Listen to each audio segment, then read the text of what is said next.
GLAB game and lagi siyang nangyayari. And na-overcome namin siya ng having a better mentality and parang a better environment din. Ang nilolook forward kong player is si Disrupt kasi kasama ko siya dati mag-compete sa other FPS games. And ngayon mayroon akong chance makalaban siya. Isang nilulook up ko na player is si Batman po kasi same po kami ng role which is Senti. Ginagaya ko po yung playstyle niya which is aggro and passive at the same time. Kaya siya po gusto ko makalaban.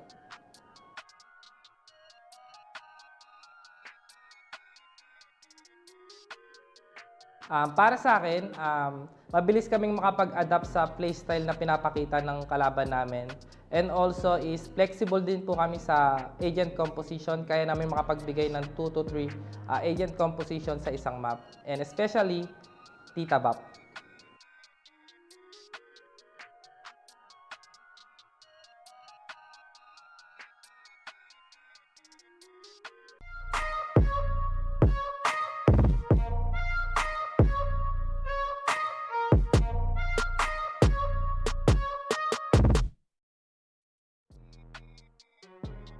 Hi, I'm Disrupt. I'm Rabbit. Hello, I'm Eugenius. I'm Kilias. I'm Mario. We are SKYE Empire. Masarap sa feeling kasi yung mga hurdles na pinagdaanan namin, which is last year, hindi kami naka-qualify, nakaka-satisfy na parang na-fulfill namin yung pinaghirapan namin this year. I feel happy that I'm back to VCT, but I'm still not contented because I qualified for every single VCT last year, and I think this year I want to up my accomplishments, as being in VCTPH is not enough for me to satisfy my passion to compete and hopefully compete against international teams. Well, first of all, I am happy to be part of this year's VCT, but in reality, I'm still not yet satisfied, especially with last year's performance. I think I was lacking a lot of experience in terms of like mechanics or even my game sense, but I think this year, this might be the year that I might unlock that what I was lacking last year. Since week 1, we've experienced losses, we decided to make some change. And I hope by having this change, it helps us to focus more on firepower, as I think we lack the individual skills to up our gameplay. And now, I think teams should be scared of us, as I think I can release the full potential of the team.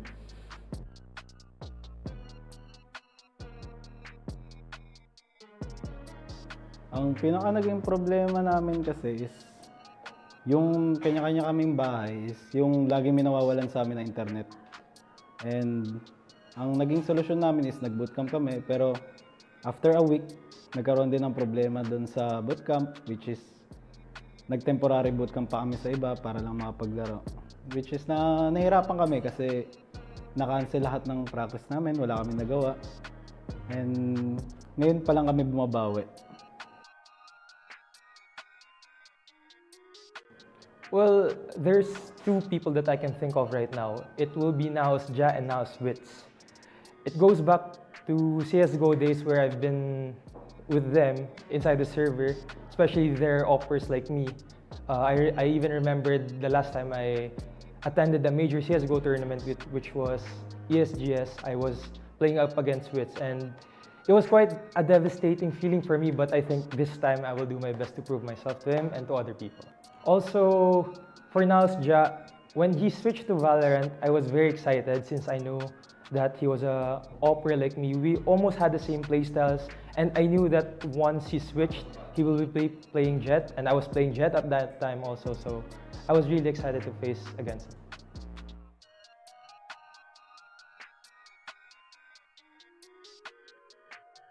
I look forward the most this Challenger split is the new teams that are jumping in the scene, because the other teams like Secret and RRQ already moved to the franchise, so there are more slots for new teams, so more competition and more fun. I hope I learn something from them and they learn something from us.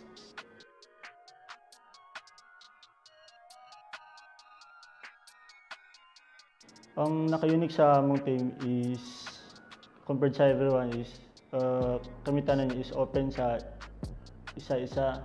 Kay sa ang daan nga team itong pinakauna ng mga roster kay gabi ka daw kay patong-patong ang ego mo nang karon nalipay ko kay ang mga kauban open sila sa mga open forum nga mga meeting para kung na may problema sa team ma-fix dito. 안녕하세요. Hello guys, please continue to support us this VCTPH Split 1 and continue watching our games. We won't let you down this time, guys.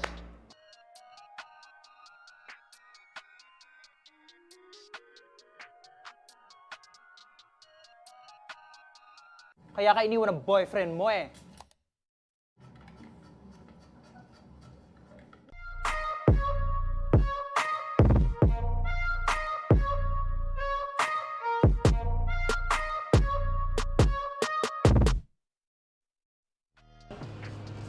Hi everyone, my name is Maxi.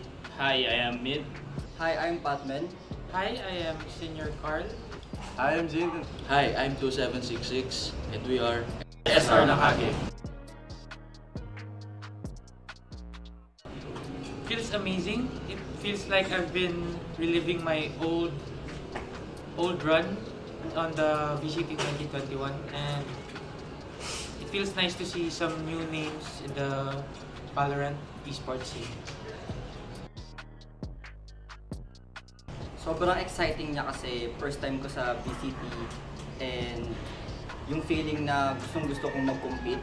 Before kasi talagang napapanood ko lang sila and sobrang naiingit ako kasi gusto ko rin lumaro sa ganitong league. And ngayon part na ako ng VCTPH. The preparations I have made for VCT is we have been grinding scrimmages a lot, and I've been playing VALORANT so much lately that it doesn't even burn me out.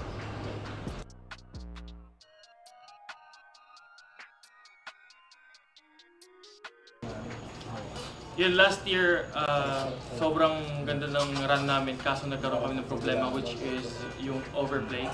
So, minake sure namin na ibabalance namin lahat and nag-usap kami na hindi dapat sobra at make sure namin na hindi dapat kulang din. So, hindi dapat kulang, hindi rin sobra. Balance lang talaga.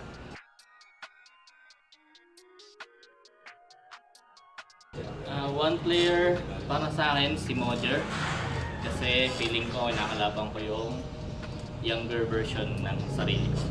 One VCT player, I'd say it's Hydra from Abadon Esports kasi sobrang bata niya and he got a lot of potential, and I know na nag-aaral pa rin siya. But I also know na if you focus playing Valorant, mas malayo yung mararating niya talaga. JAR next year, team. Kasi ang lakas ng presensya nila, tapos sobrang strong ng individually nila. So parang pag napatay mo sila, kaya nagulangan mo sila, parang ang sarap sa pakiramdam. Hopefully makapasok kami ng playoffs, tapos makakuha kami ng titles. Then sana sa susunod na split to naman, sana yun nga, manalo ulit kami, ganun, para makalipad naman. Matupad yung pangarap.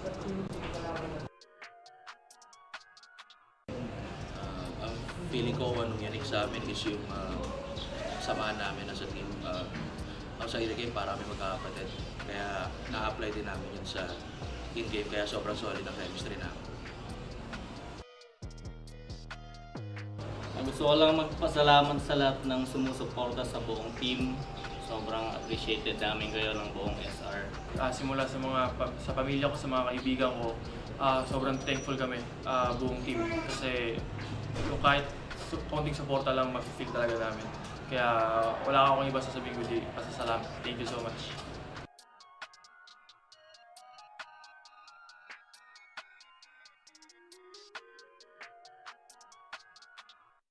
Hindi ba ikaw ang tatay ni Mark?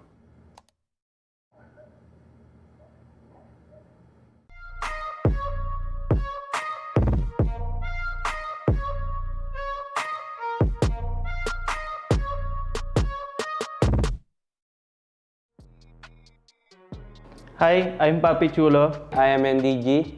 I'm Maujer. I'm Wits. I'm Ja. And we are Naos. Yung feeling ko coming dito sa VCT is excited. Excited kasi akong bumawi kasi last VCT run namin is hindi kami nag-champion. So ngayon, confident ako na kaya namin mag-champion ngayon. Happy ako na makapag-compete ulit ako this Challengers League kasi bagong roster din eh. I feel extremely excited kasi first time ko pong makapasok sa main event ng VCTPH. And may chance na pong makalaban yung mga big teams dito sa Pilipinas. Yung preparations na ginawa namin this coming VCT is nagpa-practice kami and scrims. And since bago kaming roster, pinapractice din namin yung team chemistry. And pinapanood din namin yung mga VODs ng mga kalaban namin para may insights naman kami sa mga ginagawa nila.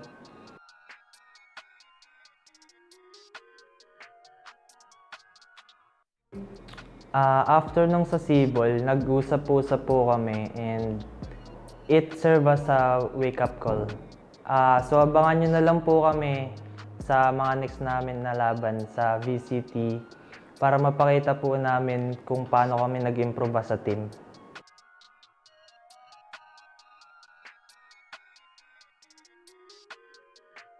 Our team is a good mix of veterans and new bloods, and our team chemistry bond is like no other. And lastly, I can say our preparation for this tournament is beyond what other teams can commit. And this VCTPH 2023, we will fly high. Ang masasabi ko lang, ang pinagkaiba namin dun sa ibang teams is dito kasi para kaming magkakapamilya dito. So dito parang alam namin kung ano yung weakness ng isa't isa, alam namin kung ano yung strength ng isa't isa kasi open kami to each others. Ayun. So gusto ko lang sana mag-thank you sa mga fans na nagtitiwala sa Naos and also sa mga fans ko dati pa. And hindi kayo madi-disappoint sa akin and sa amin kasi gagawin namin yung best namin talaga para dalhin yung team na to sa international stage. At saka, don't worry guys, magkakaroon pa tayo ng 8-8 sa future. Yeah. So guys, please support us this coming VCTPH 2023 and hopefully we meet your expectations and we'll do our best as a team.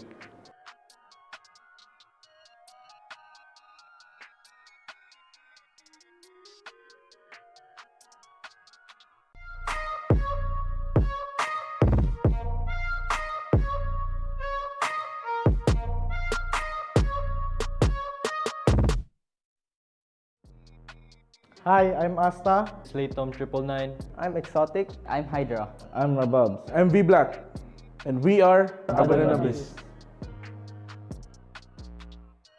It feels really good to be back. Last year I played with LFO, with the current OASIS players right now, Daximov and Nexi. Now I'm playing with this new team, Abaddon Abyss, and we are called as the fastest rising team in the PH. And I'm really happy that I'm back in the PH scene.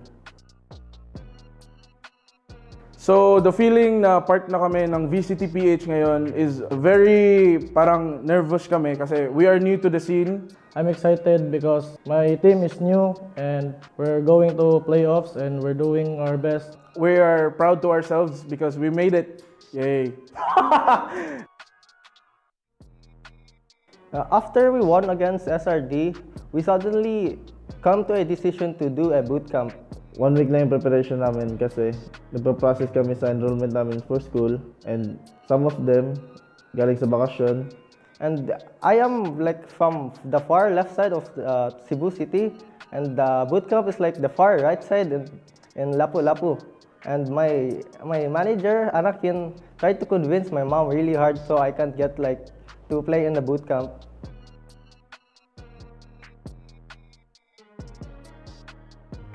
The technical issues that we encountered was internet problems and PC problems. That's why we moved to a bootcamp to VBlock's house, and having a coach as well helps us a lot.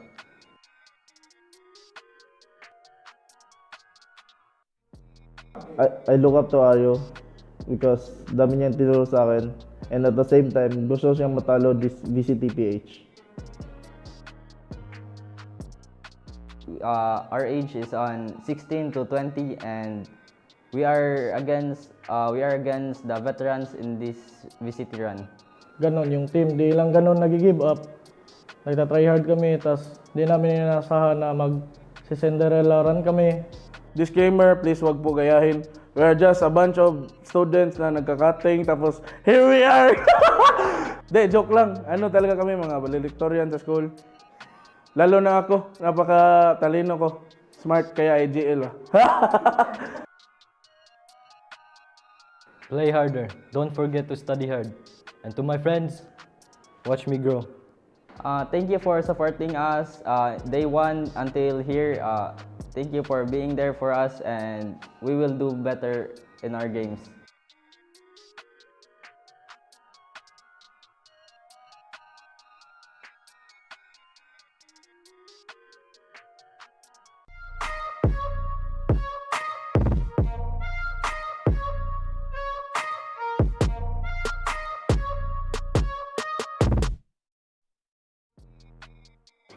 Hi, I'm Blurred.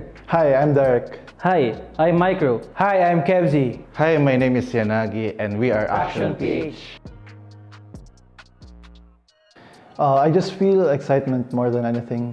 I feel so thrilled to compete against with the other teams. So much has changed throughout the many months I've missed, and I just want to prove that despite being inactive for so long, I still have what it takes to be on top. Since we are a new team, we mainly focus on our team chemistry. We focus on our fundamentals, aim, and communication. Watching VODs together. Because we only practice less than a month, so we focus more on that, the basics of how we played Valorant.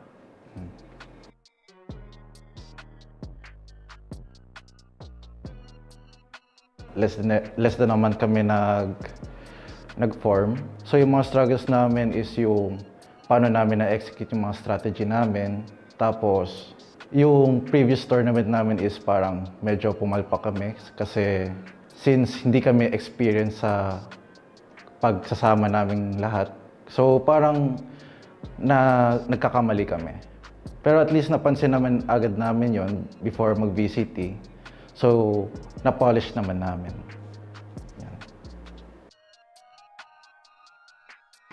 The player I look up or team that I look up to VCT 2023 is Team Naos PH.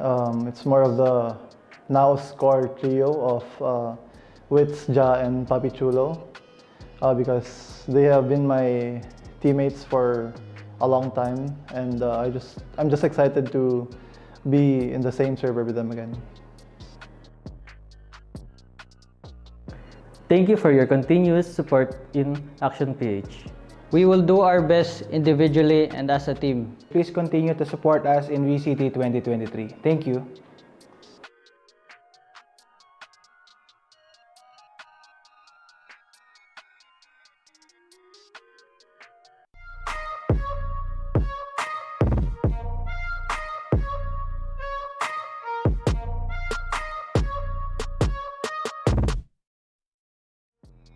Hi, I'm Marky. Hi, I'm Waldorio. Hello, I'm Nexi. Hi, I am Georgie. Hi, I'm Drax. OASIS Gaming. Excited po kasi yung mga upcoming matches namin, feeling ko malalakas yung mga kalaban namin kaya challenging. Another achievement for myself, saka another opportunity para mapatunayan namin na kaya namin maging number 1 sa Pinas. Preparations for VCT. We have 3 coaches. We scrim 3 times a day, around like 8 hours, and I made lineups for my role.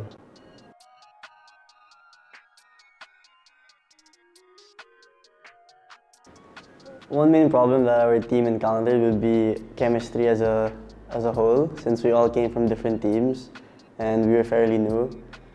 How we overcame them was to just keep practicing and play together. Another issue would be most of us are fairly new players and we don't have like a veteran in the team. So I guess we all just trust each other and learn from our mistakes.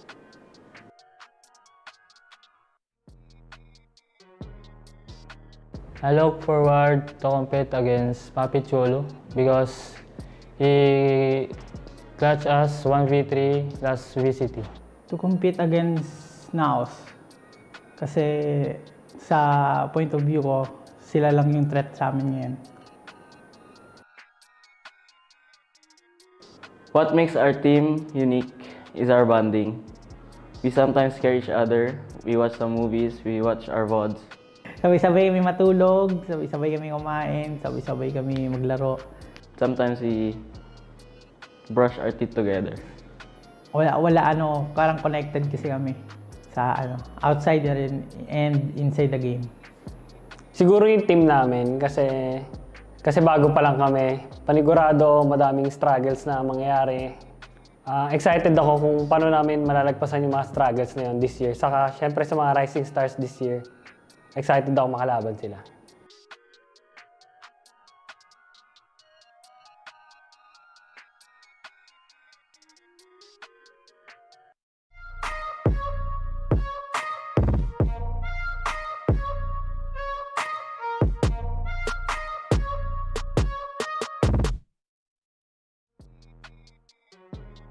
Hi, I'm Boogie. Hi, I'm Drich. I'm Folex. I'm Chase. Owen here, and we are GameLab.Alpha. Masaya maging part ng VCT this year kasi nagbunga lahat ng pinaghirapan namin. And sa lahat ng problemang dumating, ito na yung naging sagot. Noong una po, parang it felt unreal for me kasi yung parang unang experiences ko is for fun lang talaga. And now, sa sobrang dami ko na na-sacrifice, parang naisip ko na parang worth it naman talaga to be part of VCT this year. Ang preparation po na nagawa po namin ngayong VCT is, lagi po kami nagpa-practice ng 2 to 3 scrims per day.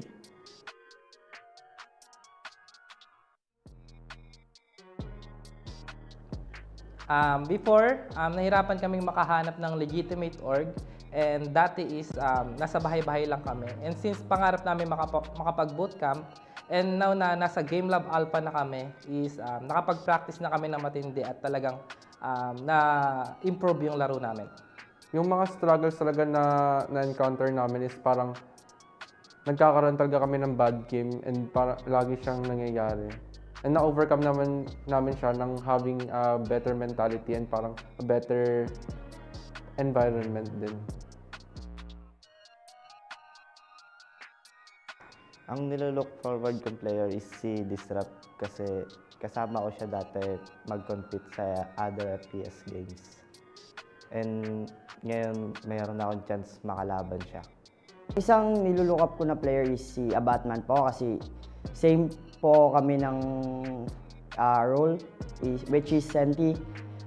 Ginagaya ko po yung playstyle niya which is aggro and passive at the same time. Kaya siya po gusto ko makalaban.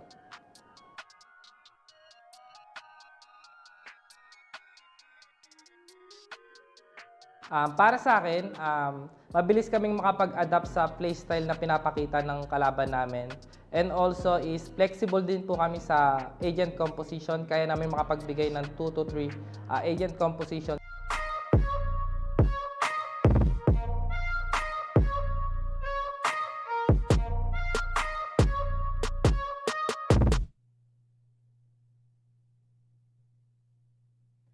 Adaptability is the name of the game, and these challengers are the pawn. Ilang araw na lang at magkakaalaman na kung sino nga ba ang tunay na match-checkmate. Who will rise to the occasion? Let's find out together. Welcome to day number 10 of VALORANT Challengers Philippines.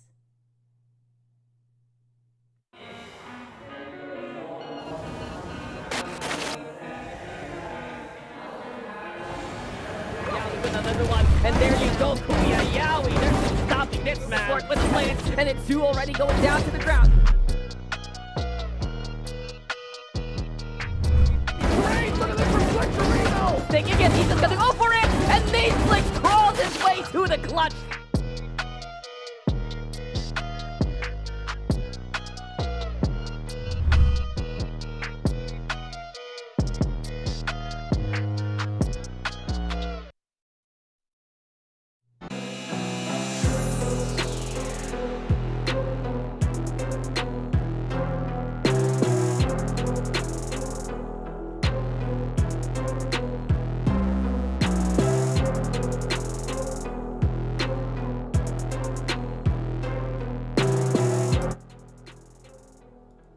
Umagang kay ganda at weekend na kay ganda sa inyong lahat. Here on the panel, you've got Likeable, Dax, and Black and Blue. Oy, Dax! Long time no see ah! Oh, parang isang araw, di ba?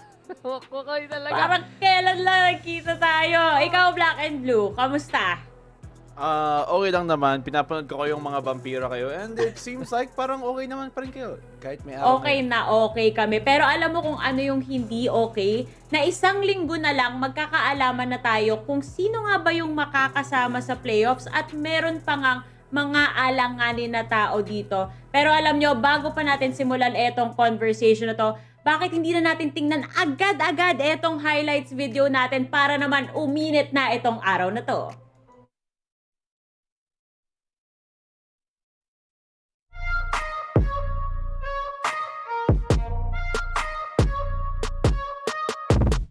Not really a weak side that they can crawl into, nor any cracks in the defense that they can expand, or rather the post plant.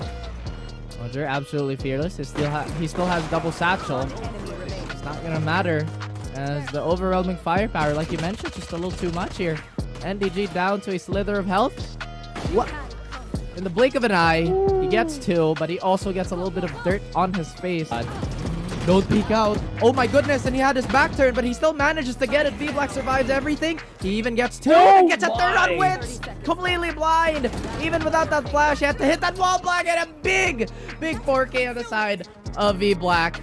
Ja all alone. He has to find some sort of bonus, some sort of consolation prize for this as he sprints back. But Exotic lying in wait. He has his Phantom out. And a bullet between the eyes of Ja. Very close. Drop on the spike. Ooh. Ooh. Or excuse me, the smoke rather. Papichulo. Oh, no. That slow is gonna cost them their lives. Wow. It's supposed to be 2, but it's gonna be 3. That's the other one down. And Asta, in less than 20 seconds, has lost every single teammate, has his positioning exposed, and has to go for a 1v5. Just pile upon pile of problems on them. And Dojer, undervalued use of that ult Asar. Yes, they do get the info, but they don't get the space that they want. Oh, Rababs though with the wall. Wits is gonna get blocked down, and Exotic gets 2 for himself. A bargain as Asta sees all the trades happening. He wants to be part of the market. He wants to be part of the barter. And now Slatham tries to play this slipper as he can. And he lands a fine shot. No time. He can't even plant this. No way in hell Ja is gonna peek this. No way in hell Ja's gonna peek this, and he will be forced to fight and Slatham! How do you land that? I believe he had no more ultimate, so his utility to just block off B-Link here. NDG does have that Cosmic Divide, an ability that we haven't really seen too much this game, maybe just once or twice, but Exotic, they go for the same play.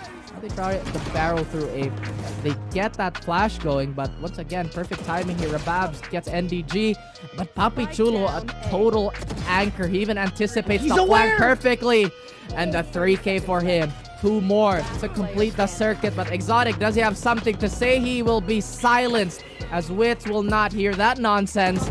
And now they are looking to fly high. Asarai Asta, he has to run, but look at all these players. They're gonna circle him, and he's gonna sacrifice him to the gods, as now a convincing 2-0.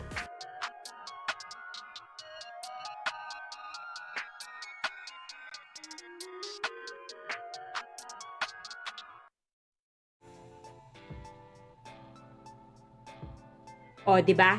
Wala tayong paligoy-ligoy dito. Action agad kung action. Alam mo kung katulad Nino yan, guys, alam niyo kung sino? Sino yung kapareho na walang paligoy-ligoy? Yung mga sponsors natin, syempre. Kasi lahat naman ng mga action dito, hindi mangyayari kung wala sila dyan. So maraming salamat sa Riot Games pati sa Mineski Philippines for making this event possible. And don't forget guys, thanks to our official sponsor, Grad Unlimited. Celebrate great wins with great food and enjoy free delivery every day. Subscribe to Grad Unlimited now for only 9 pesos on your first month. And this tournament is also in cooperation with the Games and Amusement Board.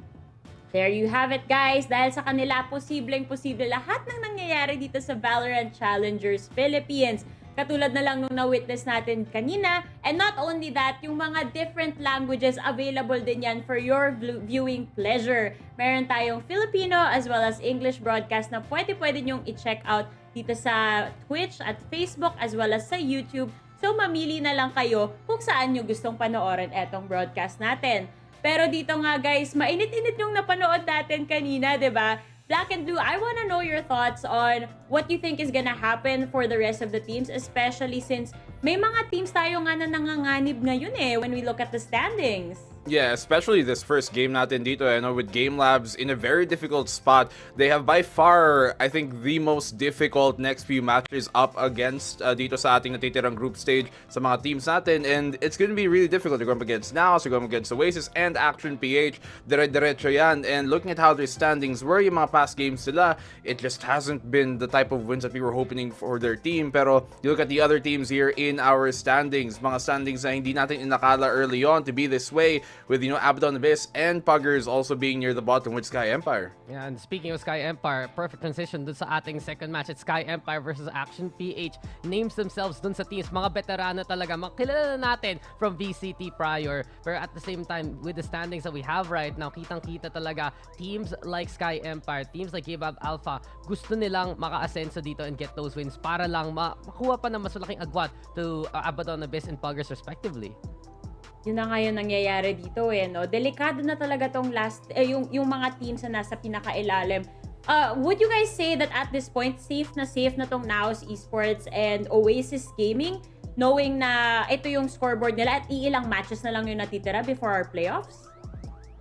I think so, yeah. Pag tingnan mo dito yung math, diba? There's no way logically for them to drop any further than this at this point. So, pwede sila maging number 3, number 4. Sige, pwede pa yon. Pero at the end of the day, unlikely. And they're pretty much locked in for the playoffs. So, I think yung mga nasa top 2 natin ngayon, sila ang talagang siguradong sure ball. Yeah, the magic number here is 4. Tama nga dyan si Black and Blue. Kung naka 4 wins ka na, pasok ka na. Dahil meron tayong 2 teams na 4 losses. Meaning lang nun, pag hanggang top 6 ka lang hanggang 6th place lang yung worst case scenario kahit you drop all those other maps. And it really just goes to show yung powerhouses na inisip natin like NOWS and OASIS, nandun na sila looking forward to the future, pero iniisip talaga natin kung saan sila mag-end up, especially as in sobrang importante yung magiging seeding dun sa playoffs.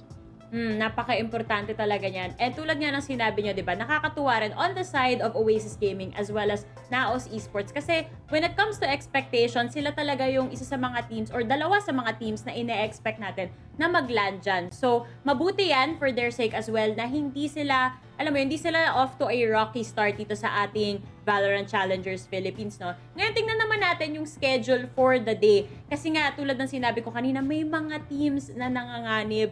And isa na dito, of course, yung second series of the day natin, yung SKYE Empire. Pero as we look at the first series, muna dito, Black and Blue, etong GLAB, makakaharap nila tong OASIS Gaming. Right now, medyo okay pa yung standings nila kung ikukumpara mo sa SKYE Empire, Abaddon Abyss, o kaya naman sa Puggers. Pero they still face a risk, no? Tama ba? Malaking risk talaga to kasi pag tinignan mo nga, 'di ba, yung mga upcoming matches dito from those other teams they talked about with Abaddon Abyss and with Puggers, I think there's a bigger case to be made na baka mga pwede pang nilang ipanalo, although Puggers have to go against OASIS and NOWS next, so that's going to be very difficult. Pero here for GameLab.Alpha, they really needed that win, I think, last weekend, and hindi nila nakuha yon, and that win that should have been what almost would secure their position right to be within that top 6 versus SR Nakage. but they also lost against Puggers. So those are really big things na hindi nila naipatunayan. And right now, ang hirap ng mga kalaban nga nila. As I said, it's gonna have to go against OASIS and then NAOS and then our Action PH. Napakahirap ng papagdadaanan pa nilang mga sunod na matches para lang maka-sure ball dito sa playoffs. Parang maraming sayang na nakita natin sa GameLab.Alpha, as Black and Blue has mentioned. Yung mga matches na winnable sana, especially against the one with Puggers, that could have been it para sure na sila. And instead, kailangan pa nila yung mga juggernauts na nakikita natin. And gusto ko nga pag-usapan yun Kasi yung OASIS Gaming, parang iba plano nila guys dito Gusto nila makukuha ng perfect run from what we've seen so far. Natalo na nila yung NAOS Esports especially. So one of the biggest targets gone to the wayside. At ngayon, yung mga less experienced teams na yung magiging papalagan nila sa matchups na ito. Then, para sa OASIS Gaming, it's just all about getting that job done. At tingnan nga natin kung they'll end up with the first seed, kung tuloy-tuloy lang yung momentum nila. Napakaganda ng hype moment mo dyan, Dax, dahil saktong-sakto ipapakilala na natin tong mga teams na to. Pero bago pa natin pag-usapan yung OASIS Gaming, pupunta muna tayo sa lab. Tingnan natin kung magiging effective ang experimentation ng GameLab.Alpha.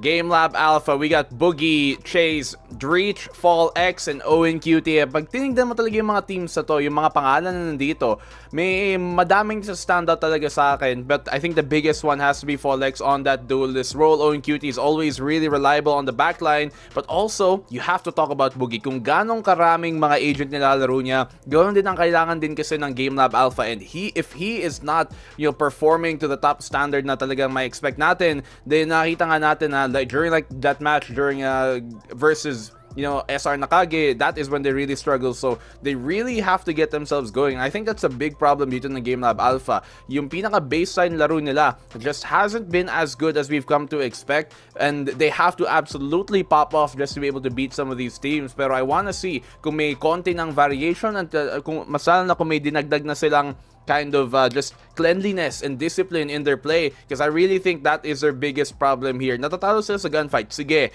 pero their biggest problem I think a lot of times are just split-second decision making and when they use their ultimates and how they manage their economy. That gets them really caught in the end. Parang yung variation naman, nakita natin yung experimentation last time against SR Nakage, especially dun sa Haven map, nag-neon dun si Folex. Didn't really work out the way they wanted, and kiniisip lang natin dito para sa GameLab.Alpha, paano nila ita-tighten up yung strengths nila. It just seems na kailangan nila mahanap yung comfort pick nila. Anong composition yung pinaka maging effective dito? Because we've seen them vary a lot, especially kung alalaroin ni Folex, alalaroin kasama ni Boogie, kung paano nga nila i-approach yung map. Pero kung mas direct talaga yung magiging approach nila, dito natin napapansin dun lumalabas yung strengths. Na-shutdown yun last time ng SR Nakage. But this time, and especially given na may breaking GameLab.Alpha in between, na-realize na ba nila paano nila i-enable especially yung mga gusto nila gawin doon sa frontline?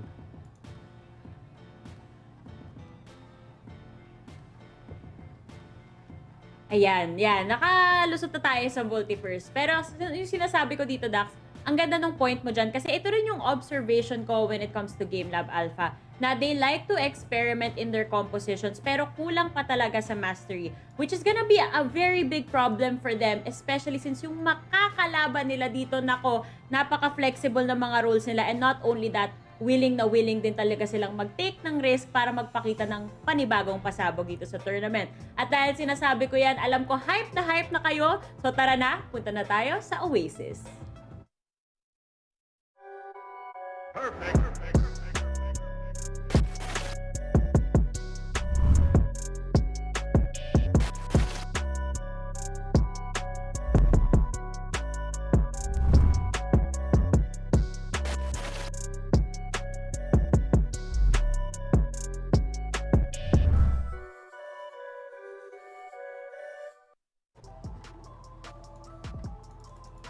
Meron bang magpakapagpagtumba ng Oasis Gaming? Parang yun yung magiging tanong natin day by day, week by week, every single time makita natin tong squad na to at the top of the scoreboards. Alongside Naos, syempre mas maraming games si Naos right now, pero undefeated pa sila. Next si Savvy 8K, Georgie, Marky, Wild Oreo, and Drax of course, na may rotation nga, lipat-lipat na. At yung gusto ko pag-usapan nga dito guys is hindi masyado yung gameplay nila so far. Yes, there have been a little bit of hiccups na they drop a map against teams, pero they come back in the Oasis strength, especially yung last map nila against Abandon Abyss. Pero looking forward to yung map pool natin dito, masasabi ko na lang na feel ko Oasis Gaming might be the most prepared squad dito sa ating regular season sa mga bagong maps. Hindi sila takot maglaro ng Lotus. Willing sila bumalik sa game maps like Split.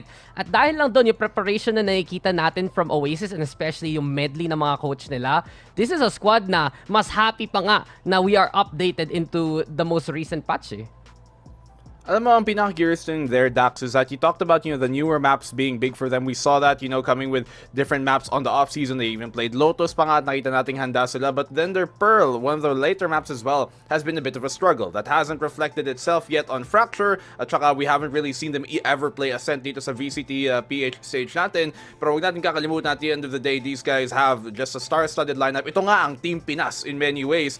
One, because they're the favorites to make the championship at the end of this season and go be that representative for the PH into further in Ascension, and two, also because they're just a really great team.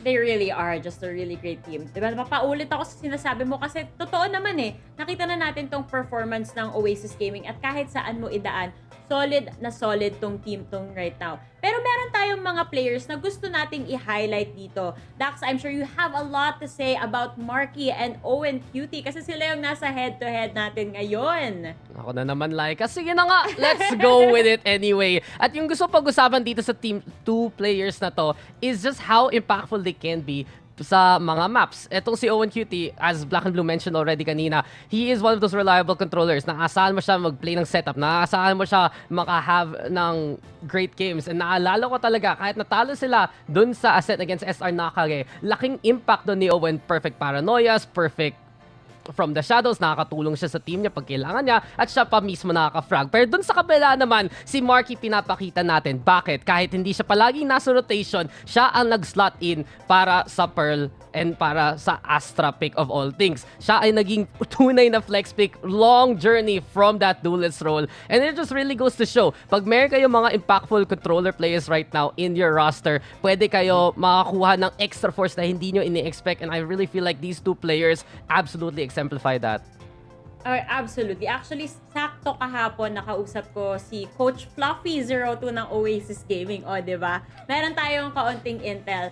Dito kasi pag nagdi-discuss tayo sa panel, more often than not, outsiders looking in tayo, diba? So it's really nice to have these little interviews with the coaches and the players themselves. Tapos sinasabi niya sa akin, ito nga kwento ni Marky. Sabi ko, hindi ba nahirapan si Marky mag-adjust from that duelist role into something more of a support player? Tapos sabi niya na mismo na hindi. Sobrang open-minded niya. And if anything, mas naging passionate pa nga daw to si Marky sa paglalaro kasi he's learning new things about the game. And in reality, gano'n naman talaga. The more roles you try to learn, the more you have a better understanding of the team, of the game, of everything that happens in a game. Anyway, as I say that, diretso na agad tayo sa map selection natin kasi gusto ko na talagang malaman kung ilalabas sa nila tong Lotus at Split. Black and Blue, kanina sabi mo, excited ka ng pag-usapan tong mga mapa kasi sa tingin mo ba, ito na may maglalabas na nitong mga mapa na matagal na nating hinihintay? Sana naman. Alam mo guys, alam ko nung nabasa nyo yung chat, diba, kagabi? At nung sinabi nila na, okay, we're gonna finally be playing the live rotation, Lotus at Split. Sabi ko, buti naman sa wakas. Kasi ako, tinatamad na akong manood ng palaging band ang Breeze and Bind sa totoo sen. And now we finally get the maps that we are hopefully looking for here. So, GameLab.Alpha, tignan naman natin. Opening bands here dito. They can take out Haven but they choose Split. Ayaw niyo sa Split. Why? No! Baka di ready.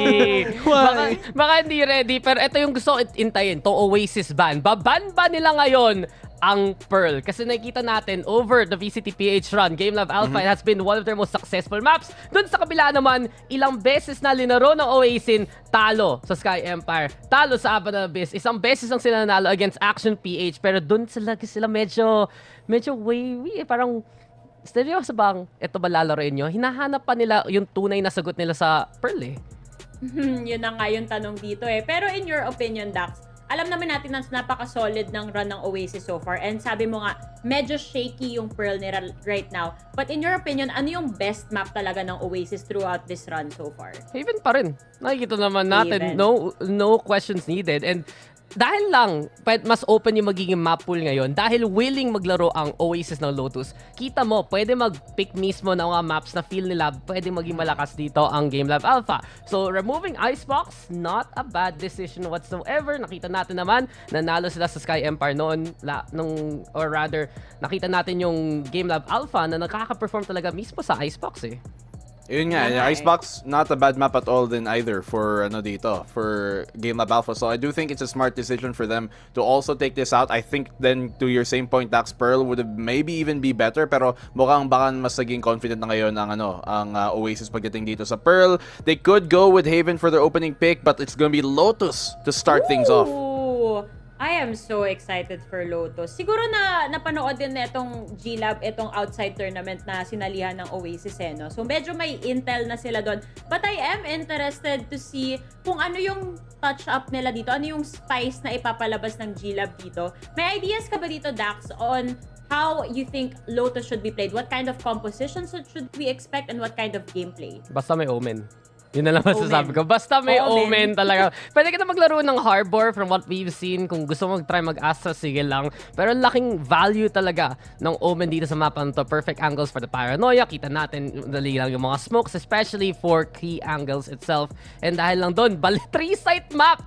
First 2 map picks natin. Grabe talaga. Oasis, of course, they're gonna be picking up Haven. And just from what we see, alam na natin, the track record speaks for itself para sa Oasis.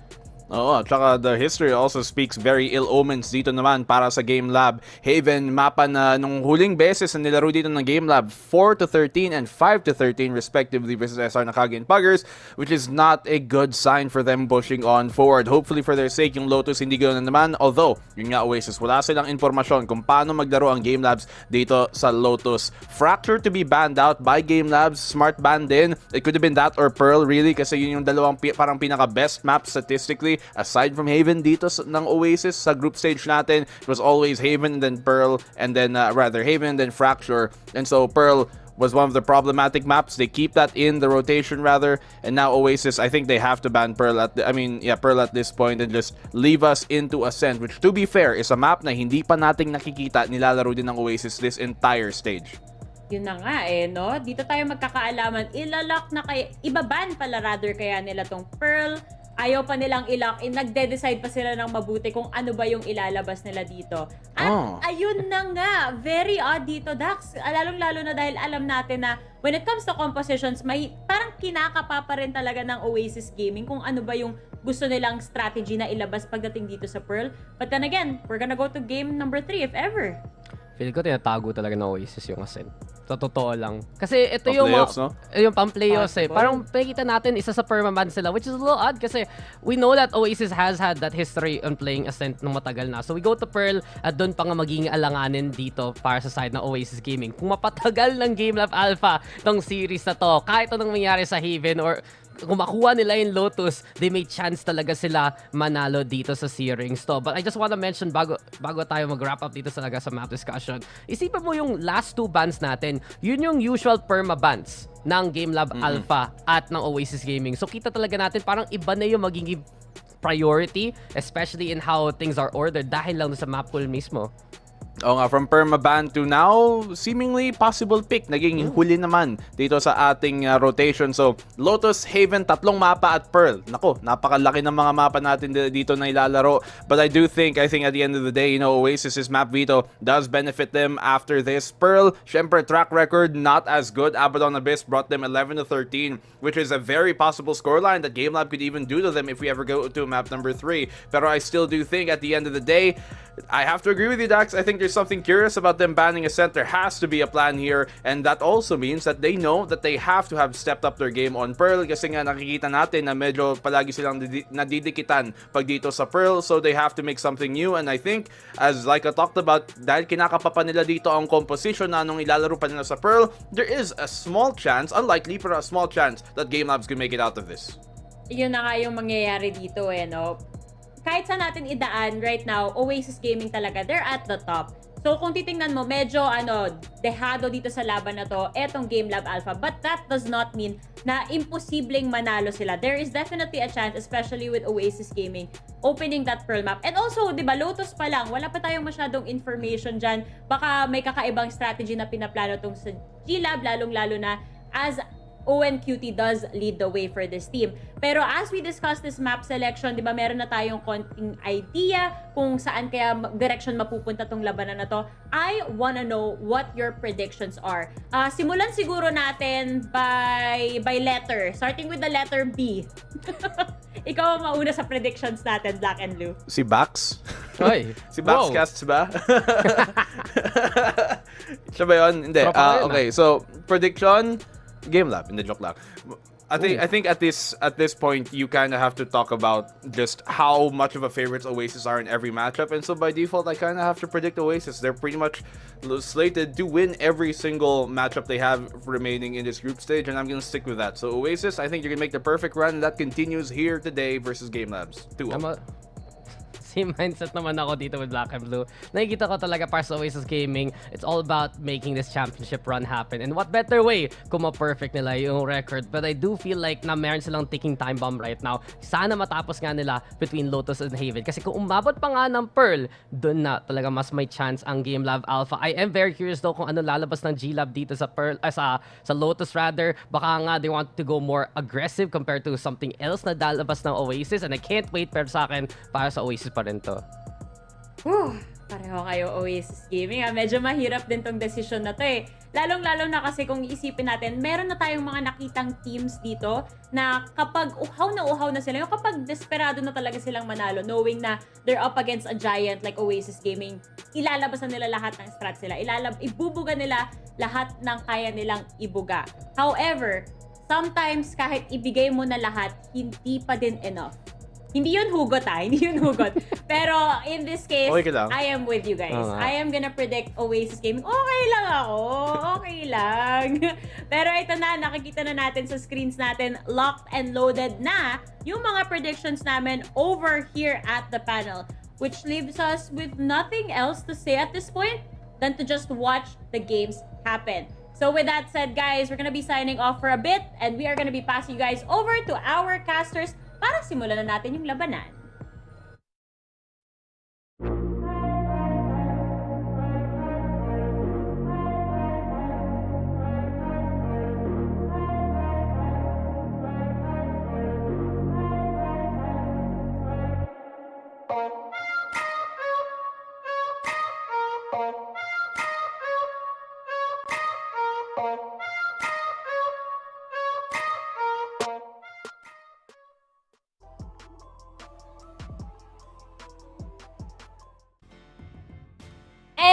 Welcome to the English broadcast of the VCT Philippines. We'll be our casters for today. I'm Riku. Together with me is Fluffy02. It's going to be a very exciting match today because there's a lot on the line for one of the teams in our very first match of the day. It's going to be GameLab.Alpha versus Oasis. Fluffy, how are you doing today? I am super excited, especially to watch Oasis Gaming play a game. Finally going to be able to be with them on broadcast somewhat against GameLab.Alpha. Yeah, of course, gotta represent, you know. But they are playing against GameLab.Alpha, which is a very strong team, especially in terms of that individual firepower skill. And if they're able to utilize and turn into that snowball, that death ball might just roll over parts of the plans of Oasis Gaming. So it's gonna be up to Oasis to really adapt and overcome, which I think has been one of the challenges for this team, which so far has been doing so well. Yeah, their track record, Oasis, especially when we look at the previous splits, the previous years, they're looking to be a very solid team. And there's not exactly a lot on the line when it comes to this match in particular for them, especially that they're already at the top of the standings. The only thing some of the teams have to worry about is the bottom two, which GameLab.Alpha is a little bit there because they're currently 2-2 in the standings. And at this point, it's one of those things that how can GameLab sort of adjust on the fly, especially they have to go up against OASIS with a ton of experience, a ton of solid players in the roster. So how do you think does GameLab penetrate through these layers, especially with such an important match for them? I think that the maps that they ended up with for this series is pretty good for the side of GameLab.Alpha. Even though they know that these are favorable quote-unquote OASIS maps, it also means that they have a lot of things to look back on, a lot of VODs and a lot of things to review, even on Lotus for other events. So moving on to VCT, you can scout out a lot of what you think that they might do, but OASIS is a very adaptable team, so they might have some surprises. You never know with the agent select. But Lotus, for example, very new map, first time that we're going to see both teams play it here on VCT. And if you're on the side of GameLab, you have some info, you can use it, and it's your turn to surprise OASIS Gaming.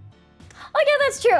It's the complete opposite, right? OASIS does have VODs available. They did have competed already on the Lotus map in another tournament as well. Meanwhile, GLAB, on the other hand, there's a lot of mystery. It's shrouded in mystery for their strategies when it comes to this new map in play. So you're right, Fluffy. That could be the avenue that they could possibly take. I mean, when we look back at their approach in the game, they're sort of been very aggressive, just trying to win the gunfights and see how they can move from there. But again, we keep talking about how OASIS is such a solid roster that it's not going to be enough to just win the gunfights. It's having to win and figure out the mind games as well.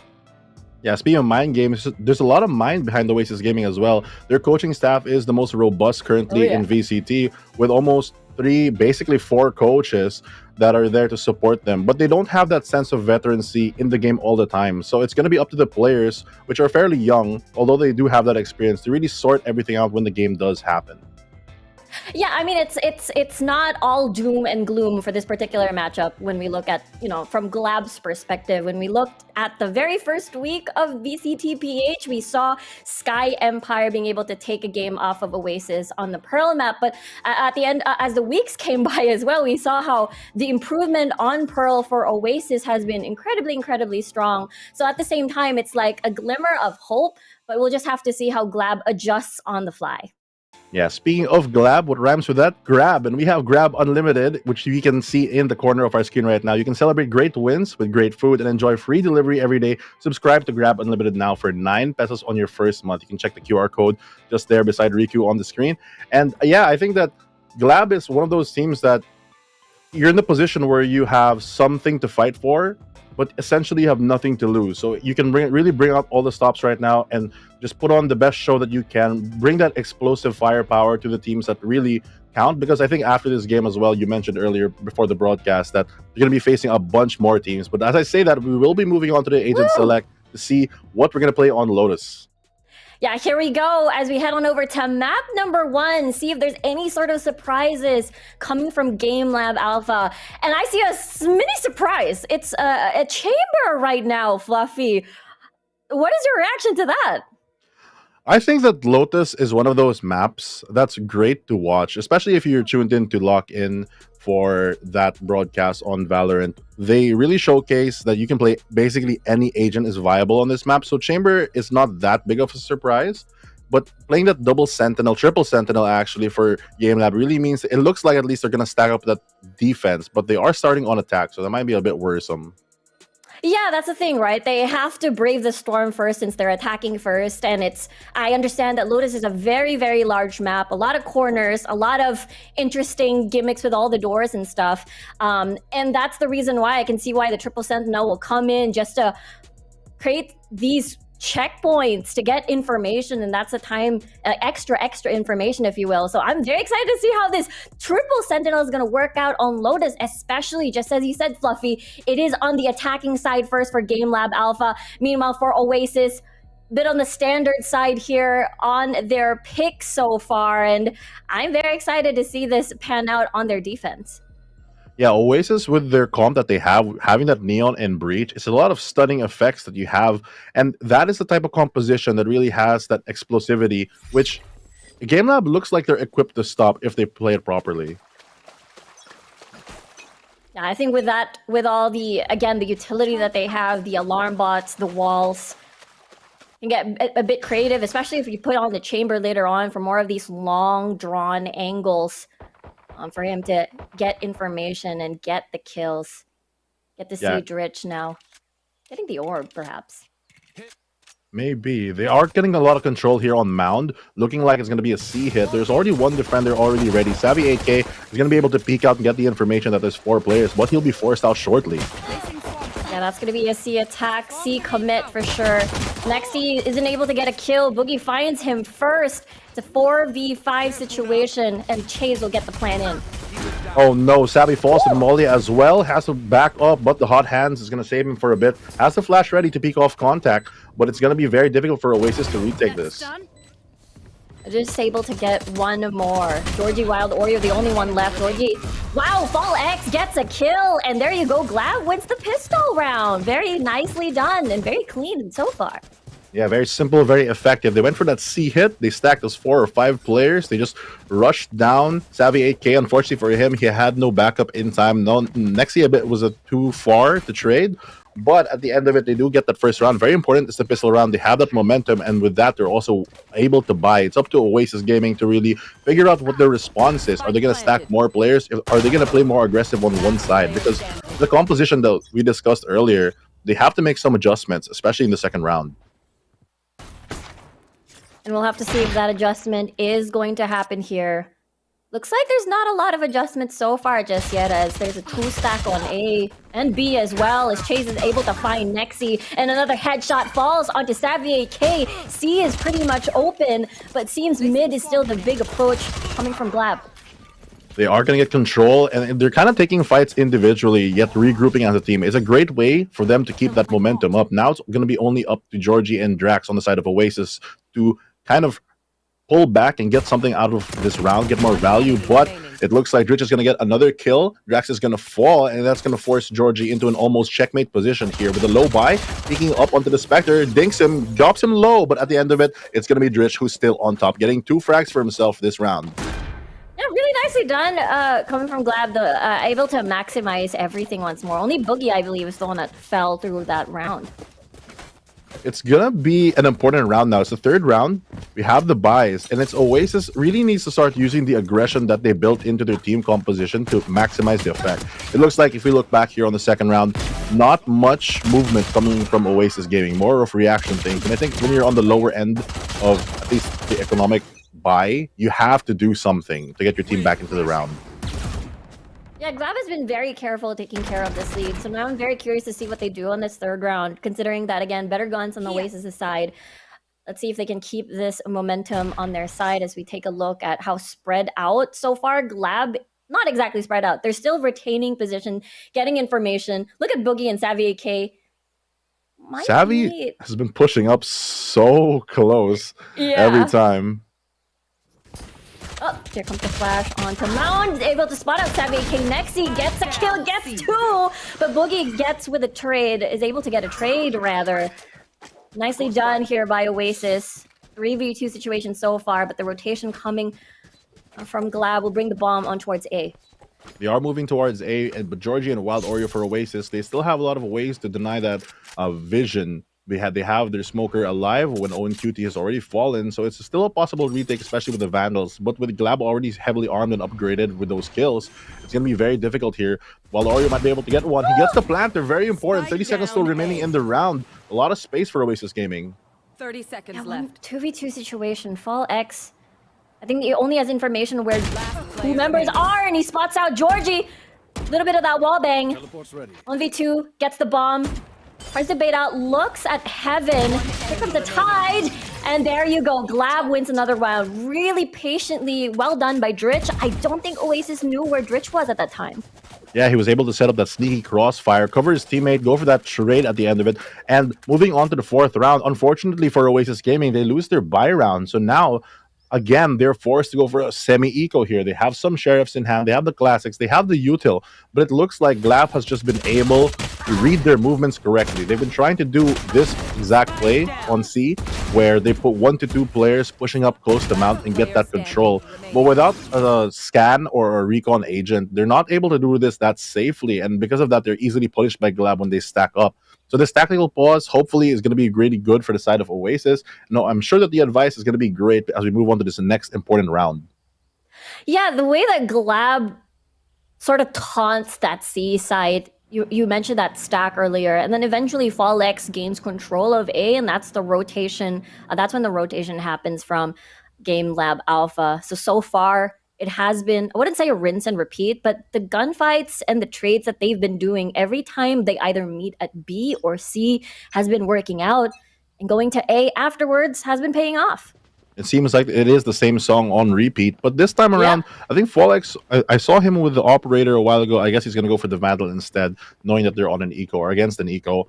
And it looks like for the defensive side, they are at least putting the Neon and the Breach already together, posturing themselves to maybe take more aggression on the A side. With the Harbor support as well, it might be enough. Here comes the double stun. sentinel setup, just as you said, on site C with a stack here. Now it's information gathering so far from GLAB. They don't see anyone on pillars so far just yet. Again, they're doing the same strategy. They're going to stack up on C, see if they can find someone. But Oasis, they've adjusted with this A stack too. Yeah, I mean, you can't control everything. You have to take some space that you give away. And it looks like, at least for Oasis, you're right. They're able to get control here. But Georgie walks into the crosshair of FallX. Will he get another? Well, Oreo might go for the peak. But no, he falls to FallX, getting the double. That gives them free control of A now if they choose to move on in it. But they're sticking to this heavy default, picking off maybe another player. But Drax is able to get one. They're going to force it, but the breach stun is going to be enough for him to land a second. Aftershock as well is going to go for the delay, and it's going to be a way to stabilize the round, at least for Oasis, for a bit. Get some breathing room, but not enough. The resurrection also comes out as Drax falls, and now it's a difficult situation for Oasis. Yeah, but at this point, it's Nexi, SKYE also getting a couple of kills. Now it's a 2v1 situation with the lockdown being dropped. SKYE forced to reposition here. And we'll see. I don't think the bomb, there are two choices now, either B or C, but that's a very quick rotation. 34 HP onto Chase. I don't think he has heal just yet, and he makes that bullet count. He's able to get control. Looks like the rotation is still towards A. Wow. At least for Oasis' side, they do have only the Sheriff in hand for SKYE. He might be able to go for an upgrade here, but he does have the HP advantage. He has a lot of time to work with the spike being down, but with the repositioning, there's not much info for him. He'll have to check everything manually. Yeah, every single corner, as we get to see Chase playing very far out of the site, trying to wrap around and see if he can flank SKYE. He's quite far from the bomb. The bomb has been tapped. Spike has been tapped. Still searching, still looking, still waiting. He knows he's looking at heaven, he's looking at drop. Sees the head, and he's able to get that shot as Chase is able to win that 1v1. Oh no, unfortunate for Oasis. The adjustments came in after the attack. I think this round went a lot better than their past 3 rounds. They're able to get some value, even though they lose these 2 players early from FallX's amazing gameplay. But they salvage it when they go into the B site. The stuns come in, which really support them. But the timing just doesn't work out for SKYE. Yeah, it was just quite unfortunate. Really good wrap from that big wraparound coming from Chase with the play after planting the spike. And at first it looked really good for Oasis because Drax was getting a lot of value after the Sheriff shots. Oh no, and speaking of value, Drax just falls. We were just talking about you, buddy. Yeah. But it looks like he has to go to sleep early today as he falls to that tour de force coming out from Chamber. Boogie's going to push through this like a madman. It's going to have the flash out as well to clear extra space. And now the bomb, spike now being planted. Really nicely done wall here is able to be, going to force to funnel everybody on towards that area. As Georgie's going to aggressively go on top of the wall. The Sage is actually below him and he's unable to run away. Oh no, the stuns in this small corridor is just going to be so effective. And so much defense through that Sage wall as well as the Cope to protect. Georgie on the flanks, able to get 4. Wow. This Neon is insane. Georgie with 9 HP. Able to save the day, save the round, break momentum of GameLab. And it looked very nice because the plan has already been done by the side of GameLab at that point. And the compressed area of B. Felt like the post plan of GameLab.Alpha, considering the fact that they had all of these Sentinels, felt like it was working out for them. I think it's working out great for them. They have 3 Sentinels. They have 4 rounds on the board. Oasis Gaming only has the 1 finally on the board, but I don't think that's the plan or the tempo that Oasis Gaming really wants to play at the moment. Now they're kind of slowing it down, playing a bit more far back, but still getting that A control. But Georgie being the only person peeking means that if there was someone on that A side, it will be hard for them to trade. But Savvy, again, is going to be the lone defender here, going to spot out that chamber trap, as well as going to be pushed out by the lockdown. He has a choice now to give space. It looks like he's going to give, and Oasis is going to go for the retake. Yeah, deciding just to wait for the rest of the teammates here. The spike will go down onto C, as Chase is already planting. Let's see where the 3 stack will be coming from inside of Oasis, but look at OwenQT playing very far back, setting up for the flank here. Setting up for the flank, but the flank gets disrupted a bit with the Rolling Thunder, but it's not going to be enough. There's still going to be 3 players going for the kills. Georgie going to try to salvage the round, but the fast fingers are not going to be enough. Savvy, again, still defending the site, but it's not going to be enough. Boogie at the end of it's going to be able to take him out, and it's another round for GameLab. It's a great way for them to start off this series, especially being confident in picking this map. Yeah, we were talking about how Oasis had a ton of experience on this map, especially in competitive play. GameLab, on the other hand, we haven't seen too much of them on this map, and this is one of the first few times we're seeing them on competitive play on Lotus. And look at them now. It's 1-5. We were talking about how Triple Sentinel, yes, they're gonna stack up a lot of points on defense, meanwhile they're still on attack, and they're doing really well as Boogie gets a kill. He does get the kill. Gonna try to go for more flashes himself, unfortunately, but is forced to back off with the door pressure. He has to give up some space, give that respect to Savvy AK just behind the wall. But with that information, they do know that the C side is fairly pushed up, and there's probably only 1 defender. So it looks like they're gonna make the move to re-hit or hit another side, maybe posturing to A, as FallX has already gotten that advanced position. It seems like he's always on A duty whenever GameLab drags the entire team on the opposite portion of the map. They're prepping to C with 54 seconds on the clock. A lot of alarm bots and nano swarms to stop this, as Boogie is able to get Nexi down first of all. Lots of utility being thrown out as Wild Order finds a kill onto FallX. Boogie gets another kill, Chase as well. And it's chaos all over with a wall just covering heaven so far. It's a 2v4 situation with GameLab with the advantage as Wild Oreo finishes off Boogie. Chase does have Resurrect to get more of that numbers advantage as Wild Oreo gets the Sheriff shot and unable to get a headshot. AK wanting more numbers in his team. I'm not quite sure if this Oasis is able to take this round down. Will it be enough? Goes for the slides, but unfortunately Chase is already there to be in the right position at the right time. Another round for GameLab, and Oasis Gaming is struggling to get a foothold this game. They really need to start trading and being able to play that advanced position with their utility together, because it feels like either they're peaking early or their util lands late, or maybe their util lands early. At the end of it, as long as it's not at the same time, they don't get the maximum value of this composition. On the other hand, we see how well GameLab.Alpha is able to just move around the map. Having so much control with the Sentinels means that they have to worry less about their flanks and can focus more on the fights. Yeah, their post plant has been incredible for GameLab.Alpha. And now, with the op on the side of Savvy AK, let's see if we can find anyone on C. That has been the game plan constantly by GameLab. This Phoenix value has so much use case. He can just move in, but it looks like Oasis is going to sweep, and as 3 of their players already traded them out, and it's going to be a 3v5, sorry. Yeah, Savvy AK finds a shot with the op here. And right now, Boogie, you said a lot of value, is able to get that crossfire down. Nope, Georgie is able to eliminate him. It's a bit tough. It's a toughy one for GameLab. Don't think they're going to win this round. And Oasis, it's round number 8. Oasis is starting to adapt. They're able to now be in the fights that matter, especially when GameLab is grouping up. They know how to respond. They're able to put the pressure back onto the enemy team and is able to get the important frags that they need. I think it's more of a timing issue rather than just a general map movement issue. So if they keep doing this, they might be able to stack up more rounds and hopefully go for a 6-6 if you're an Oasis fan. But for GameLab, it looks like their game plan in general has been working out for them. They're going to stack up onto C again. They have a lot of range advantage with this chamber, so it's going to be something that they want to maximize. Yeah, it's a big 50-50 because earlier Xavier K was with the op as they're going to attack C. It's a 2v3 situation as 1-for-1 trade so far with the Resurrect coming in. Boogie hits one, and GameLab right now are going to go for C as they are able to get the numbers advantage. Drax lying and waiting and gets a headshot onto Chase, and he backs away to wait for the rest of his teammates. And let's see, Boogie sneaking up into the site, doesn't know where everybody else is just yet. There's a lot of utility being thrown out here. A lot of walls, a lot of protection. Wild Oreo finds Fall X.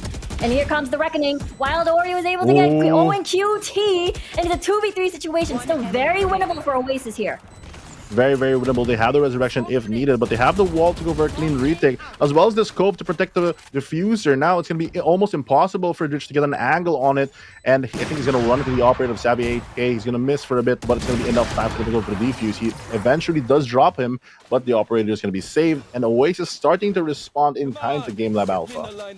Yeah, it was a really good round for them. It looked a bit dicey, especially that GameLab was able to get 3 people down against Oasis, and as they had the numbers advantage, but Drax is able to find these picks. Wild Oreo as well did a huge number on them. That's the reason why they're able to get this round for themselves. I hope that Oasis really showcases their comp right now. We haven't still seen that classic A push that has come out from Oasis. They can go for the stun. If they manage to hit Fallex, they might be able to give the advantage to Georgie to push up, especially with this contact flash. Yeah, with Georgie now pushing onto the offensive. With a 3-stack, their sights on towards A. They're still at spawn trying to get in more information before moving anywhere else. The 2 Sentinel stack away from GameLab, though, will spot out Nexi possibly here as he enters site B. But the alarm bot's going to find someone there as the shots will fly through, healing Dritch, and now with the numbers advantage, they get a pick. I feel like it's such a risky position for Nexi to play, and he gets punished for that. But speaking of punished, Fallex eventually does fall to Georgie, and they get control of A at least to salvage a bit of the round, but that leaves B open for a lot of possibilities for GameLab. They're going to summon the Reckoning as well, so it's going to be a lot of space for them. Yeah, that's a B execute for sure. Georgie's going to charge in behind the wall, isn't going to kill Georgie, unfortunately. Wild Oreo hiding from the smoke alongside Xavier K. They're waiting for the Reckoning. Already expired, I believe. And now with this positioning, they want to enter the site. They want to go in as GLAB. GameLab. I don't think they defused just yet. They're all stacking right there with a very nice wall. It is open. It has been open. And that's a thrifty round for GameLab. GameLab opening up this site and ending that round with a bang, able to remove the wall and all the other obstacles that Oasis Gaming tried to throw at them. And because they were on that lower buy, I think it's a great round for them to take in general, aside from it obviously just being a round closer to victory. Oasis, though, feels like they had a good idea. I like how Georgie thought that, okay, I don't care if I get hit by the Reckoning because my ultimate will still hit them, so it's fine. But unfortunately for him, it was such a narrow angle because of these 2 Sages as well as the Cove coming out from both harbors. It's a lot of things to actually spam through. Yeah, B side's already pretty slow. Chase gets Xavier K. Yeah, B is just such a claustrophobic area, and you make it even more claustrophobic with all the walls and all the utility on board, but it is going to be C this time as Drax spots out the Sage, gets the kill. Next with a beautiful headshot on the Sheriff, but he's burning. He's hiding through the side. He managed to find Owen QT, but Fall X gets the trade down. 1v2 situation here as now the tides, the waves, the spike isn't planted just yet as Georgie finds the corner and Dritch gets a kill. 1v1 here. It'll be a little bit dicey as the spike hasn't been planted just yet. So as we can see, Dritch is having to wrap around with the door. Noise giving information. We'll see as 2 players are trying to wrap around each other. The lockdown going to be in play, though. It's going to force Wild Oreo to make a move. Will he back out or will he choose to go closer? Looks like he's going to go for the fight. Maybe able to get the timing. He knows that the turret is there, meaning he knows where the KJ at least is going to come from. Already for the swing, but he's forced to back out. The timing doesn't work out for him, and he gets detained. Oh no, not like this. Not like this. Oh no. Not like this. Calculated. Well, Last round before the switch. I mean, That was I mean, seeing the killjoy already there. It was a big chance to see if he can land that one headshot, but really nicely done by Dritch there. Very nicely done, especially with the use of utility. Oasis landing a lot of crispy shots here with those sheriffs. I feel like a lot of the rounds that they actually are kind of close to are weirdly the eco rounds, not necessarily the buy rounds from Oasis that haven't been working out, but they still have one more go at it. This is going to be the round, and this time they have the operator in hand, Savvy. Has been a huge threat, whether on A or on C, but this time Savvy AK positioned the op on towards B. We'll see if anybody's going to try to peek that one. Maybe, but it looks like the attackers have quite the sense of smell as they sniff him out, and they're going to move on to the A side where it's only Georgie going to be the resident defender for it so far. We have Wild Oreo holding the cross on the harbor, but as being the first contact, it's not much support. You'd want to have your breach here or something else to really, you know, stall out and give you an advantage on the fight. While Oreo has to be very careful of swinging this operator because he gets spotted out, but while Oreo, too quick on the trigger, is able to take him out, and Boogie is going to be forced out with his Reckoning.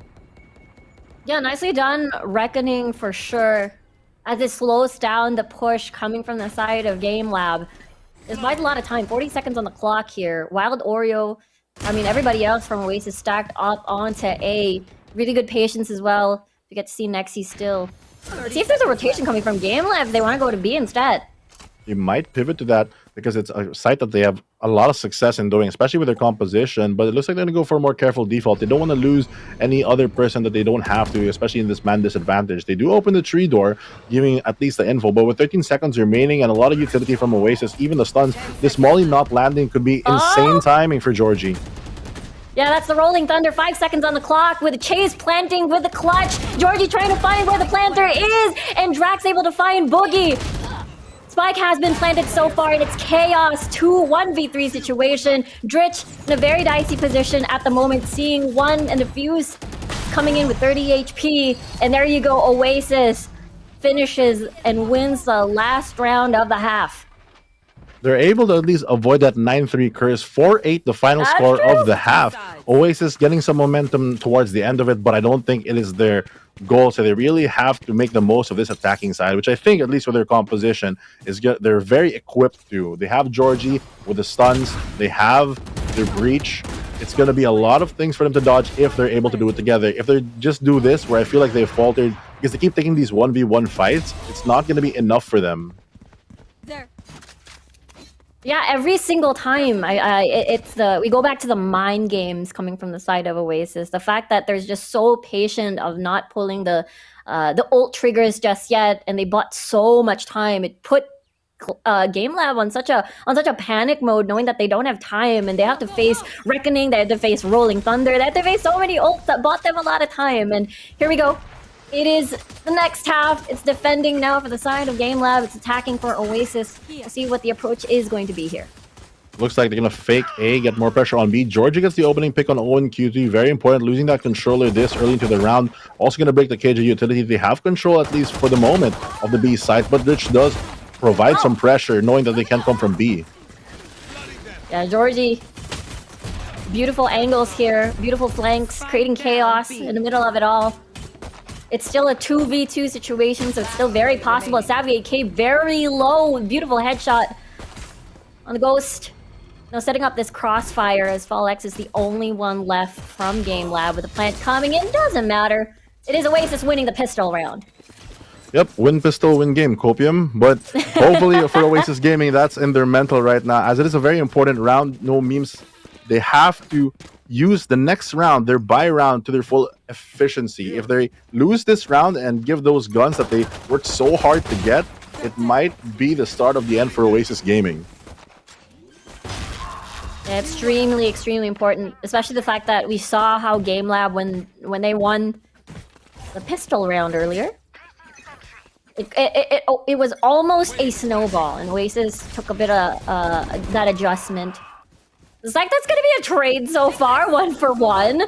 The action starts almost immediately as Georgie's able to spot out in the corner, and Owen QT gets Georgie with the shorty. And now with the man advantage from GameLab, where does Oasis choose to go? not only do they have the man advantage, they low-key have somewhat of a weapon advantage. At least on one player, they are able to pick up Georgie's Spectre, and losing that quick duelist means that they have to play with only util left and some contact plays coming from Oasis. They have the option to burn out time. Looks like they're cutting noise, and they're just going to try to creep up, force the defenders to rotate on the B and C side. Very smart move, which leaves, they have to assume there's at least one player somewhere on the A side, maximum two, because of them cutting noise. So if they're able to get the timing and get Boogie out of position, check him, then they will be able to get the round. But it looks like they're going to go for a B hit, still forcing this, even though they know that the KJ utility is there and that A is probably open. They summon all the tides and hopefully turns the tides for this round, but it might be enough. I don't know. It depends. Oh, we'll have to see. As that's going to be an A hit instead. Good way of like rotating, throwing GameLab off of their course. The plant is down now onto A side with post plant hugging the walls of A so far. As Drax finds Dritch. 3v3 situation. Nexy finds one, finds two, could find one more, and that's gonna be the third. And Oasis wins round 14. W Sentinel. A W. Nexy so sexy on that killjoy, able to get the impact frags with the Bulldog, especially with the teammate utility coming through, securing a round for Oasis, pushing this to 6-8. If we look here on the replay, unfortunately Georgie does fall, but Nexy with a great hold coming from Tree, he is able to just be such that stable player that Oasis needs right now here on the attacking side. Yeah, he's so reliable. It's the consistency that Nexy has. I mean, we talk about Oasis's layers. You kill Georgie, you kill Wild Oreo. There's still Nexy after to save the day as we head on over to round 15. It's still a bit of a slow. It's a little bit of this default happening from Oasis so far. Just trying to gather information. Don't know where everybody is from GameLab just yet. GameLab gonna be pushing up with this chamber, but unlike Oasis Gaming, this chamber does have an out. He can just TP back behind Waterfall if he chooses to, or if he fails to contact, and he's gonna get control of C just by being the chamber. So a lot of utility coming out from him, even with this pick. It's unconventional for the most part with all the recent changes to him, but it's still very useful if you apply it in the correct situation.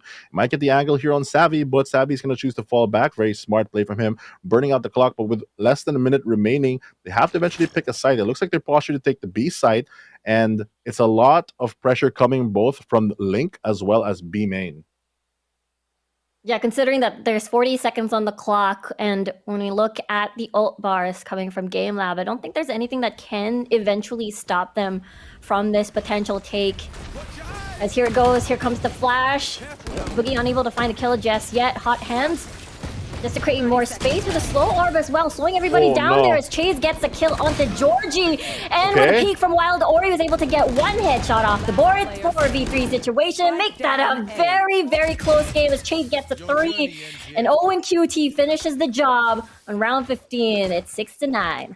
Dritch was so good at holding that tree position, similar to what Nexy did in the previous round. If they're not able to clear this tree when you take A, it's just another side that you have to look, creating that 50-50 angle when you do peek. You have to make sure that this position is clear. And unfortunately for Oasis Gaming, they weren't able to do that. And GameLab maximizing the round yet again.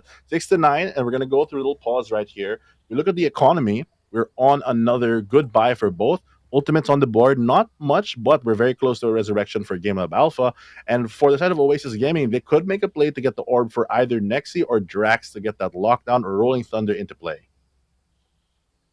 Yeah, it isn't extremely important for these aggressive takes and aggressive commits on these sites, considering the fact that, GameLab was so patient earlier. Chase didn't show his position just yet in that previous round. Allowed the Chaos to basically break through for a couple of seconds before appearing, knowing everybody else from Oasis were, and then that's the time he struck. So far, a lot of these patient plays are paying off from GameLab. I think that is a great way to put it. Patient plays paying off. GameLab really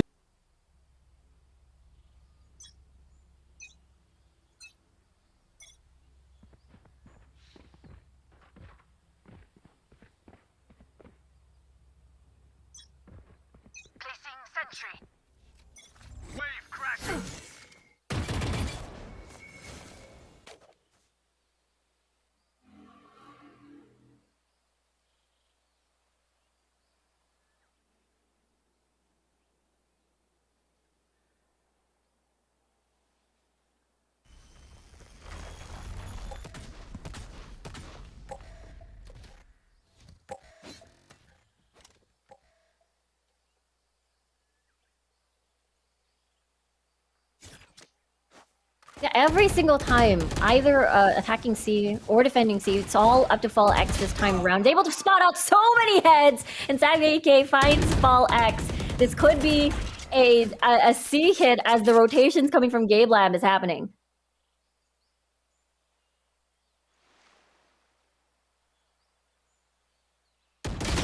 Off your feet! That is a very good question right now. So I think they're doing it. I think they're doing it, Fluffy. Your question has been answered, as they do have a very big man advantage. It was equal when it comes to eco. And now at this point, it's all up to Chase and Boogie to find the heads to click, and that's going to be a no as Georgie denies that one. Only Chase left. We're going to lose it on, see if they can get value off of that. It's a clean round for Oasis. They're doing it, Fluffy. They answered your question. True, they are doing it. Hopefully they keep doing it if you're an Oasis fan, because they have a bigger advantage now. They have the Vandals in play, and it looks like they have both of their ultimates as well. So a lot of utility coming from the side of Oasis. Yeah, a lot of utility with Boogie right now as well. Being able to scan out for more information. But yeah, you're right. Oasis does have the lockdown, does have the resurrect. They can immediately just sort of translate this into a potential snowball. It's 79 right now. The shot will not hit from Fall X, and he's able to kill Georgie before the teleport comes through. Nicely done by Georgie here. That's a lot of value. Losing a chamber like that means you lose so much map control and map presence. And on the other side of the map, we see Savvy work his way with Nexi and try to get some control on that C side, giving them more options to hit. With 1 minute remaining, they still have a lot of choice, and it looks like they're going to reposition to go for this one defender. But Rich does have the judge, so will it be one of those judge moments? He will get the opening pick, chooses to fall back though, not to continue the pressure, and then because they spot out it's a judge, they might be able to just punish this. Oh no, so much damage, although the resurrection does come into play to stabilize. Yeah, that's a lot of damages, as you said, with the Nano Swarm splitting the team into two, coming from Oasis as Drax is able to get the spike down, already into Site C. Now it's all up to GameLab right now to see as Savvy AK playing very high up here with a good crossfire from Wild Oreo. Boogie and Owen QT still don't know where everybody is as Jordy gets a headshot. Savvy AK follows through as Chase. They'll get another headshot for himself as well, but I don't think the numbers GameLab has, Oasis will take this round. Oasis starting to look back in form, getting that momentum that they needed. That they really have to show right now. Only one round separates both teams, and with the bias coming in full, we look at the replay of how Oasis Gaming was able to avoid a lot of these traps, even pushing away from this judge, able to just scrape and scrap their way through this fight. It's going to be hard for them if GameLab starts to adapt. Yeah, with this now, it's all about how does GameLab retain this mental, knowing that Oasis is now just 1 point closer for that tie. And so far, Oasis with the adaptation that we keep talking about from this team, it's a very great showing. It started off so well for GameLab, but Oasis at the end of the day, with their adjustments so far, has been paying off.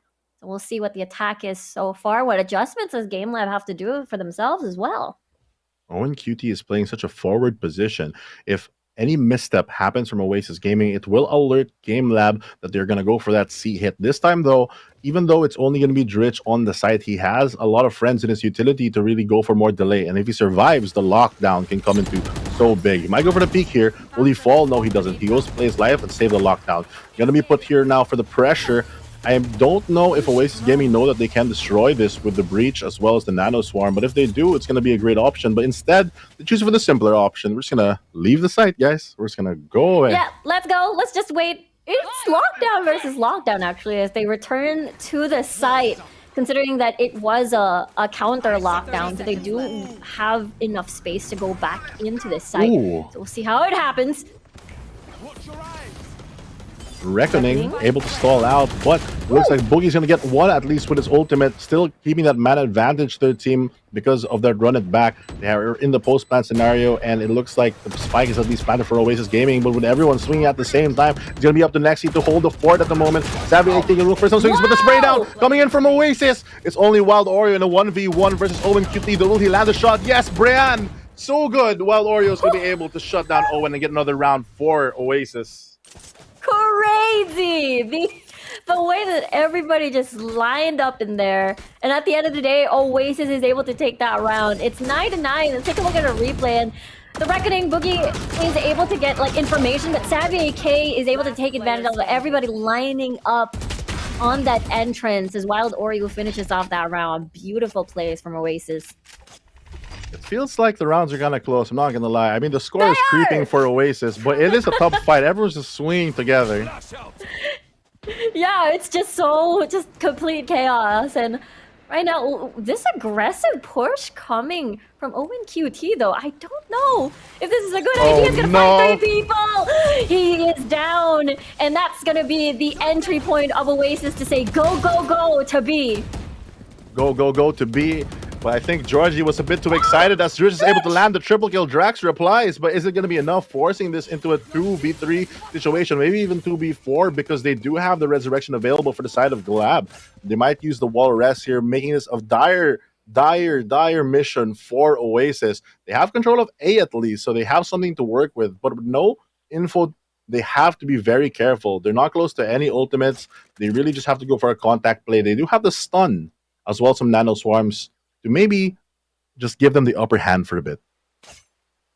Yeah, you're right. They still have utility to work with. Oasis now trying to clear the site as much as possible before planting the spike, wanting to make sure where everybody's going to be coming from so that they know where to put the utility. But instead, they're going to walk around here on defender spawn, see if they can find someone as Chase is already ready with his angle as he turns away.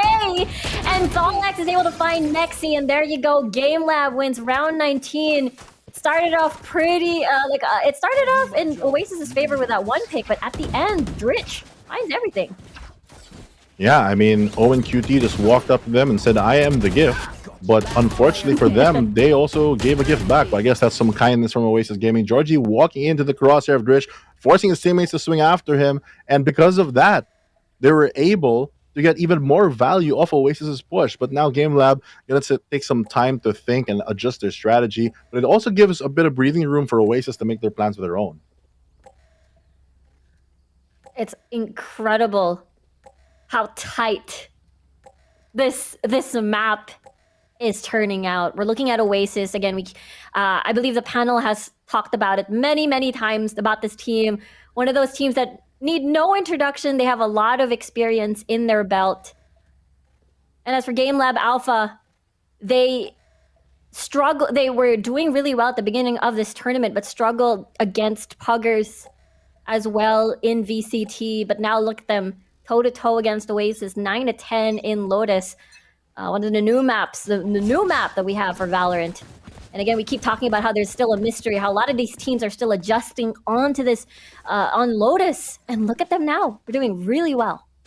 Yeah, Oasis Gaming now looks like they're posturing for that A hit. With 4 players this time, going to go for some more pressure. With the Harbor Cascades as well as the Breach Stun, they should easily get at least up until Rubble control. But will that be enough to force GameLab to make a move, as 3 players are already ready for that contact? Yeah, Chase ready for the wall too, in case Oasis pulls off the trigger. The tides are gone as the wall's being broken down already by Oasis. Georgie lying in the corner. Chase trying to wall bang. Boogie positioned here, but it's gonna get blocked off by the wall. No kills just yet. Just a lot of utilities being thrown out here and there. As we get to see people still being patient on their sites. No committal just yet, but as Oasis is moving closer and closer to this site, it seems to me that A is a decision with 60 seconds on the clock rather left. 60 seconds remaining. Time is not on their side. They have to make a move, but at least they do have control of Tree Room this time. A great adaptation, which they have kind of faulted to before. But with this explosive firepower, the stun does come in, but the crossfire, they're going to have to chase GameLab around this pillar. Drax is able to land 1, but GameLab is replying in droves. Now forcing this 4v2, and even 1 more goes down. It's all up to Savvy, or else this would be the end of the round, and Boogie is going to secure that for GameLab. A great adjustment from the tactical timeout, but it's not a good sign for Oasis Gaming. Yeah, it's 9-11 right now. Fluffy, this is crazy. The way that GameLab is also doing their own adjustments, the way that they've been winning all of these gunfights are like really good. I feel like Oasis, when you look at these replays, are getting caught caught off guard. Like they'll swing one angle, but they'll be open to maybe 2 or 3, and they just don't have the util or someone to hold it correctly because their teammates just want to swing for them. So they really have to start adjusting and isolating these angles so that they can have more efficient gunfights. If Oasis is able to do that, they might be able to get this round, but it looks like that's something that GameLab has been an expert of doing for the past couple rounds, and if they just continue to keep doing what you're doing, if it's broke, don't fix it, it might be a map secure for GameLab. Yeah, it's all about the layers of adjustments so far. If A hasn't been working out, the slow push of A hasn't been working out, let's try C, where we've been finding the most success in attacking, at least against GameLab, as the Rolling Thunder now activated. This is the go signal that Oasis is waiting for to go on to C. They're not finding kills just yet, as they see a lot of people down there as Georgie, Wild Oreo rather, and Savvy AK tag teaming with a lot of kills. They get the advantage and they get the plant down. This is a textbook way to take the site. They're able to keep everyone alive, but they are going to be facing the lockdown soon if Dritch chooses to do so. They're holding the flank, and it looks like GameLab is just going to go for some quick plays here. Just able to get one, though. So will they play off this, or will they just give this round to Oasis? Dritch, and again, able to do it. Always winnable, he says. 2v3. They're going to be able to put the lockdown into play with the slows. It's going to be a lot of time for GameLab to make a move. Yeah, this will force out Oasis for sure out of the site, which gives the defuse opening for the side of Chase. Does he have time? Look at Oasis, they're rushing in, but I don't think they have access. They're able to wall Chase out as the clutch comes down 9-12. Crazy, Fluffy, this is crazy. Crazy. I'm not sure. I think that was Wild Oreo's wall, actually, that they had to push through. The small slow coming in, as well as the line of sight being blocked, was just too much for Oasis Gaming to handle, because this lockdown really pushed them so far back. Yeah, Dritch, Dritch being able to get 2 kills to get to a lockdown was such a pivotal move and significant moment for GameLab to win that round, and now they're match point, and now this could be it for map 1. It could be it indeed. Still a lot of time for them to work with, but it looks like Oasis is going to go for that simple C hit. If they're able to land their util again this time, it's going to be a great advantage to them, but with Fallex, with his great aim, is going to be holding the operator angle, but he is forced out with a Reckoning, another use of a lot of these stunts. Will he get the timing though? Might be able to get one. Nope, he's going to choose to fall back and give up the site. Yeah, it's going to be one of those things where, okay, we got C site earlier, the lockdown was just a problem. They don't have to worry about the lockdown this time around against GameLab. As a very good wall will spot out the plant and deny the plant coming through. As Fallex is able to eliminate Savvy AK. Beautiful timing as George is able to get a trade here and there, but Boogie is gonna boogie out his way and get a kill. Another one. It's a 1v3 situation here. I don't think it's gonna be possible. As that is it. GameLab wins. Map number 1 here on Lotus. Crazy, crazy map. Crazy series we're seeing right here. It is madness, Fluffy. This is amazing. This is an amazing map for GameLab.Alpha. This is just another story for GameLab. They can say that they beat one of the top teams in the map, and it might be their turn to beat this team and remove that undefeated streak from Oasis Gaming. Props to them for choosing Lotus out of all the maps. They said that they might have a surprise, and boom, we were surprised. At least I was, that we lost the first map. So GameLab, congratulations to them. Very, very well played. And I like how they used their defaults as strong as they could. Yeah, the way that they're just so patient, and the fact that they, managed to get this, triple sentinel composition, that means that, okay, their defense is going to be incredibly strong, but they made the attacking side, the attacking phase, work so well, and they're able to garner a lot of points. And again, it's adaptation over adaptation, and we talk about how does GameLab penetrate all throughout these layers, and honestly, that's it. We saw Dritch getting a lot of these key picks. We saw a lot of these key angles. Chase being so patient in his positioning, not coming out till the time is right. It's just so good for GameLab.Alpha. So good for GameLab.Alpha, and I like the way that they get those opening picks. I think that's the momentum swing that always happens. I think most of the rounds, I'd have to look at the statistics to make sure, but it feels like at least they are able to get a lot of value just by being the first one to land those shots. Yeah, when they were on the attacking side, whenever they get a pick off of C, they'd always rotate to A. And again, with the triple sentinel composition, they can take their time and not use themselves as walking wards. They have a lot of utility to get information without sacrificing and peeking on these corners. As you get to see MVP for Dritch. Again, that lockdown to take it to match point was so key for GameLab.Alpha to get that match point for themselves. Very important for them. I think that overall, GameLab.Alpha just played phenomenally. I mean, all the teams are improving as we progress through this VCTPH season. And it looks like for the split, it's going to be GameLab who's made the quicker and better adaptations for this map. So hopefully they carry this momentum for their team onto the next map. Yeah, this is such a big boost. This is such a big morale boost for themselves. We know that, again, when we look at this series, this is so important for GameLab.Alpha because they're 2-2 in the standings. And remember, the bottom two doesn't get to join the rest of the party for playoffs, so they are still in danger. But if they do win this series against OASIS, it's going to look much better for them, and they can breathe, a bit of a sigh of relief, especially when we look at the upcoming weeks. True. As we look at these map highlights, we can also see how well GameLab just played around this map. Even this knife kill coming in from Dritch. Yeah. Mad respect for him to go for that. While the Oreo, on the other hand, and Nexi playing phenomenally for the side of OASIS Gaming, but it looks like it's a lot for OASIS Gaming to step up as they move on to the next map. Yeah, it's going to be completely interesting to see what the adjustments are going to be. But again, this Lotus has been phenomenal. Again, Dritch had the knife kill, had a lot of key lockdowns to pile up all of the wins, all of the rounds for the side of GameLab. But of course, we got delivering the win with Grab Unlimited. We've got Fall X, the defender of Site C, constantly with that chamber. Fall X, the operator, the tour de force, and the force that brought GameLab a lot of rounds this game, able to deliver that win and hopefully continue that momentum into, I believe it's Pearl. Yeah, I love the surprise that, again, GameLab.Alpha is able to pull off against OASIS. Again, this is such an amazing feat for GameLab.Alpha. Again, we're talking about OASIS, top of the standings, GameLab.Alpha, not in a comfy position in their standings, 2-2. And that's why it's an incredibly exciting series. And after this map number 1, anything could happen in this series. Anything can happen. I mean, VCT is full of amazing players, and if they keep playing like this, they can honestly take it. There's still 2 maps to go, but the second map is going to be OASIS Gaming map, and we will see that after the short break.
we are back for this exciting and the continuation of this exciting series between GameLab.Alpha and OASIS. My name is Riku. Joining me is, of course, Fluffy02, and we're heading on to map number 2, and it's gonna be Pearl. And so far it has been a roller coaster ride, a plot twist from the Lotus map as GameLab.Alpha is able to take that game off of OASIS, and now we're map 2. What are your expectations, Fluffy? What's going on? What's happening? I expect GameLab to be on a high. You know, they're one of the few teams that were able to take a map off Oasis Gaming, so they're going to have that momentum and confidence moving into Pearl.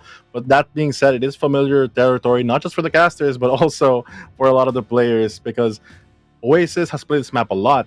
But similar to the theory behind Lotus, if GameLab is able to study and decipher them, it could be a different tale for Oasis as they move on to a familiar map like Pearl.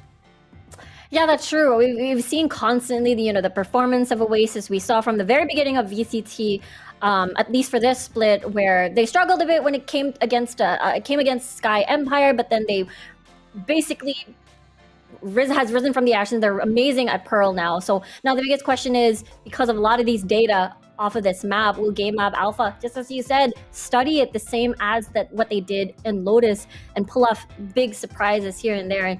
And you said it yourself. They've got a lot to lose, considering the fact that, again, they're 2-2 in the standings. So it's at this point like this is the time where they can pull off a lot of these surprising picks, surprising strategies. Yeah, I mean, for Oasis Gaming, I think when you look at the standings, Naos Esports is currently 4-1. And Oasis is 4-0 with this game yet to be finished. So it's also going to be important for them to figure out if they're going to be still at the top of VCTPH or if they're going to be tied with Naos Esports. So it's going to be a battle for the top teams for Oasis Gaming, and it's going to be this deciding series that will really tell the tale of both teams. GameLab is able to make a lot of these quick adjustments that it looks like Oasis Gaming is not prepared for. And Oasis Gaming really has to start stepping up in learning, just being able to trade their teammates, learning the map. And I'm sure that when they fall onto a map like Pearl, which they've done a lot of, that it'll be at least comfier for them to play and a bit less awkward. At least for Oasis Gaming, even though you have a lot of research for them to look up on, or to look up on a lot of their plays and stuff, Oasis Gaming has always found a way to adjust. They've changed their strategies, even their compositions, multiple times. So you can be surprised, or you're not even sure what they're going to be playing. So maybe it's not going to be as effective. But GameLab, again, with that momentum, is still a huge factor coming into the series. Yeah, you can see a couple of players like jumping up and down earlier after their victory, because it is such a huge and big deal. We're talking about the top 1 spot Oasis right now in the standings. But of course, let's not wait any longer as we head on over to Agent Select here on Pearl. Are there going to be any surprises? I wonder, because I'm seeing Folex again on the chamber here, Fluffy. We are, but this time we're going to be seeing Georgie on the Jet. Previously, he's played other duelists here before. Oasis Gaming has tried so many compositions. They've done the Astra with the Harbor. Now they have the Omen with the Jet and a Sova for Valorio instead of having that Fade. So maybe all that research you can throw out the window, because Oasis Gaming still has a lot of surprises. For GameLab.Alpha, they're similarly running the same comp, but they're sticking with Folex on that chamber, giving up a bit more control from the lockdown, but having the great aim and long presence all the time with that Headhunter. It's going to be incredibly interesting in comparison to Lotus. There's a lot of options for you to play as a chamber, a lot of these long angles to play from. But it feels like now for as a chamber, got that sight on towards... Oh, we're going to Haven! Am I mistaken? We're going to Pearl. We're going to Pearl, guys. I believe we're going to Pearl. And I'm so excited to see the momentum continue for GameLab. Oh, we're going to Haven! Oh. My bad. My bad. Our bad. Anyway, chamber on SVC map number 2. It happens, Fluffy. It happens. It happens, guys.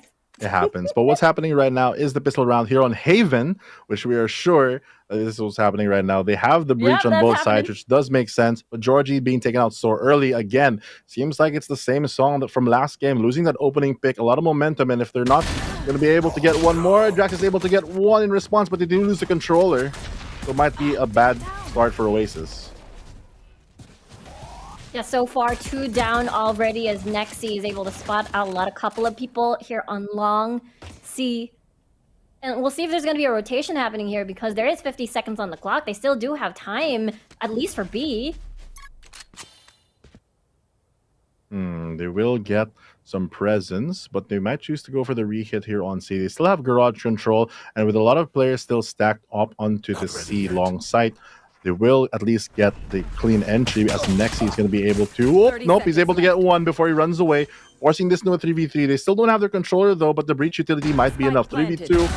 Oh, and one more. Nexi so sexy, being able to get more value out of this. And right now, Owen QT, 23 HP. Not sure if he can survive the onslaught of 3 people at backside. Sorry, but Spawn, as now OASIS is able to win that first pistol round. Nicely done.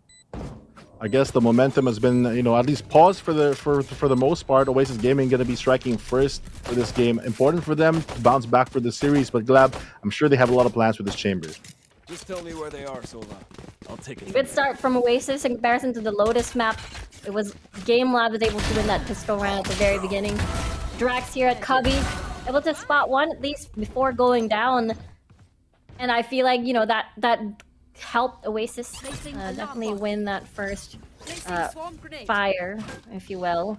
Well, let's see now what the plan is for GameLab. There's one Marshall on the side of Rich. Let's see if he's going to be able to get value off that. Interesting that it's the breach that has the Marshall.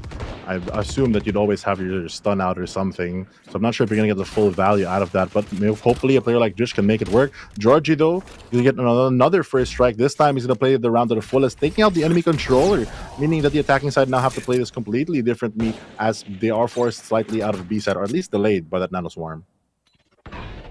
Chase decided to back off from Garage for the crazy risky crossfire, especially with Nexi hovering around the corners. Wild Oreo now looking, having his sights on towards B, as it seems to be the GameLab already trading through the defenses as Boogie's able to get a headshot onto the Sheriff.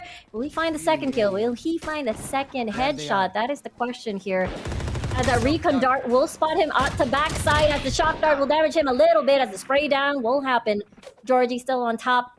Now it's a bit of a dicey time for GameLab. There's only 2 people left. Does he not spot this guy? Will fire shots onto Wild Warriors. Georgie gets the trade down. He knows the plan is towards A. He knows what's happening.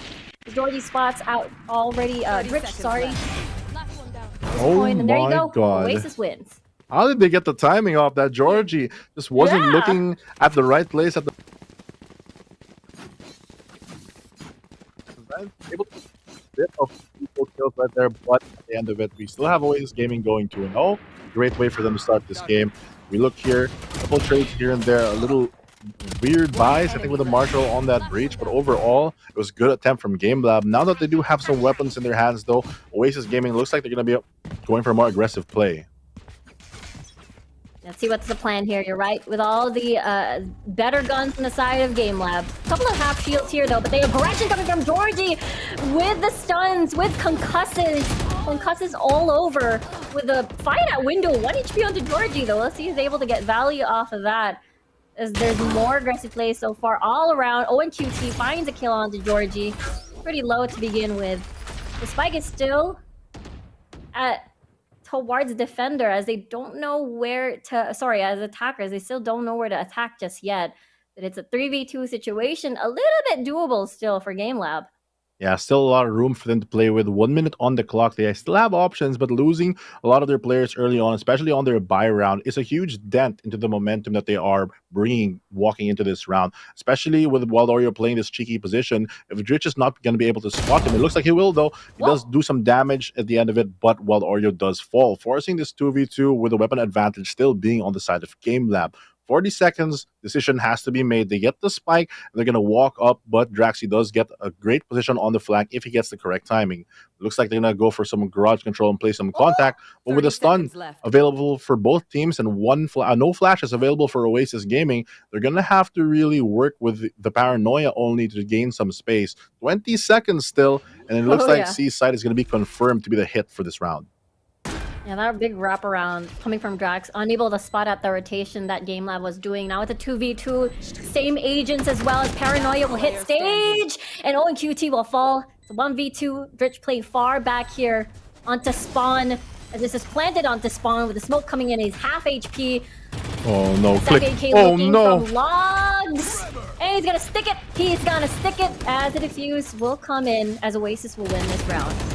Oh man, his crosshair was literally on Drax, but the stinger with the spray just went everywhere else. So sometimes it's so good, sometimes it's so bad. Yeah. Unfortunate. It started off really well too from Oasis. The fact that they're able to get, they didn't have the economy advantage and they were able to get a lot of kills, a lot of value off of that. It's a good start, 3-0 right now. Yeah, Georgie just doing some Georgie things there, sending him off like a bullet, the bomb to go in like a missile and destroy the economy of GameLab. But with that, a bit more stabilization does happen. Oasis Gaming getting another opening pick.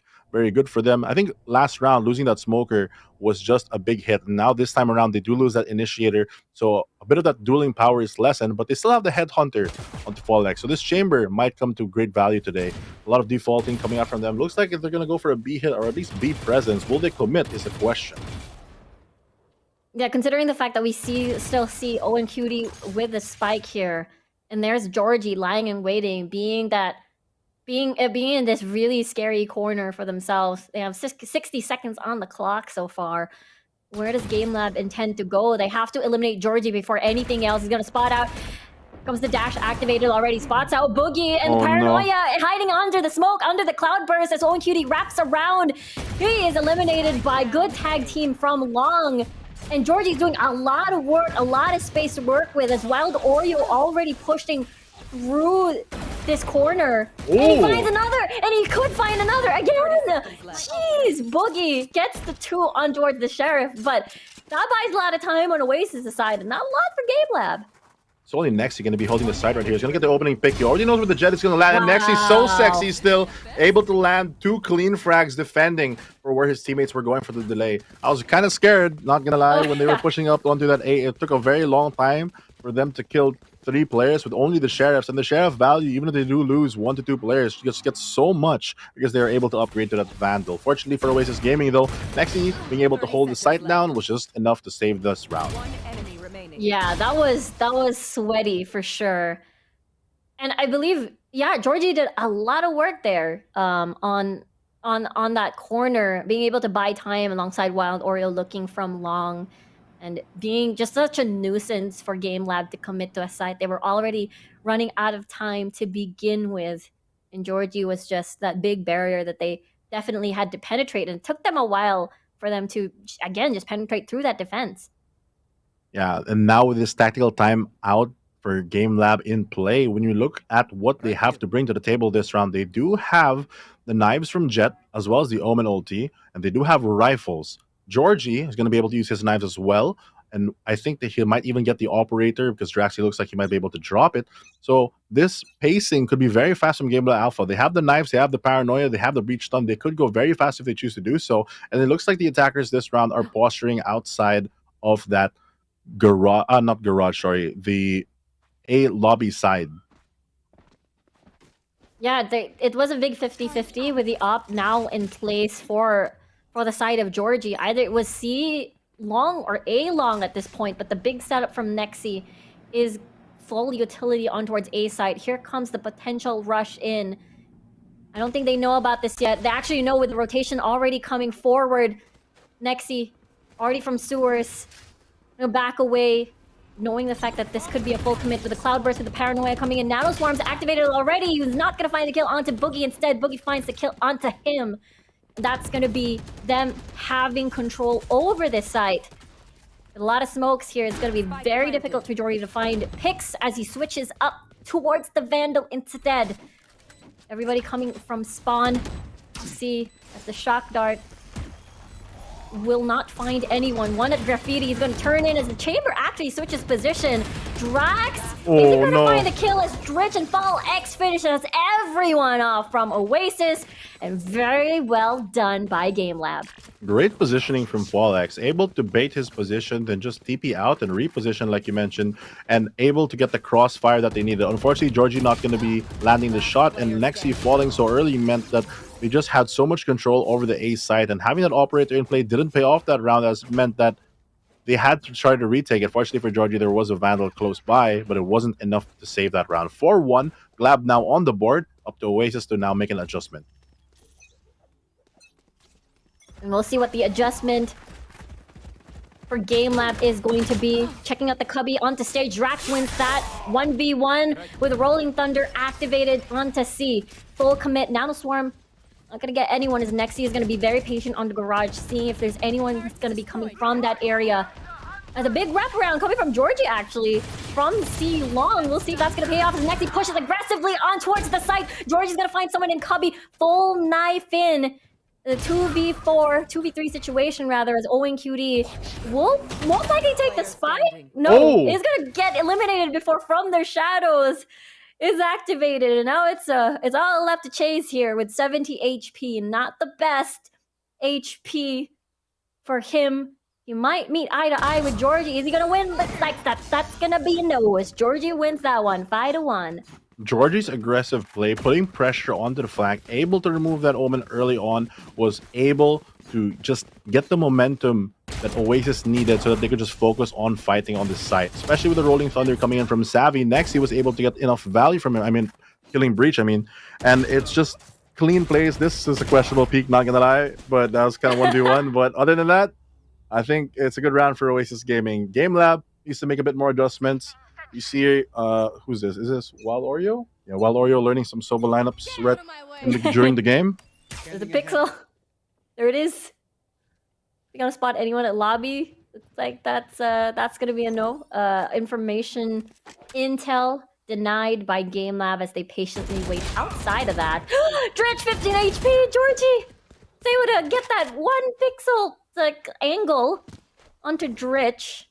They'll spot him out. Now he's not in a healthy HP.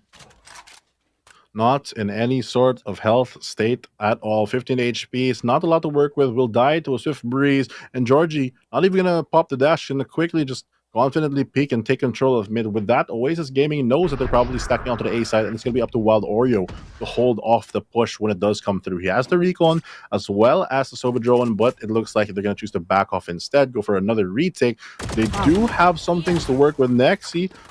Georgie is able to take out 4X, so that removes the flanker, and again, providing more pressure. Is able to get another one as well. That's their controller. They try to go for a desperate push, but Nexi is able to shut them down. The lockdown in play also. It's going to be so tough for GameLab, and they're not going to be able to make themselves out of it. Just clawing for breath under the pressure from OASIS Gaming. Yeah, Georgie, again, doing a lot of work here on this game. The fact that creating a lot of chaos in the back line, just bothering Fala X and everybody else from continuing the push onto C.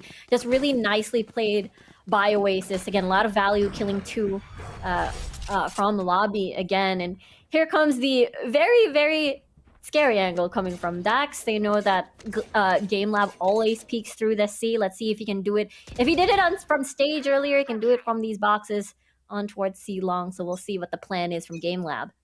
True, any advantage, I think OASIS Gaming is going to grab, but GLAB right now has to really get their own sense of advantage. I think last game, it worked out so well because of the opening pick value, but this time it looks like they're struggling to find any players out of position. This time on a map like Haven, it looks like the utility is a bit too much for them, so hopefully they're able to solve their problems by just getting a bit more contact base and picks. But I think like everyone on OASIS Gaming is on top of some kind of box at this point, playing every off angle. If Alex is going to jump onto a box of his own, going to try to clear out long, get some long control. They've been able to do this every game, every round. But OASIS has been able to respond in kind, so they have to make these small adjustments that really just scale up into the impact of the rounds that they need. Yeah, they're incredibly patient too. OASIS not over-rotating, over-pushing, being over-aggressive. They're just waiting at all of these off angles to see. And it might just pay off as GameLab not running out a lot of time here. Oh, no. As Georgie unable to get a kill off it to Boogie with a beautiful timed flash as Drax will just retreat from spawn from now. As that's going to be a complete C execute coming from GameLab. Dritch now with the plant here. We'll see if Nexi is going to set up this flank. There could be a possible 1v1 against Fall X here. It's like that's going to be a no. He's going to be coming from garage instead. No contact just yet. Just a lot of utilities just to buy time. A Savvy AK. And Drax kills the one from backside. now here comes the onslaught. Chase so low, but the crossfires are just too much as Drax gets a lot of these kills with a headhunter now from Fall X. All up to him. The paranoia. It doesn't matter if he's blind. He gets the kill and he wins the round for GameLab. Somehow, he still has that far sight, even with the nearsightedness, able to land the tour de force just with muscle memory alone. Fall X, again, saving the round with this chamber pick. It's the reason why they picked KJ. Unfortunately for Georgie here in the replay, he gets pushed out by that timing flash. OASIS Gaming tried a very good attempt on the retake. It looks like there's a lot of success for GameLab here on the C side, but the A side, not so much. So hopefully, they work on their strengths instead of just plugging all their weaknesses so that they can get a bit more rounds on this half. Oh yeah, that's true. The Fall X did amazingly well. Yeah, you're right. Doesn't matter. If it was he was blinded, still is able to finish off the kill onto Drax. And right now, the momentum broken, that badly needed by GameLab. And now let's see if they're able to spot out Drax here on top of this box as Fall X is gonna move slowly, closely. Headhunter on his hand decides to back away instead. Here's the jump spot coming up from Savvy and just backs up, and Drax again loving all these boxes in the whole map, just standing on everything that he can. But Georgie's going to be able to take out the enemy operator. The dash coming in from A-Link is going to be enough to take out Savvy, but it's going to be up to Drax to hold down the fort. B-side is now open for GameLab, and they have control. They're going to use all the utility that they need to push them out and at least get a safe plan. And at the back end of things, Owen QT still running back for support. Georgie able to get another frag, though. Will he walk into the crosshair of Glitch? No, his teammate does instead, forcing this 3v2 situation. It's going to be up to Next. He's able to get one. But Georgie's so low, no cloud bursts available. Will he check the close corner? No, he won't. Chase, amazing way to move. And unfortunately for OASIS Gaming, GameLab played that extremely well. Yeah, their post-plan positioning was so incredible. They covered every single entrance of B. And OASIS is either forced to push in with their backs unprotected. And so far, we talked about momentum being cut by GameLab, and now it's slowly continuing on the side of GameLab that they so badly needed because OASIS has been snowballing all this time. Well, the Oreo tried to go for the operator peek. I like this move coming in from Sova like a few seconds ago where he crept closer to get the off angle here behind the garage window, taking out Nexi from that unexpected spot. Now a timeout coming in from OASIS Gaming, some thoughts from our coaches and hopefully some more information into the brains of the OASIS Gaming players. Georgie, Nexi, and Drax going to be able to buy something, but not fully buy as compared to GameLab.Alpha, where they do have the full rifles loaded out, full utility, and they have the Rolling Thunder to work with. It's going to be a very tough round if GameLab.Alpha is able to use all their tools in the way they want to. The question is, where will they go? A, B, or C is the question, and it looks like at least right now, they have the Chamber Trap, the trademark already for that A lobby push. They have some players on the attacking side ready just make some plays, and they have the Breach and Omen together, meaning that they're probably going to do something aggressive.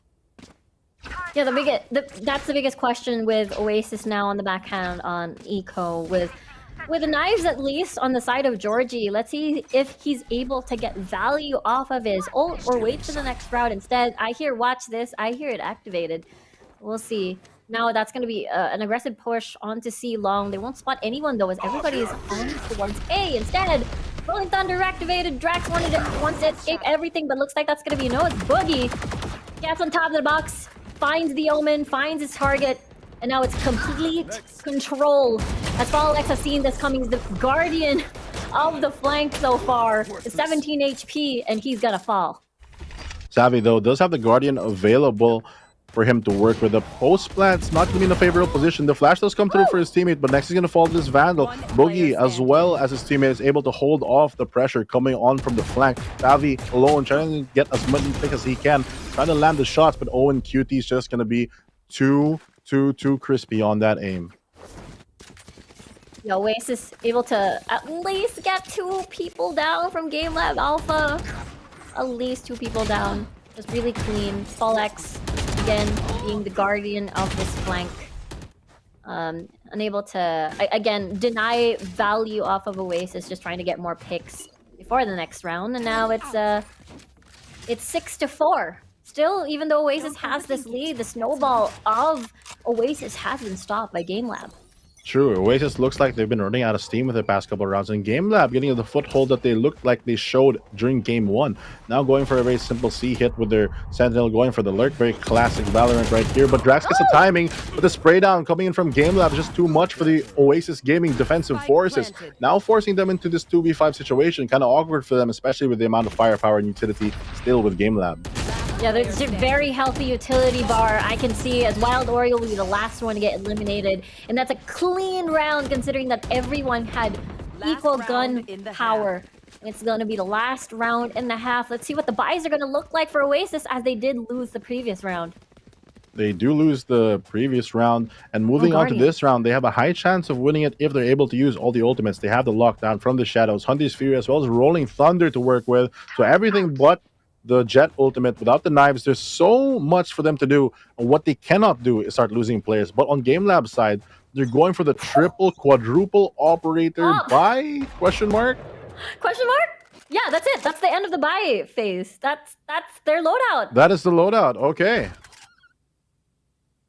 Interesting spike rush, but you know, all good. Oh, there you go. We'll see.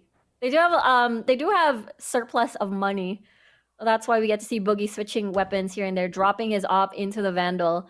We'll see what the approach is going to be, as they're going to be playing slow, as there's a lot of ops on the table. They want to get a pick first before entering a side and swapping some of their weapons, because there are Guardians on the opposite side. But again, even though GameLab has utility, has a lot of these ops, rather, they don't have a lot of AoEs to deal with, like Rolling Thunder, to dish out, rather, to take control of the side. Gotta get these picks.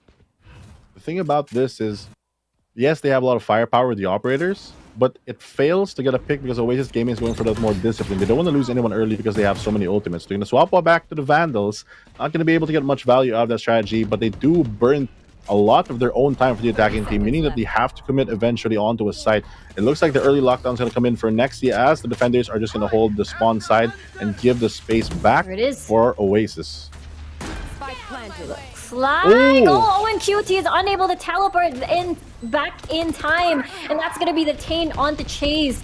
Spike has been planted, however, and that's a 4v4 situation. No way they don't clear this guy. Chase is hiding! No way! No way he survives that entire detainment, and he does fall eventually.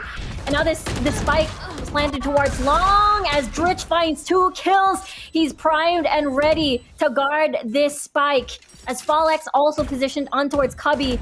They can play their time, they can play time, they can do it all. And Savvy denies everything away from GameLab. And there you go. They have the time, and they're able to win this thrifty round against GameLab. In fairness, I actually thought that GameLab had like a very good chance, especially because it looked like Oasis Gaming wasn't using any of their smokes, or I don't know if they had one available or it was on cooldown, but they weren't able to block that long line of sight. It was just so powerful for the side of GameLab. I guess if they smoked it though, because the bomb is such in this specific position, it's so spammable, like regardless.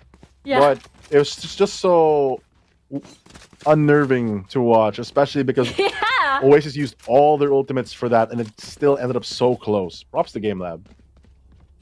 Yeah, that was intense. The triple up as well, and now it's a new beginning as the next half. The swap up positions here as GameLab now on defense and Oasis on attacking. Let's see who's gonna deal first blood first. What are the adjustments so far? Because this map is so close, 7-5. 7-5, so pistol round going to be very important. Whoever wins this might stabilize or maybe push the lead even further. A lot of ghosts coming in from the side of GLAB, and they really need to use this angle. But it looks like Oasis is going to rush close. Will Georgie check this player, though? I don't know if they spot him out. He doesn't. He's able to get 2 Omen Cutie. So much value from those 2 kills, but Savvy 8K quickly responds in kind. 3v3 now forced for them with the retake coming in from GameLab. And we'll see. As they're playing, all of them coming from long here. Boogie gets 2. That's only Wild Oriole left, having to stop this onslaught. He's not flashed, actually. Doesn't matter. As GameLab is able to get the defuse down with 1 player left. Nicely done by GameLab. GameLab indeed has struck back and struck hard, getting the first strike for this half, increasing the odds that they equalize the game on the next round. They need that momentum so far. Yeah, Owen Cutie got a lot of value off of staying in that corner. And even though they're able to trade it off eventually, at the end of the day, GameLab able to clean slate with that 3-stack attack from C Long. 3-stack and attack. But speaking of attack, it looks like the force buy is actually going to come in for the defensive side just to try and fight back. Yeah, this has to pay off from GameLab. We'll see what the adjustments or how they're gonna get value off of this force bias. Georgie quickly enters B site right now, and that is going to be the approach. A lot of smokes, a lot of utility. GameLab does not have information where everybody is at the moment, as it's shrouded in mystery with all of these blockers. So let's see what the approach is going to be. Looking at the post plant, looks pretty decent right now at this point.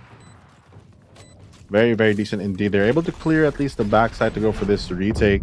But the OASIS gaming pressure is not going to stop. With a clean plant and with the stingers in hand, might be enough for them to get a bit more value. Still 4v3, 4v2, 4v1. Everyone just dropping on the side of GameLab as the force buy does pay off. And they re-secure their lead of 2 rounds. 8-6. Incredibly close. But yeah, at the end of the day, no one falls from the side of Oasis Gaming, I believe, and they're able to keep their guns, and because of the force buy coming from GameLab.Alpha, they won't have the usual gun advantage at this point of the round. They're going to be coupled with Sheriffs. Aggressive push coming from Oasis on to B site. Very clean coming from this team. Very, very clean indeed. GameLab on that lower buy is going to be able to use a couple of sheriffs, but if they land heads, still a lot of impact for them to upgrade into the next weapons. And just like that, Oasis Gaming is going to strike hard, strike first, strike fast, and take out the enemy controller. It's a big deal. Out of all the players that you could possibly lose, a bit of headhunter trade is going to go in, but his teammate actually falls in his place. Little martyr right there. Georgie dropped 73 HP, but with a shorty in hand only for Chase, I don't think it's going to be enough range for them. While Oreo moving close, using that Soba drone, going to spot him out. He has to back off. Nope, just chases him out there. Tells his teammate, he's here. And Georgie and Drax going to be able to clean that up. You're putting that 9-6. A good way for Oasis to start attacking half in a fairly attacking-sided map. Yeah, it has been incredibly strong. It has been an incredibly strong showing so far from Oasis. I mean, we saw constantly how GameLab is able to cut the momentum that Oasis built up at the beginning of this map here in Haven. But so far, so good out here on attacking after winning, after losing the pistol round actually. And you know, you mentioned the force buy just did pay off eventually as GameLab.Alpha now having the gun advantage. We'll see how they're going to pay this off. So far, they've been losing the first blood battle onto C Long, and now it's Boogie here. Ooh. Let's spot out the recon. It's gonna spawn out the recon. Interesting recon coming from Oasis, as the Sova actually was playing the lurk. It's the one that they used in Brazil very recently. So a great way to fake the site as well as create some pressure, but it's going to be immediately smelled out by GLAB. They know it's going to be a fake, but that gives the option for Oasis to go for the re-hit and retake some space that GLAB is now giving up. And right now, yeah, this forces GameLab to go commit all their efforts onto A, and Oasis as well might meet the entire stack of GameLab with this positioning. Fall X gonna peek, most likely. No, he falls back actually. It's one person at sewers, 2 people at sewers rather. Wonder if that's that is it. That's the attack as Georgie finds Fall X, and Boogie and Owen QD gets more trade. Dritch loses the gunfight as Chase gets the trade anyways. It's trades for trades. Owen QT. There's more members from GameLab. It's only Nexi coming from behind. I don't think they have information where he's going to be, as Chase is actually looking at spawn here from hell. This is a crossfire. Let's see if he is able to peek Owen QT first before anything else. He finds out Chase. That's going to be a no. That's GameLab taking the momentum back for themselves. That's a questionable decision coming from Oasis. They pressure C. They use the recon where the Soba's closer to A just that they can secure the C side fake, or at least make it believable. They know that the opponent's already backed off onto the A side, yet they still choose to force themselves to take the A side, even investing the Rolling Thunder. If they're able to control a bit more of that mid-game and get some better mid-round calls, I think they should have been able to secure that round. But fortunately for GameLab, a great read from them was able to put themselves in the position for the best retake possible, just having a literal stack of players there. Yeah. Yeah, everyone was there at A. And now what the approach is going to be, Georgie wanting to find a pick perhaps. If someone's going to push this, it's going to be Owen QT. They're going to meet Ice. Looks like that's going to be a no. Is he going to push through the smoke? They're going to... We'll see. Georgie's waiting for the smoke to dissipate. And Wild Oreo, rather, is able to get a kill onto Owen QT. Now the drone is going to be scanning ahead. See if anybody's in close quarters. Georgie's going to get concussed, but it's going to be fine. Because that pick has value from Oasis. A lot of value, actually. I thought they were going to kiss at that point. They were so close. Yeah. I was kind of scared of who was going to win it, but Georgie, with that pick, is able to make his way to this position onto window, getting some advanced control for Oasis Gaming. Will he spot out the timing from Dritch, though, is going to be the question. Will he choose to peek out? So many players around this position, Dritch not necessarily looking at him. Bogey, they kind of sense that he might be in garage. Oh, and Georgie finally peeks out now. He's going to get the running player. He gets the third. And now they know that there's pressure coming off from that B side as Oasis Gaming does take control of A. They have everything secured, but the retake coming in from GLAB is going to be a lot of pressure for them. Oasis, though, not going to give them any room to breathe. The crossfire setup, the bait and switch, and it's something that looks like the Oasis that we're used to seeing at the top, where they're using their utility to draw out the enemy, and they're able to get a lot of these timing picks by placing their players at the correct time. Good on Georgie for picking the right time to peek, because if he peeked the first guy or the second guy, he would have died to someone else. But thankfully, he peeked the last guy. Yeah, that was so nerve-wracking. Is it Dritch gonna find him? No. Was it someone else? Nope. And then the third guy comes in, Chase, knowing that it's safe. Two of my teammates ran this direction and they're fine. There must not be someone there. And now the attack, Georgie with the aggressive dash in, spots Fall X, and here comes the onslaught as Boogie unable to find the target. With the knives in, that's gonna be an A signal for the side of Oasis, checking all of these corners. As there's two people on the side of GameLab here on towards A. This is a numbers advantage for them as Georgie will spot out good paranoia timing as one was nearsighted. Chase will drop down and find Savvy 8K, but only with a Marshall in hand is unable to find his mark. And so far, this is an Oasis stack, an Oasis game. I mean, Oasis round, rather. It is an Oasis round. Very clean use of util here as Owen QT is going to be hunted down by the Oasis squad. Georgie going to be jumping, hopping, and looking, smelling out the player. Oh, but he gets punished as his barrel does peek out for a bit. Going for a bit of TP plays, trying to save himself. Maybe even get one more kill. He will be able to get the Phantom if he does, though. Savvy's going to spot him out. They know he's still there. 5 bullets only. Thankfully for Georgie, he dropped a weapon with no bullets, so, you know, a lot of pressure for that. Yeah, the choice to reload with the 5 bullets, but there you go, Oasis. Good pick coming from Georgie. That's long, and the paranoia timings. Georgie's able to get that entry point down.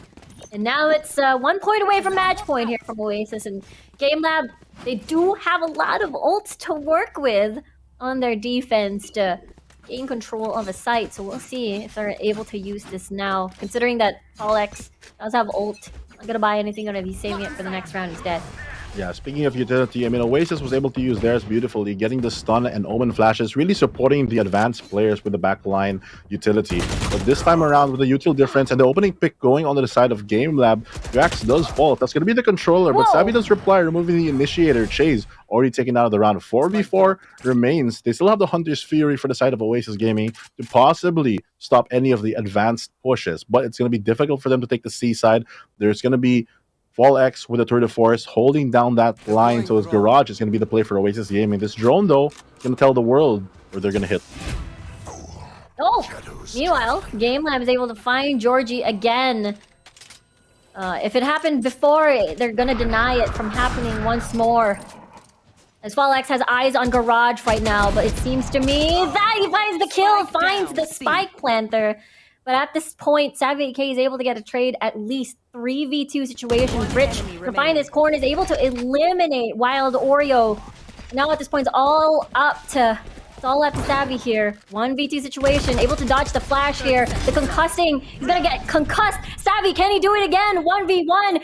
He has 9 bullets left. on his gun. They're gonna wrap around 1v2 rather. Gets Oh my God. the flying jet and creates a 1v1 situation. Gonna climb out to logs. Owen QT knows he's not corner, and the timing is not gonna be in his favor as Owen QT wins that round for GameLab.Alpha. So close, Fluffy, so close. GameLab securing that round, but Savvy with a heroic attempt to try to save it for the side of Oasis Gaming. GameLab clawing their way back to this game, 11-8, securing another round and hopefully momentum for the GameLab squad. Sweaty. That was too close. Savvy. I mean, he's done it before, but gets denied the clutch. He did so well isolating, getting a lot of these isolated fights. But at the end of the day, Owen QT is able to find his mark onto Savvy. Savvy tried to play his best, but now moving on to this round, we look at where we stand. 11-8, Oasis Gaming. They still have the knives, they still have the Hunter's Fury and From the Shadows to create a lot more perceived pressure, especially with the From the Shadows. But on the other hand, we have GameLab.Alpha. They did use a tour de force last round, meaning there will be no ultimate in play, but they still do have the operator in the hands of FallX, which has done so much work. If they're able to get a lot of these opening picks that we keep talking about, it's going to be a momentum swing for the side of GameLab.Alpha, especially if they pick someone very, very important. If Drax dies too early into the round again, they will not have any smokes and controller utility coming for Oasis Gaming. They have the Rolling Thunder to work with as well, which is a great way for them to retake the site, especially here on Haven. Yeah, there's a lot to work with on the side of GameLab.Alpha and Oasis when it comes to utility. But on a gun perspective, seems for the side of at least Rich on this Guardian, I guess it's fine. This Boogie now from Sewers. Bait out a couple of utility at least. But Oasis is going to try to play this slow. Oh, as Nexi gets first blood onto Owen QT, but this gives the mark for Boogie to push through Sewers. But that's going to be a B hit. As Georgie is on backside. Rich finds a kill onto Wild Oreo, but immediately get traded off. 1v1, 1v2 onto these corner. And there's a lot going on. 2v3 situation at this point, all onto B. Spike hasn't been planted just yet because GameLab is able to take quick control immediately onto their site and denies any plant whatsoever. And now it's all up to 2 people from Oasis, Nexi and Savvy. I mean, they've done it before, they can do it again. They have to play the patient play. They don't have a lot of utilities to work with at this point. Gets spotted out with wallbang, half HP onto Savvy already. And Boogie gonna get stunned here. They're gonna move, they're gonna rotate instead to a different site. With 30 seconds on the clock, they don't have a lot of time to work with. 30 seconds left. They're running through short though, so they can be heard. They have the Rolling Thunder on the plant and the lockdown to work with, at least to get themselves some breathing room during this fight. But just a couple of swings, and the Hunter's Fury already invested by GameLab to force them out, knowing that they're low. If any of this hits, Savvy just falls. But no, FallX is actually going to go for the double kill off the swing with his teammate. Going to secure another round for GameLab. That was so intense. It was due to GameLab's denial onto Oasis's committal onto B site, and that forced, Oasis to not have a lot of time to go and rotate to a different site. That is very, very true. We look at the replay right here. A great start for Oasis. They get the opening pick as well as the contact stun up onto short. But from that point on, it looks like everything just went down to the drain. They started losing duels. They started being overexposed to certain angles. And with this tactical pause coming from Oasis, hopefully they're going to be able to solve a lot of these issues. On the side of GameLab, though, they still look very strong on economy. They have the Bulldog, but they also have the operator, so it kind of balances everything out. They have full util. I think only FallX just doesn't have enough for that chamber trademark, or maybe he does after the pause. Maybe just didn't buy it yet. But Oasis Gaming look like they're going for a clean rifle round with full util and full ultimates. They have every tool available that they need to win this round. So if they don't win this round, I mean, someone has to use their ult. It's like impossible. Yeah. If your whole team has to ult, and you literally have all the utils on every single person maxed out. I've never seen more dots on my screen. Oh yeah. It's all filled. It's all filled, Fluffy. It's crazy. Not even I see everything. Not even like half shields here and there to sacrifice utility. No. It's a full deck on the side of Oasis. And for GameLab, the thing that they have in their favor, I suppose, is the counter Rolling Thunder if Oasis commits to a site and uses that ult. to take control. Is this ace stack coming from GameLab? Might spot out, might be a little bit of a deja vu from what we saw earlier, but it was instead on towards GameLab side. Look at OQT, very aggressive onto lobby. He knows that he's there. Oh, the the out of there. spams. 21 as Drax finds 3 people. Oh my make God, that 4. Drax! He is a monster from the shadows now activated, seeing if there's gonna be people rotating from different sides, but it don't matter. He just massacred everyone from GameLab. This man actually teleported into a war zone and Yeah! won. Both Omens trying to get out at the same time. Now it's all into the hands of FallX to make the play. Gets spotted out by the Owl Drone. Has to recheck Heaven just in case, Drax goes for another TP play up there. And it looks like Oasis Gaming has this in the bag if they're able to just keep this post plant alive. I like the read from GLAB though. They did predict the correct move of Oasis. Looks like FallX is going to go for the save. And GLAB, to my previous point, just had a good read, which is the execution that didn't work out so well for them. But a good use of the Rolling Thunder. Instead of just using your weapon disadvantage and going for the counter Rolling Thunder, just use it early, get some picks so that they can't use their ultimates. Because guess what? If they die, they can't use their abilities. So it's all good. That's true. That's true. It's just Drax ruining GameLab's day, and now they're match point. And we're so close to this 1-1 and entering onto this decider map. And now Oasis has to secure the fact that they only used 1 ult to begin with. And here comes the Drax massacre that we just saw. All the teleports coming through. God. Crazy. Even in the middle of it all, everybody was looking at different directions, and Drax had free reign on that area. The Omen Flash coming in with the U-tail, just TP into the middle of that and just act like a turret and just mow everyone down. The Phantom. So much value coming in from that play. Crazy. Beautifully done by Drax. That could be like mental damage on the side of GameLab after what Drax did for sure. Now we'll see with this aggressive push coming from GameLab towards lobby. We'll see if it's going to pay off because there's a lot of utility from the Killjoy to spot out this flank as Nexi Lion wait on towards this box. He has information. Oh, here comes the dash, here comes the kill, and he falls down as Wild Oreo gets 2. Very well done. FallX coming from spawn. The spike has been planted already as Chase. Only one left, and Oasis wins this map on Haven. We're going to map 3, Fluffy. We're going to map 3. Woo, woo. Map 3, Oasis Gaming securing their first map of the series, basically turning this to a best of 1, able to close it out in such a great way. It looked like they're relieved that they have another foothold and they have a chance of getting back and keeping that undefeated streak alive. Yeah, especially that 4-0 in the standings right now. Top of the standings, a lot of expectations, a lot of, again, experience coming from Oasis. And I mean, it's a what do you call this? It has happened before. I mean, we've seen them drop maps within the series, but at the end of the day, they still come out on top. And we'll see if that's going to be the same story for them as we head on over to map 3 later on. But that was still an incredibly close match on the side of, when we look at it from GameLab's perspective. In GameLab, they came in with the momentum, but after this, they had to learn some valuable lessons. They have to adapt if they want to win what essentially is that best of 1, the final map for this series, to see if Oasis will be undefeated or if GameLab will start getting the title that they deserve. They've played phenomenally this entire series, especially when we have talked about the opening picks, the duelisting potential, the operator picks, and the great reads coming. It's a great team if they're able to hyper-focus and bring back what they did on the first map. Yeah, they had a lot of incredible approach and counter strategies against Oasis, but it all felt like, again, it sounds cliche, it all fell down to execution. What do you do after, even though you figured out where Oasis is going to be coming from?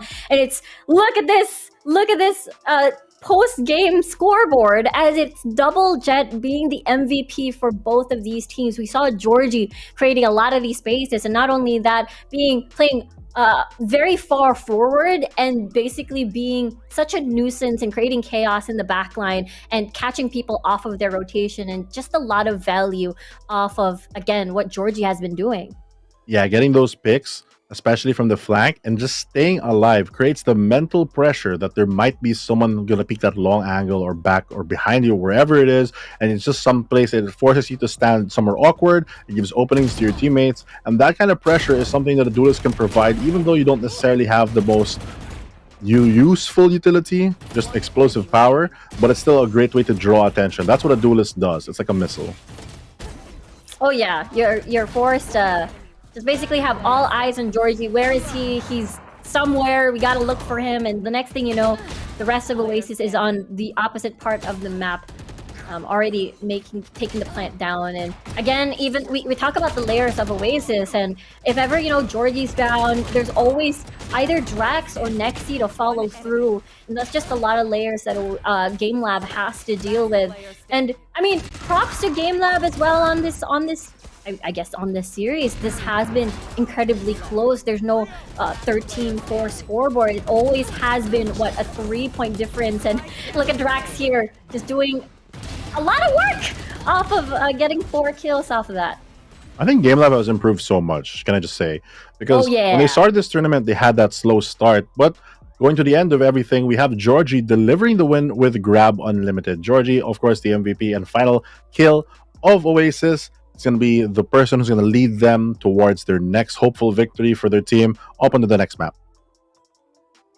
Yeah, crazy jet plays, just crazy space being given to his teammates, just forcing everybody, the rest of GameLab, to fall back. And yeah, going back to what you said, Fluffy, GameLab has an incredible growth from the beginning of VCT.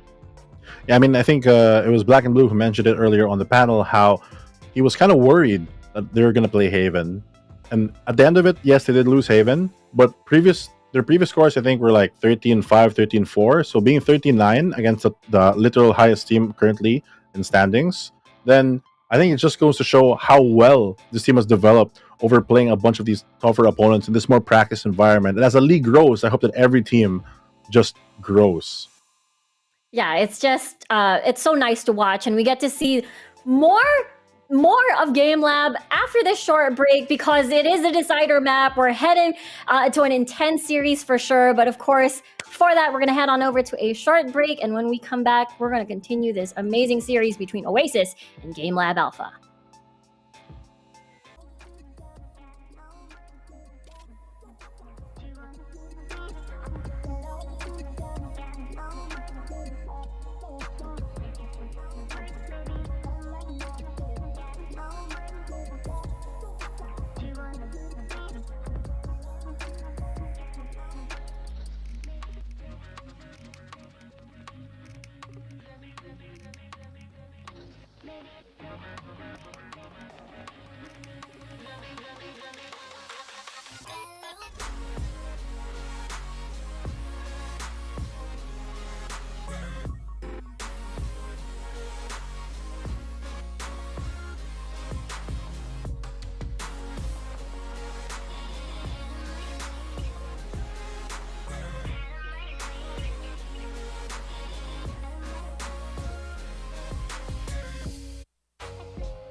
Welcome back to VCT Philippines, and we are back on a very exciting and intense series between OASIS Gaming and GameLab.Alpha. It's currently 1-1, and we have a decider map, which is going to be Pearl coming through. We're going to be your casters for this series still. Riku, together with me, is Fluffy02, and it has been a wild, close series, and I know this isn't an elimination round, an elimination series, but it's kind of acting like one, right, Fluffy? It feels the closest it's ever been, and props to GameLab for putting up the best fight so far. OASIS Gaming, on the other hand, struggling sometimes, especially in these early rounds when they lose players early. Overall, a nail-biter of a fight. I want to smash my keyboard sometimes, but you know, it's all good because we're back to essentially a best of one, and I'm 100% sure that it is Pearl, and we are playing Pearl. It's a map that OASIS has a lot of experience in, but that also means a lot of VODs. We mentioned it previously how GameLab seems to have studied a lot of these things, but OASIS is still full of surprises. Oh yeah, the adaptation that we're constantly seeing from both teams, the adjustments on the fly, and we keep talking about the growth of GameLab, especially OASIS as a team. They're currently top of the standings, a lot of expectations, a lot of experience, but GameLab also has been growing, considering that they're 2-2 currently in the standings as well. And with that, we just want to provide you guys with some more options with our language redirect here. If you guys want to check out the English broadcast, you can obviously stay with me and Riku. We're here on twitch.tv/ValorantPH or YouTube/@Valorant Esports PH. But for the Filipino broadcast, you can always check out Facebook.com/Valorant Esports PH as well as YouTube. Yep, pick your choice. I think that's a little bit redundant, but there you go. Those are the links if you want Filipino broadcast or English broadcast. If you're watching English right now and listening to us, yep, we're here. But I'm very excited to see the conclusion of this series, and we keep talking about how intense it is because I feel like it's one of those series where we didn't expect it to be this super duper tight, super duper close, especially on the Lotus map.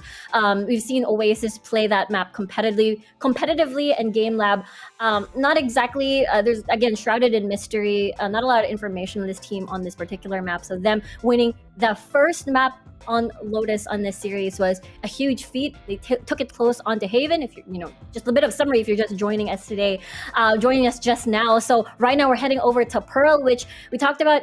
On an OASIS perspective, they lost against SKYE Empire at the very beginning of this tournament, but they managed to repair and as well as do really well in the other matches on Pearl throughout the duration of this tournament. Yeah, they had a certain composition they were playing early on, but now they've adapted, changed their strategies, changed their comp. They have the possibility of changing it again. So OASIS still a very flexible and team that has a lot of surprises. But for GameLab, everyone in this event really improves over time. And I'm not surprised that the games are getting tougher. I think it's a good thing for all the teams. Yeah. But I am surprised how quickly GameLab has improved in the span of a week. Yeah. The fact that we're at week 4 at the moment of VCT Philippines. We're only after this week 1 week away, and it's going to be playoffs, and that's exactly why GameLab has a lot to lose in this series. That's why they really badly need to win this game because they're currently 2-2 in the standings. I keep repeating it because it's incredibly important. Because again, the bottom 2 teams unfortunately will not make it to the playoffs. So every single series will count.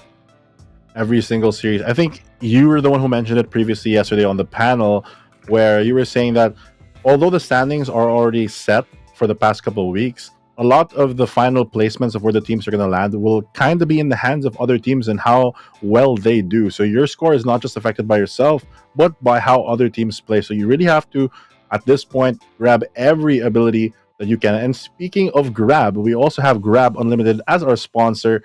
GLAB, of course, celebrate great wins and great food and enjoy free delivery every day. Subscribe to GLAB Unlimited now for only 9 pesos for your first month. The QR code right there beside Riku in the corner. Subscribe now, scam that. If you want some snacks to watch with us, as it looks like this series has been a long one and we still have more to go.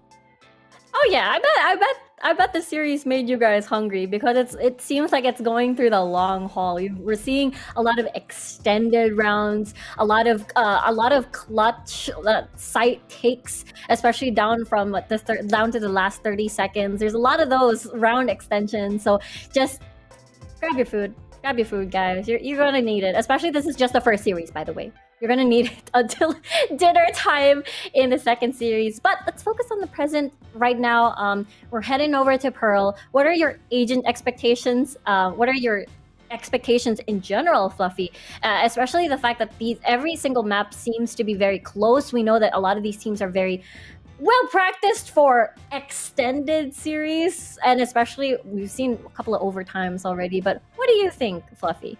Well, as we move on to the agent select, we can get a glimpse of what they might choose. I think for Oasis Gaming, they'll go for that style of play that they have been doing in the past, bringing out that Astra. Marky, finally in the game, is going to be playing for the first time this series and going to be on map 3. He's going to be subbing out one of their players, and it's going to be Drax, who's going to not be in the field today. He played the previous 2 matches as the controller, but Marky stepping in means that while Oreo can go on the Sky, Georgie hovering that Phoenix, and Savvy also hovering on that Sage. On the other side of things, we have that double duelist comp that we've seen. I've seen this even in the open qualifiers and very early on the stage from GameLab. They play this style of gameplay that's very high contact, and they have no anti-flank, so it's kind of like a full send comp wherever they go. But because their 2 duelists are so powerful, especially with the Reyna, able to reset and bait off that util is just enough to carry the game sometimes. Yeah, it just makes so much sense. They're going to be applying what they did back in Lotus, being able to get a lot of these first bloods in these first seconds of the round and continue and rotate whereas they please. And meanwhile, for Oasis Gaming, whenever they sub in Marky over towards this Pearl map, I remember their match against Naos. Marky shined greatly on the first few rounds and was able to get a lot of these kills. So for GameLab, they gotta watch out for Marky on this Pearl map. They gotta watch out indeed, and we can watch the game as we move on to Pearl to see how this story will finally unfold. It's the end of the line for both of these teams, and the battleground is set. Marky on that Astra gonna change up a bit of the strategy, but still the Oasis core might have some surprises. GameLab looks like they're gonna go for an aggressive start here on the defense. Gonna be already ready to do the wall. They got the early info that there might be players on to A side, but Oasis Gaming, the rest of them still on default. If they choose to go and lean into B, they might get a free B. There's no way for them to know that. But here, I think a bit of game sense and a little of experience is already telling them, we should go B, guys. Yeah, we should go B. I mean, it's really refreshing to see Oasis again playing the mind games, as we see Owen QT again being the sole guardian of B, as Boogie finds first blood on towards Nexi. And that changes plans. That changes the way that Oasis is going to go. It looks like that's going to be a no, with the spike being picked up already. It's going to be a B commit. Yeah, losing Nexi means that they lose the turret and the anti-flank, meaning that it's less map control for Oasis Gaming, forces Savvy to actually be the late flanker instead of Nexi, meaning less power on site as well. But it looks like Oasis Gaming, with 37 seconds, is going for the call to maybe fake it back into A, but GameLab are aware of this. They're not over-rotating. They still have 2 players, which is sufficient, especially because one of them is the Reyna with the double heal and the Ghost. It's going to make contact in a bit. With 20 seconds, the explosion has to come out from Oasis. Yeah, here comes the push now. Chase is able to eliminate the spike carrier rather. That's really nicely done. There's 2 people left on the side of Oasis with 12 seconds on the clock. They're forced to kill everybody. And with Savvy AK, the only one left, it's going to be a bit dicey on this sheriff. 5 seconds. All GameLab has to do is buy time and not die. And they win this round on this pistol round. Very nicely done and patient by GameLab. The wall from GameLab, so high impact, basically forming the barrier where Savvy has nowhere to literally go, can't jump onto any of these walls, and he has to die in this round. If not, he's going to be low on money the next round. So he has to just kind of jump out and say, please shoot me. And that's exactly what happened. Very, very clean from GameLab. Just as you said, Fluffy, they didn't over-rotate. Oasis didn't have a lot of time to get onto that site. A lot of people from GameLab were there. Look at that. Chase is able to spot out 2 people in the hunt. This Georgie's gonna get the orb down. And there you go. Still gonna be a slow and steady start coming from Oasis's attack. Yeah, Oasis attack getting a lot of priority here on the A side, getting a lot of orb control. If you look at Georgie right now, he does have his ultimate close in hand, even though they only lost the first round, and it's only been one round. Just being able to farm those orbs and get a couple of value here and there, able to stack up that ultimate, has the frenzy in hand to maybe even increase the ability for their gun round to be very strong with a run it back. But it looks like Owen is going to be the one holding onto the link. A lot of defaulting coming out. And again, the opening pick going to the side of GameLab. Folex getting one. Going for the overheal, just the timing. But the gravity well might be enough. No, he is still able to get one with his teammate. Trying to go for a very aggressive push. And Dritch does eventually get 3 off this. He only has the ghost with him 2. So he might be able to buy onto the rifle with the amount of kills that he has. It's all up to Marquis. With 1 star in hand, it might not be enough for him. There's just too much firepower and the spike is too deep. Yeah, it's going to be very difficult to go through all of the people setting up the crossfire onto mid. The martial shots shooting through the smoke. Marky has no choice to see if he can get a pick before he falls. And Chase will find him. And that's a good 2-0 start, winning the pistol round and snowballing so far from GameLab. One thing Oasis has to realize is that GameLab is very aggressive. They have to get these picks. They have to try and fight for something because this comp is not that equipped to deal with a lot of flankers. They can only wall off something as an option. They do have a bunch of ways to get some info with Fade. They can use the Haunts as well as any of the Prowlers to maybe just get some early pressure or info. But other than that, it's only Sage and Viper with a bunch of ways to slow with their AoEs. But the rest of it has to be manual contact. If they're able to abuse this and just pull the rotations, then they might have a gap to go for the attack. But GameLab's so good and so stalwart with the defense, not choosing to move at all, not over-rotating and trying to just play as disciplined as they can. Yeah, the fact that both of the intel gatherers are going to be on site A, which means Oasis is like, okay, let's head on to B, let's try this side as Georgie gonna run it back, aggressively push and clear the corners, gonna spot out Fall X in that corner, unable to eliminate Fall X at this point, but able to garner information as everybody stacked on towards that area. Really nicely done wall as the plant is gonna come through. Xavier K a bit low at this point, but Georgie finds a very good angle, and Marky finding a lot of these targets as Chase finds one for himself. Might find Georgie with a headshot. Oh, no. Not gonna get the 3 as Marky gets and secures that win for Oasis. Marky subbing in and providing the value that he was getting 2 kills, even using the controller, is able to secure a lot of space for Oasis Gaming. Georgie did pop that running back, but now it's a bunch more chances for him to use it. He's unfortunately not able to get the full value out of it, but outside of the running back, still able to get the kills that he needs to win the round. Chase with a hero attempt almost actually wins the round if he's able to spray down Marky just a little bit with that Spectre. But finally, Oasis on the board. We move on to our bye. Ultimate's not available yet for any team so far, but I'm sure that Oasis will try to at least secure more orbs and feed Georgie the power that he needs so that he can entry. The very highly possible, just 2 more kills or orbs. This is 3 stack onto ramp. See Wild Oreo getting eliminated by the Bulldog.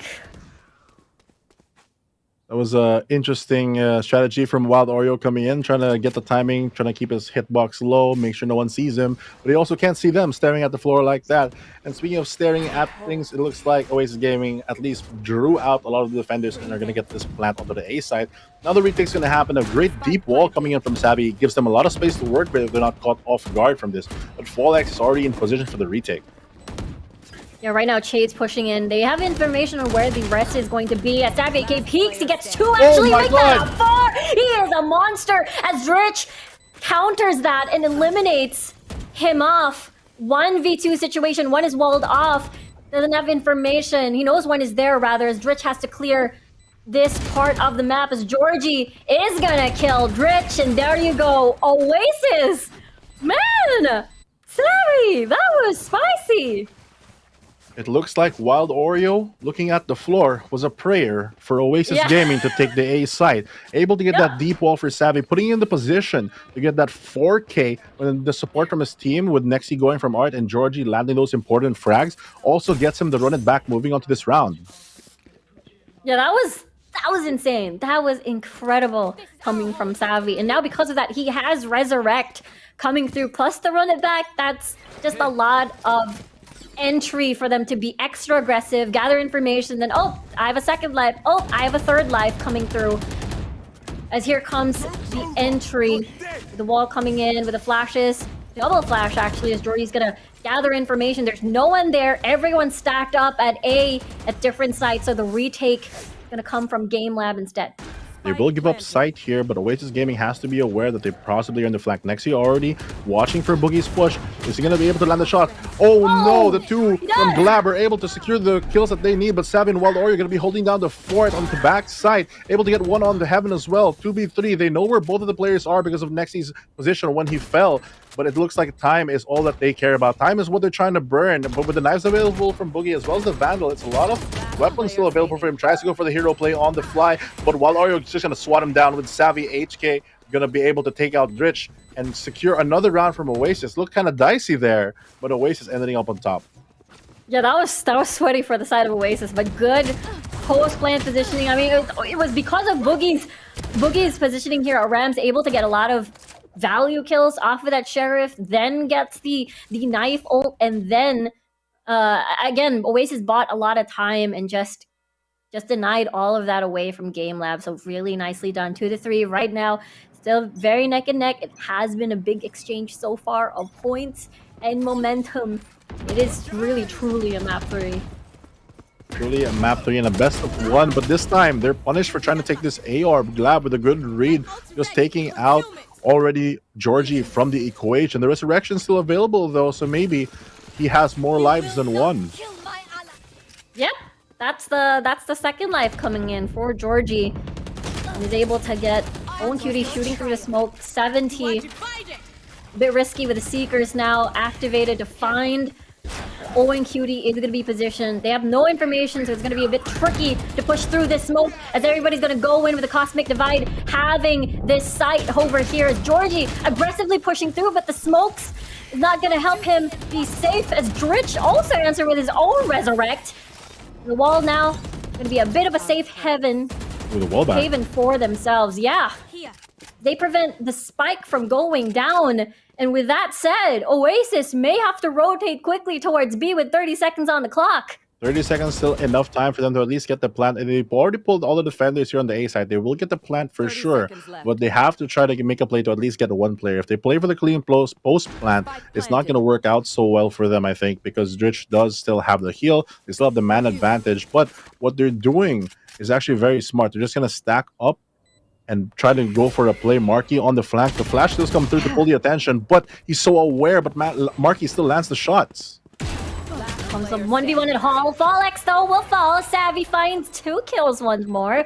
Very nicely done. Very quick rotations, quick decision-making from Oasis. I really thought that GameLab was able to pull that defense off, but Oasis rotated quite quickly there. Yeah, they were just able to put their players in the correct position. Marky, the late lurk from the Astra, able to smoke from any area is one of the advantages of picking this agent. It just allows him to also lurk and get to these pesky positions that they just have to deal with, similar to how Georgie played it the last round. I like the strategy coming in from Oasis, though. They have the Phoenix, so that they have basically 2 entries with this one, and if he dies, they can just res him again. So they're just going to throw as many Georgies as they can, and then hopefully they win the round. So many Georgie, see if they can get a kill. And this is again, the heals again coming through. It's Georgie trying to find a headshot, and he does find it. Yes, eliminates Dritch. Fallex moving towards mid, see if he can catch anyone off of rotation as Owen Cutie's gonna get wall-banged onto screens. And so far, this is Oasis's round. They have the man advantage, they have the gun advantage, they have everything to take this through. They might not expect Chase, though. He's crept his way up onto Heaven, past the timing of that Astra smoke. He is aware that there's probably one player, but now he reveals his position. But with that, he does draw the attention towards him. Maybe Fallex will be able to land some shots of his own. No, he won't, but Chase still able to get more value out of it. He isolates the 1v1, able to get but no, the burst is not enough. He's just too tanky, and Georgie able to trade him out. Yeah, that was a bit too close. Good attempt, though. From the side of GameLab to, just as he said, isolate. But we keep talking about the many Georgies. Georgie has the heal, has the self-heal, has another heal from the Sage, has Resurrect, has Run It Back. And now guess what? Yes, run it back again. He can keep doing this over and over. And so far, GameLab has no answer to the onslaught of the many Georgies, as you said earlier, Fluffy, in this map. Yeah, but this time around, Oasis has more utility. They do have the lockdown as well, but GameLab are very aware of the strategy now. They don't want another Georgie to run at them, so they're going to fight for the A orb right here. They're going to get one opening pick, which is going to be important. The lockdown already removed from play, and Boogie still has to dash if he wants to go for more. But Oasis is going to smartly back off from this. Instead, they're going to attack from a different angle. First Georgie is down, second one's going to revive, and the Prowler is going to stare at a wall.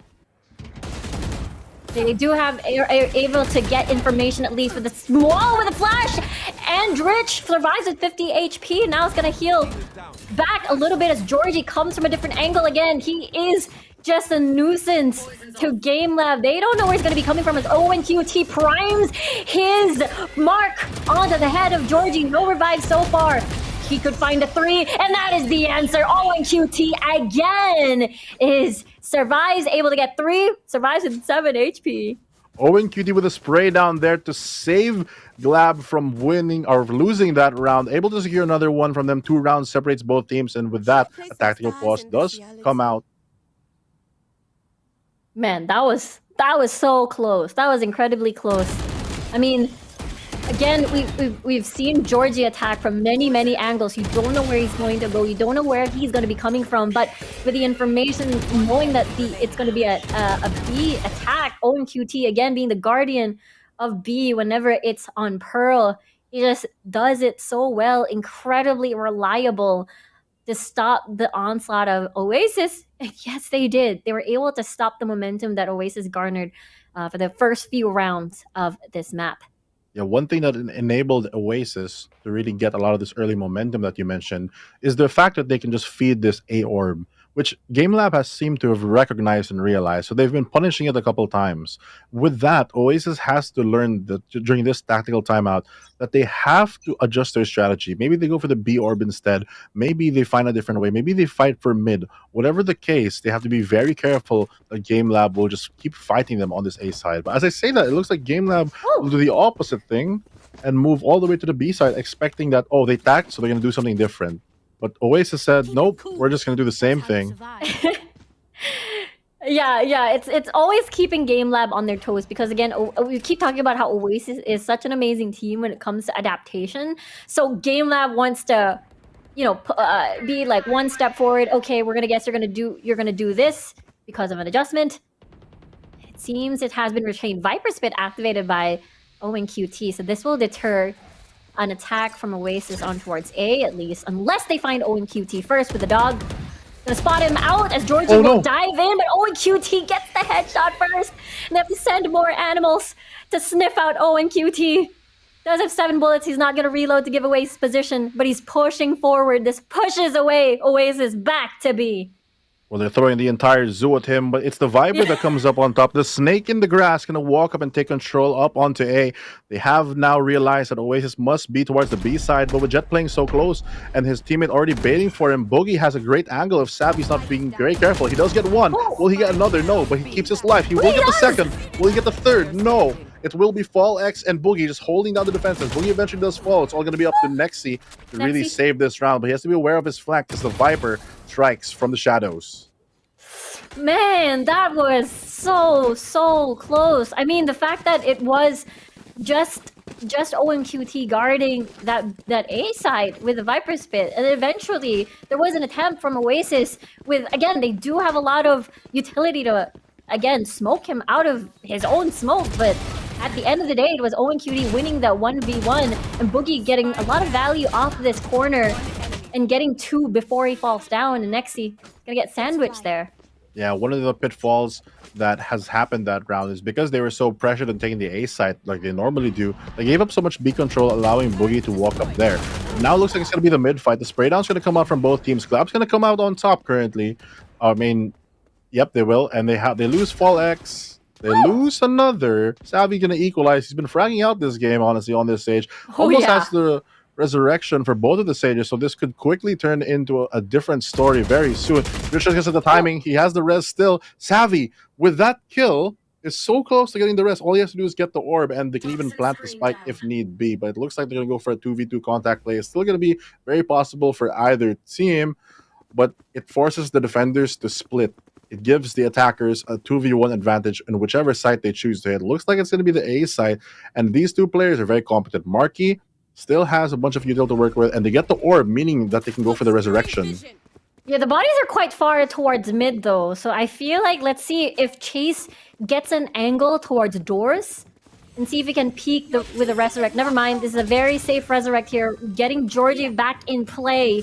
Let's see what the angle is going to be here. It's only Chase guarding doors with a 3v1 situation. Gets Savvy at least and makes it a 1v2 situation. That is, I guess, the best outcome that GameLab wants. And ONQT may do it again. We'll have to see as the spike will go down. Full HP, only snake bites available for this take.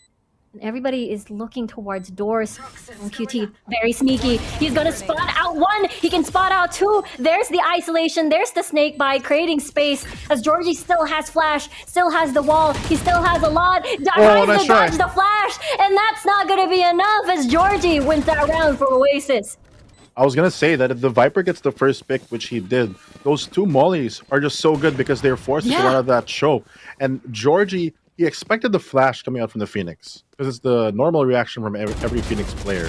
But he did a smart move, I think. He just failed the attempt. The jumping spray down is actually not that bad considering the fact that he's just resurrected with no armor and he's vulnerable, meaning that 1 to 2 bullets hitting anything on him will actually kill him. Instead of just holding the spike and maybe, getting rushed by a Phoenix. It's not that long of a time for the molly. So it's a respectable attempt. But moving on to this round, it looks like Oasis is just going to send it. The first Georgie already coming into the contact, but there's so much util thrown at him that he's just sent back. There's just a lot with the Cosmic Divide now having the map into two. With the lockdown also being dropped in to just flush out the rest of GameLab, but Fall X is going to force and see... So you're just gonna fall back. Well, he's actually detained. Let's see if Oasis wants to push this with one detained. But that's gonna be a bait. That's them rotating instead to a different place. We'll see. Could be a fake. It could be a fake rotate. Yeah, I believe that Oasis has already centered themselves knowing that there's no anti-flank. So they can just put this pressure, but Fall X eventually takes out Marky. He gets the swing on earlier, and will they get one more? Nexi gonna be too quick on the trigger, forcing the 4v4, but they're gonna run into the Resurrection and the Operator of Dritch if they move too much on the left side. Already gets the first pick and the second. Nexi gonna reply, but now in a 3v2 with the Operator in play, it's gonna be very difficult. Nexi, though, is able to get one more, but will he know that there was one peeking close? No, he won't. The spike is dropped, and it's all up to Georgie, but look where he is. He's falling back. He gets the timing, but he doesn't land the shot. Has to move back. Doesn't have any flashes to work with. Has the blaze wall, but 19 seconds on the clock. So much pressure. He only has 2 places that he can possibly come out on, and both defenders are very, very aware that he has to pick up the spike, still walk around and plant it. So they just have to play time right now. Georgie gonna be almost impossible for him, and Chase just shuts him down. A great defense coming in from GLAB. Yeah, the patience, again, we keep talking about how GameLab doesn't want to over-rotate. They still stand their ground and wait where Oasis is going to strike before doing anything else. And I believe it's all due to Fall X gathering information, spotting out people, rotating at least from doors, and that gave away what Oasis wanted to do. And GameLab, on the other hand, made all of these kills count. So amazingly well done from GameLab's defense. And it's 5-6, Fluffy. It's just so close.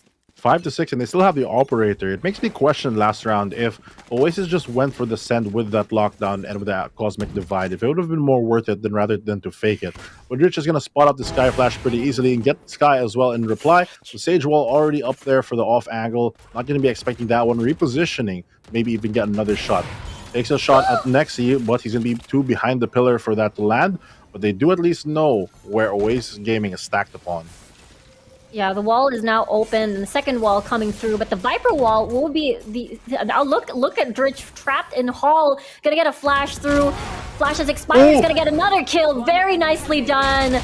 And now Boogie gets 2 as well. 4v1 situation, all up to Savvy, and it's just complete chaos.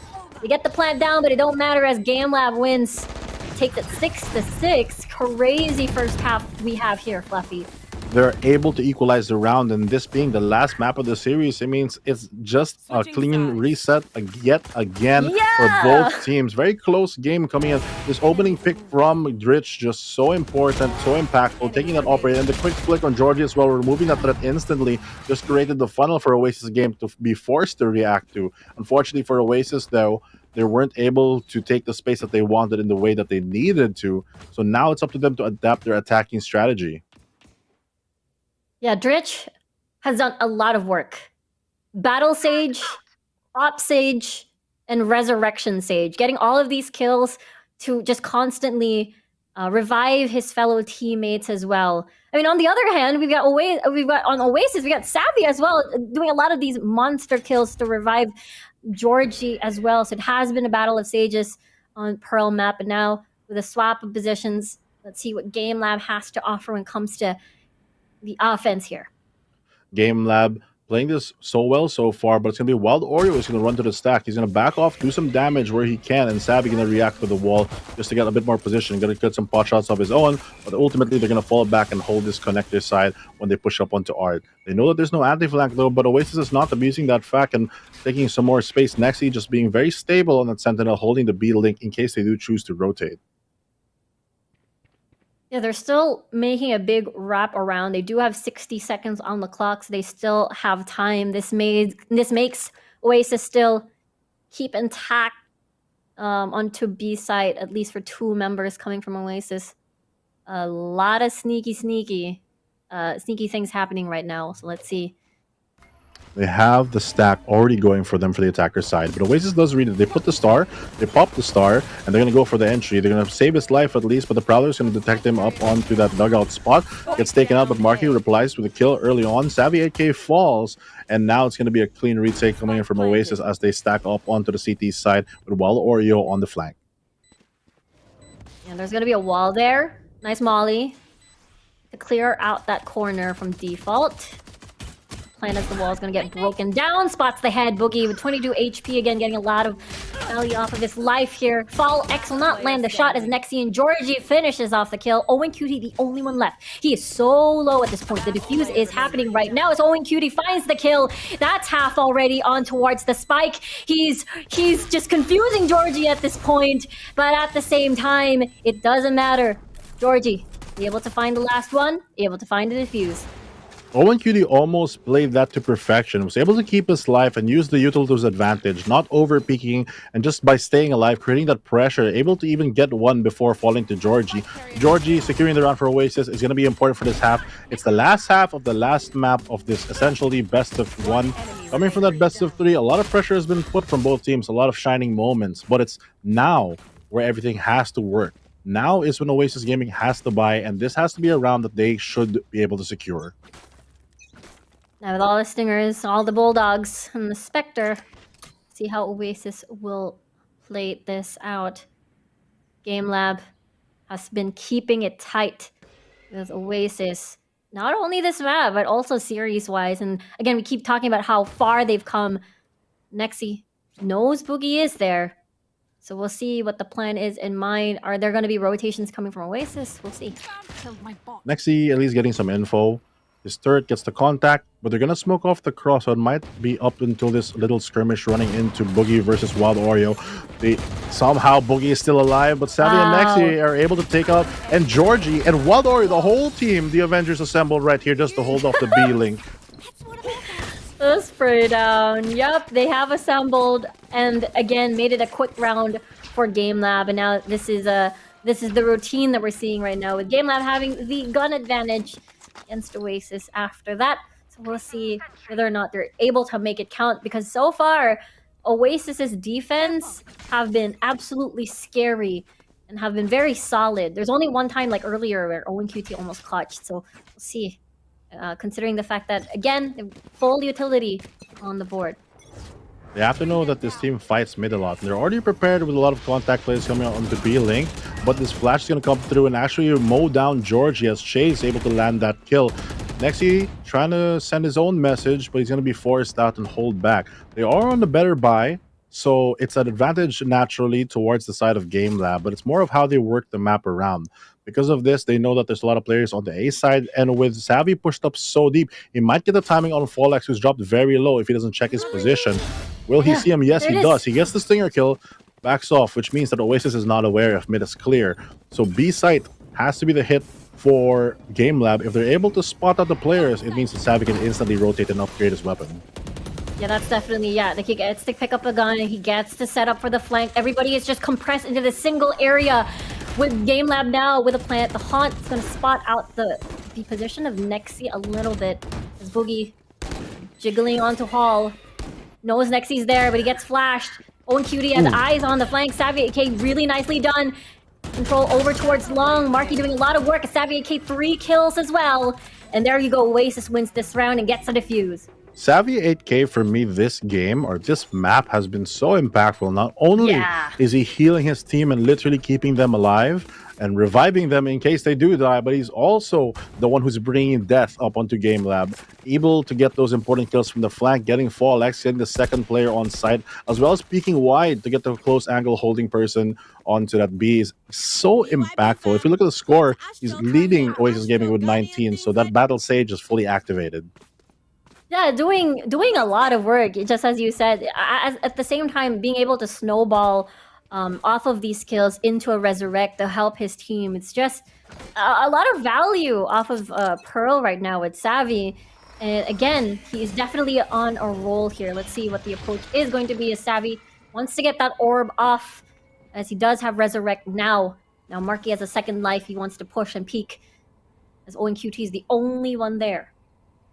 Has to be careful though. They're not sure if he's going to be inside this nebula. It does fade. If he chooses to just stay here, it might be a great way for them to avoid or get a pick on the side of GameLab. But speaking of picks, they're able to get the first one. Savvy though, yet again, able to get another pick. Two people are picking Nexi. He has to play his life, 48 or 49 HP rather. Has to back off here. He's brought low, but his big buddy, Mr. Savvy, is on the way to heal him. Yeah, he's waiting for the cooldown on the heal. There's a lot of heals. There's a lot of heals in this game. It's crazy. A lot of self-healing too with Nexi. Nose Dritch is there at Hall. There's a slow orb, there's the bird, there's everything now being thrown out just to flush everybody away from GameLab. And now even though the spike has been planted, they have full control over this area. Now it's just up to Fallex and Pulse. Not yet actually, as Marky finishes off the kill. And there you go. That's 10-6 on Oasis. 10-6. The gap is widening slightly. More hope for Oasis fans out there. For GameLab, they did manage to get the spike down, meaning they do have a bit more economy to work with this round. They have the full rifles, and if you take a look back of what just happened, a little cat and mouse coming in from Nexi, able to stall out the site, able to wrap around it, and eventually secure the for Oasis Gaming. They do have the full buys on both teams, so now is the big round. But for Oasis Gaming though, they have a bit more ultimates. They have the lockdown, and they have that run it back that we keep talking about. Sending that extra duelist, extra member with less or almost no consequence is just a big impact, especially in a player like Georgie. Yeah, it's making all of these lives count. The many Georgies count. And 6-10 now. Oasis is feeling it, especially Savvy. Savvy, gotta give props to this guy on Pearl. Let's see now, Fallex. I'm gonna try to push this as Wild Oreo already lying in wait. With a smoke in play, with the blind coming in. He has no chance as he wanted to destroy the eye as Marky kills 1 and 2. Savvy has his back. Georgie with a run it back. And now Chase killing through and through. But Savvy is there again to trade and ready. Falls back to do the resurrect. And that is the bait. Dritch and Owen QT finishes them off. With now the wall means the plant is coming through. The smoke sees his head. No, I see you first. Dritch with a kill. Can he get another? And that is so clean from Dritch. Gets the resurrect again. Gets the gun again. And GameLab kills the momentum that Oasis has built. Kills the momentum indeed. Oasis with a valiant attempt to try and stop it. They were able to trade out, even though they lost Wild Oreo early. The pressure still from that connector side, as well as Art, was just able to slow down the pacing enough for them to get the res. Unfortunately for them, though, the res timing was just off slightly when the A main players did push from the attacking side, and the spray down was just too much of a dent into the momentum of Oasis. Able for GameLab, especially Rich, to land those amazing kills at the end. Moving on to this round, though, it looks like Oasis is going to go for a more aggressive take onto that orb side of A when B is being pressured by Nexi. Yeah. Oh. Oh, okay. Oh, Cutie and Dritch. Wow. Okay. Being able to get the headshots on the board, even with the flash. Amazing plays, amazing fights coming from GameLab. They have the numbers advantage. Now they don't, as Nexi and Marky find more members from GameLab. And right now, Viper Spit activated. This will possibly scare off GameLab and Volix able to get a kill before the rest of the smoke comes through.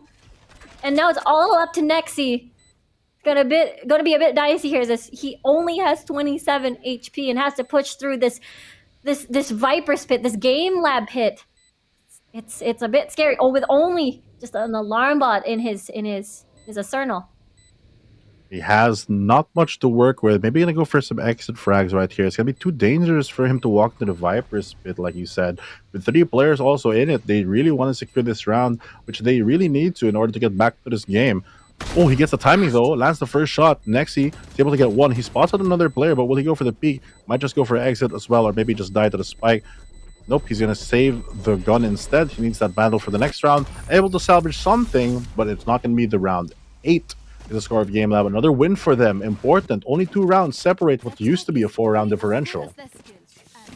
Yeah, the duels, the 2v2s that is happening around A has been working out for GameLab.Alpha. And again, because Dritch has been like, there's this momentum now on the side of GameLab as they've been making a lot of these kills work and getting the spike down. Like, incredible performance from GameLab. Incredible indeed. And Oasis calling this timeout has to be the most important. It's going to be the last words for their coach to give advice for the team. They only have 2 rounds as an advantage, but as we know, Valorant can swing either way at any moment. It's a super, super momentum-based game. And if we look at the economy, 23,000 is the value of GameLab.Alpha, but for Oasis Gaming, 9,500. They're on that ego. They do have some rifles. Nexi was able to salvage one from the previous round, but it's not the same amount of firepower. And when you consider the fact that they have to deal with the Nightfall as well as possibly the knives coming up from Boogie, it's going to be one of those rounds where you just have to hope that you get enough opening picks to upgrade your weapons, or use your Cosmic Divide as well as the Skye Ultimate to really trailblaze your way into victory, because they need this round. If they don't, they're still at an advantage, 9-10, but it's not that big of an advantage. Yeah, it's just too close for comfort at this point for the side of Oasis. And it looks very good for GameLab to win this round. They're poised to win if they play their cards right. With a gun advantage, so we'll see what the plan is for Oasis. What is the plan for Oasis? It looks like That is the question. is just, chilling in B Link. This time, not much to work with, so his turret is the one going to be watching the B long side. He has to hold connector, but they have to realize that they keep fighting for mid. They have 2 options. They can either fight for mid or do what they're doing now, which is just playing passive on side, creating these crossfires. Oasis really needs to start forming these traps, because they can't necessarily just burst out and push, because there's too many angles to cover, and it's just too little firepower in their pockets at the moment. Georgie, though, still has the Vandal, and if he gets enough kills, he might even have a second life. It's highly possible. Seeing now, able to get the orbs down and then get kills. Wild Oreo being very patient with his utility. Knowing that the flash popped and it screeched, knowing that there's a person there. Georgie ready for hot hands, ready to cut, and the Astra smokes also very, very prepared to suck everybody in and stall the attack. With the Nightfall, everybody's blind. Boogie gets 1 kill so far, with a Cloudburst cutting off the line of sight in the wall to get the plant down. Now post-plant positions, Fall X on top of this wall. His eyes on 2 angles, one hugging the corner. Will the timing be correct? His chase is on the default plant side, with the flash coming through. Gets the trade at least for his teammate. Ballex looks into 2 places, gets the dismiss, but won't land the headshot. Owen QT, it's blinded. 3v1. Marky, 17 HP, has no escape. 3 people can look at him at the same time, and that is it. With GameLab 9-10, with a gun advantage, it's just so close for comfort for Oasis. Too close for comfort for some people, but it's 1 round separates both teams. But Oasis Gaming at least are on their bye. Taking a look at the last round, Georgia was able to get an opening kill, but because of his positioning was easily punished, and the rest is just history, I guess.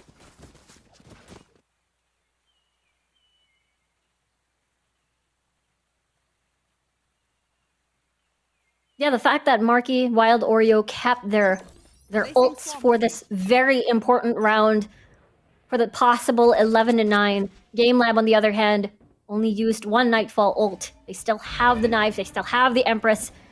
We'll see how they're able to use this. Uses the flashes do come through. Fallex stuck in a very tricky position, burning, he's burning for too much ambition as Marky does take out Chase. No more flashes for Georgie, though, has to play contact, but Fallex also falls to Marky, doing so much work here on the controller. Formerly the duelist player of Oasis, the aim still there, and the brains even bigger. Georgie, though, gonna put himself in a very tricky position just in case someone doesn't pass it with the contact teammate. And here we have the operator now in Savvy. This was a very weird angle with the Sage, but I think it's a very expected too, because you have nowhere to like really go. Yeah. Without your wall, gets the peek in. He knows he was there. That was the enemy Sage wall on top of different layers.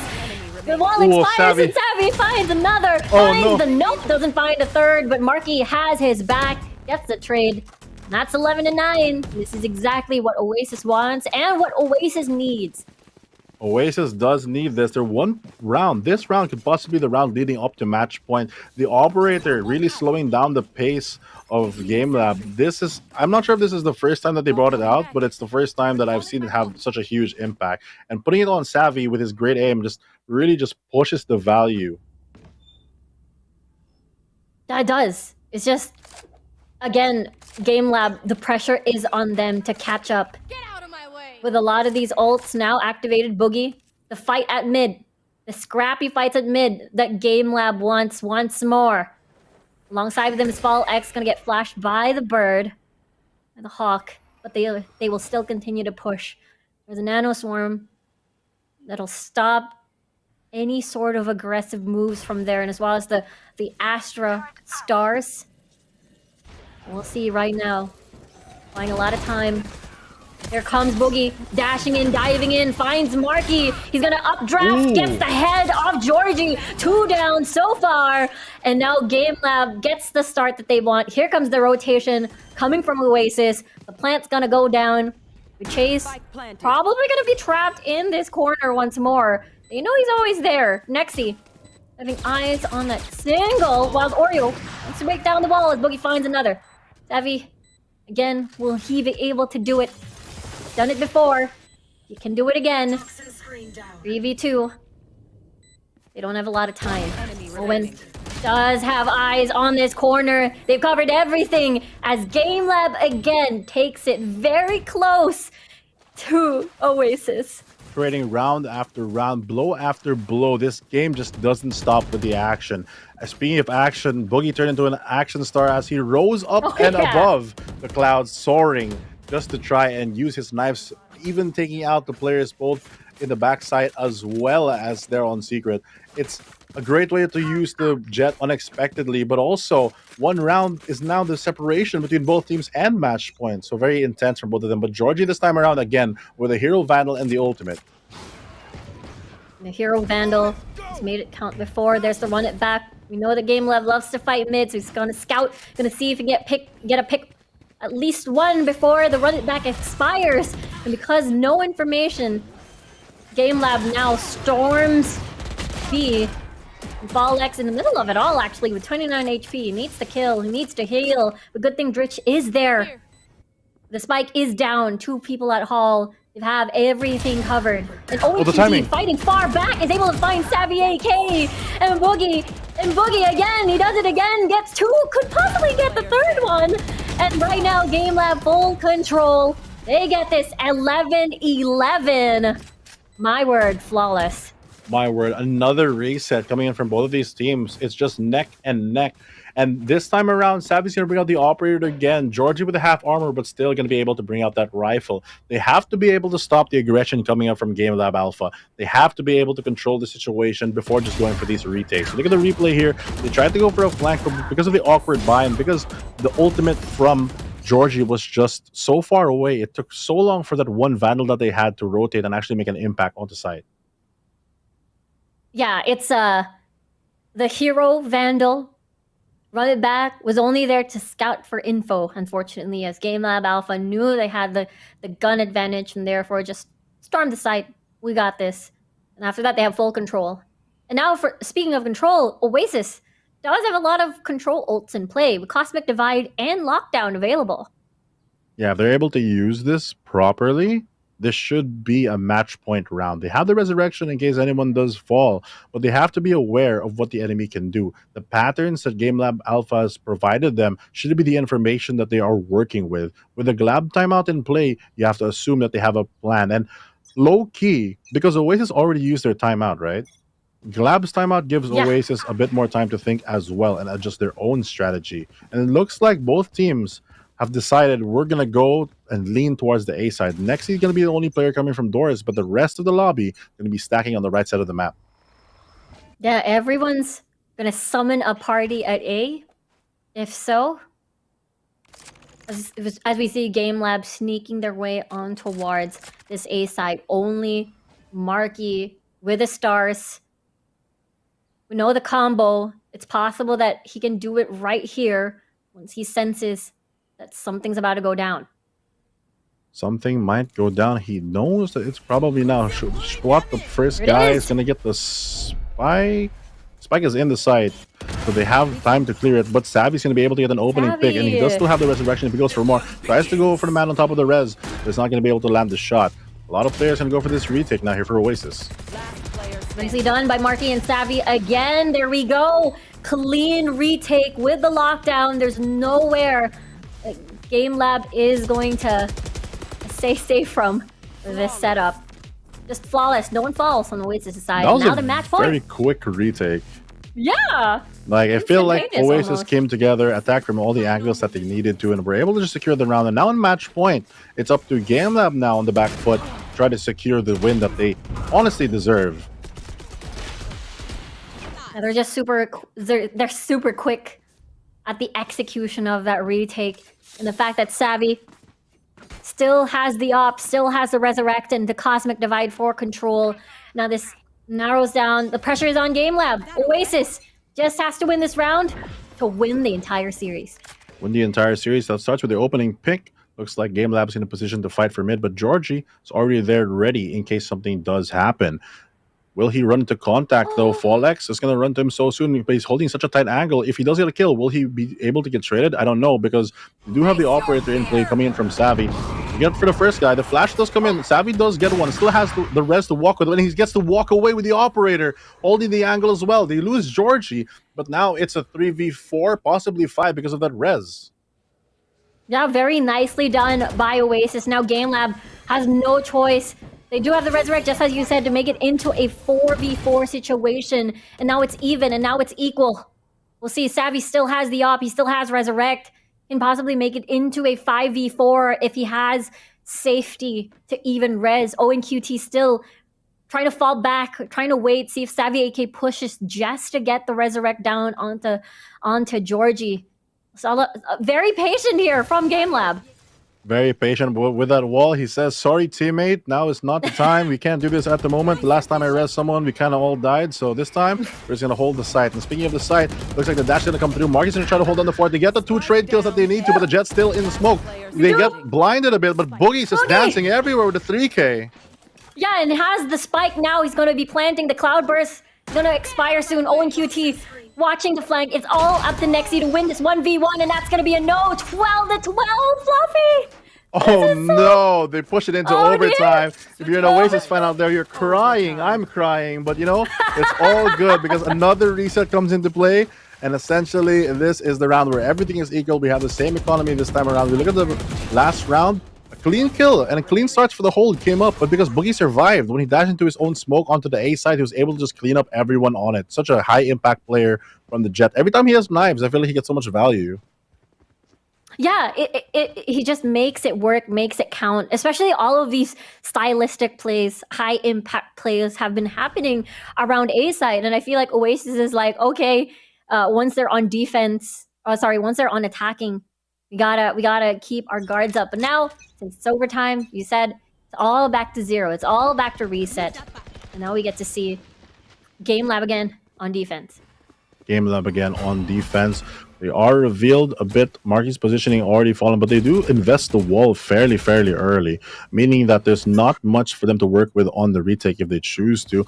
Oasis Gaming gonna go for a different angle this time. Gonna go for that art push. Georgie gonna lead the charge and actually take connector. I think it's the first time that they actually walk into connector, so might surprise them. But nope, Fallex is already ready. Georgie falls 5v4 for the side of GameLab.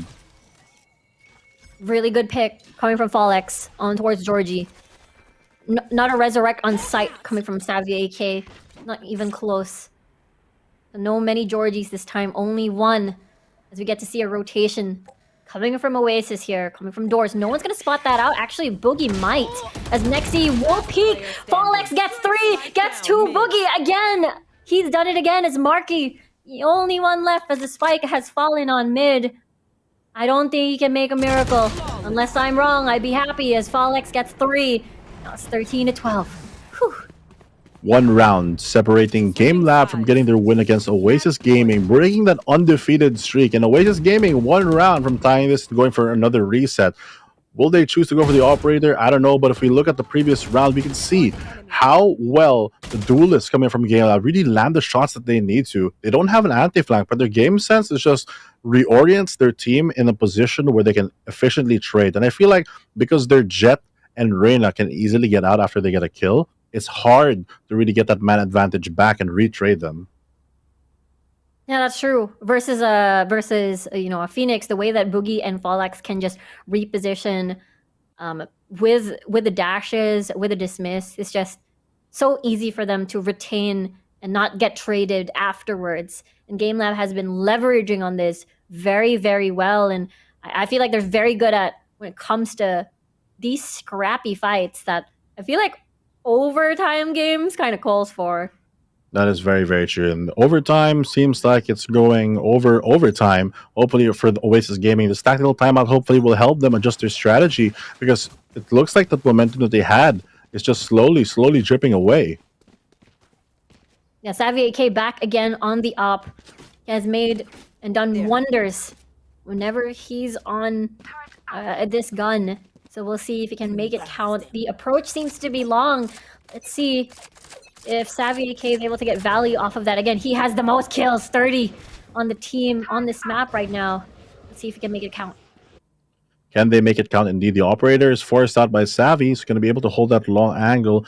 He spots out, I'm not sure if he spots out Owen, but he does at least sense that there's probably someone there. Hopefully he doesn't take too much damage by peeking this, but he is the one who's going to hold the side for the most part for the contact. And on the other side of the map, it looks like Oasis is just going to play a bit more defaulty. Yeah, their utilities very spread out in case GameLab proceeds to and commit to a site. They're stretching the round. They're stretching the round here as much as they can. 60 seconds on the clock. GameLab, let's see. Their attack seems to be towards A, but there's an alarm bot there to spot them out. Alarm bot contact going to trigger Wild Oreo to alert them to their presence, but with no one to trade him and with him playing so close, it might be his downfall. The vulnerable is going to step in, but Wild Oreo's not going to be able to land the shot as he hits the back foot. The flash for the Reyna is going to be so high, blinding everyone on site. The second flash as well to continue the fight. Nexi not going to be able to use any sort of util here, but the plant does go down despite the Ashes of Owen's going to be able to get one more. It looks like a dire situation for Oasis. 2v4 right now, 2v3. Can Oasis land the shots? No, they don't, and GameLab take Oasis' undefeated streak and win the game. Crazy stuff! Crazy things has happened in VCTPH, and one of them, GameLab.Alpha. Look at the finger hearts, look at their happiness, look at their jerseys, look at their... They're so happy. JC, they're spelling their name, they're so happy. And it is very, very understandable. This was a tall order. It was a typical, you know, of course, looking at the experience of Oasis, looking at the performance of GameLab.Alpha was on and off. They were winning a lot of these matches at the earlier phases of the tournament, and then lost 0-2 against Puggers, against Nakage as well. So at that point, you didn't know what kind of GameLab was gonna appear against one of the top teams in the Philippines, which is Oasis, and they brought them, and they won 2-1. Yeah, they brought the fight that they needed to bring for this game. A monster of a game. It was drawn out so long, back and forth, just hitting round after round, hitting back and hitting hard. GameLab really improved so much, especially I think they're two duelists. I mentioned it before, but Boogie and Fall X really get a lot of the opening picks and are really able to get out and just keep that advantage alive. So as we look at the post game, give a summary of what just happened, that explosive match, we can see 12-14 is the score. OASIS to GLAB, victory to GLAB, and the MVP is going to be Boogie as well as Savvy 8K for the respective teams. Yeah, Boogie did a lot of work, especially on the attacking side. The way that he created space whenever GameLab decided to commit onto the fight. He was just everywhere. He's flying across the sky. He was landing all of these knife headshots and just making his ult count over and over, making his utility count over and over. It was just so close. It was just so stressful for both of these teams. And GameLab at the end of the day is able to, again, get that overtime stability, mental stability rather, when it came to the overtime. I kept it overtime, and hopefully, I was honestly hoping for another one, but we get what we have. And GameLab, congratulations for them. Mad respect for everything that they've done. They've worked so hard throughout the series and shown that they can be one of the top teams. They've beat the top team, and I think for OASIS, that also means that depending on the head-to-head, they'll either be the first or second now with the VCT week almost closing this week. And the thing is, we talked about how one of the matchable matches that they've done are already done, and most of the teams that they have to go up against next is going to be a more difficult rather, the same difficulty rather, when it came to OASIS. But now after defeating OASIS, it feels like they can beat any team right now in the entirety of this tournament. And we were, again, this match was so important for them because they're 2-2, and remember, the bottom two teams will not proceed to the playoffs. So winning this series is such a huge feat, and it just saves them a lot of, like, they allow them to breathe a little bit when it comes to the standings. A little bit and a little breath is what they need. A breath of fresh air for GameLab, because they're able to just get that confidence boost moving on to, I know they're going to be going into a lot of tougher matches moving on for VCT with the team stuff. I think they're playing Naus as well, and it's going to be, I think, very good for their mental. For OASIS Gaming though, I don't know how that's going to feel. Probably not that great, as you did lose this very, very struggling game, but it also goes to show that everyone can improve, and OASIS hopefully learns a lot from this game. Yeah, definitely relentless in this series as we have delivering the win with GLAB Unlimited. It is GameLab's Boogie, who again, we keep talking about this guy, especially during attack. He's made every knife hit count, every updraft and dashes count, just creating a lot of space for his team.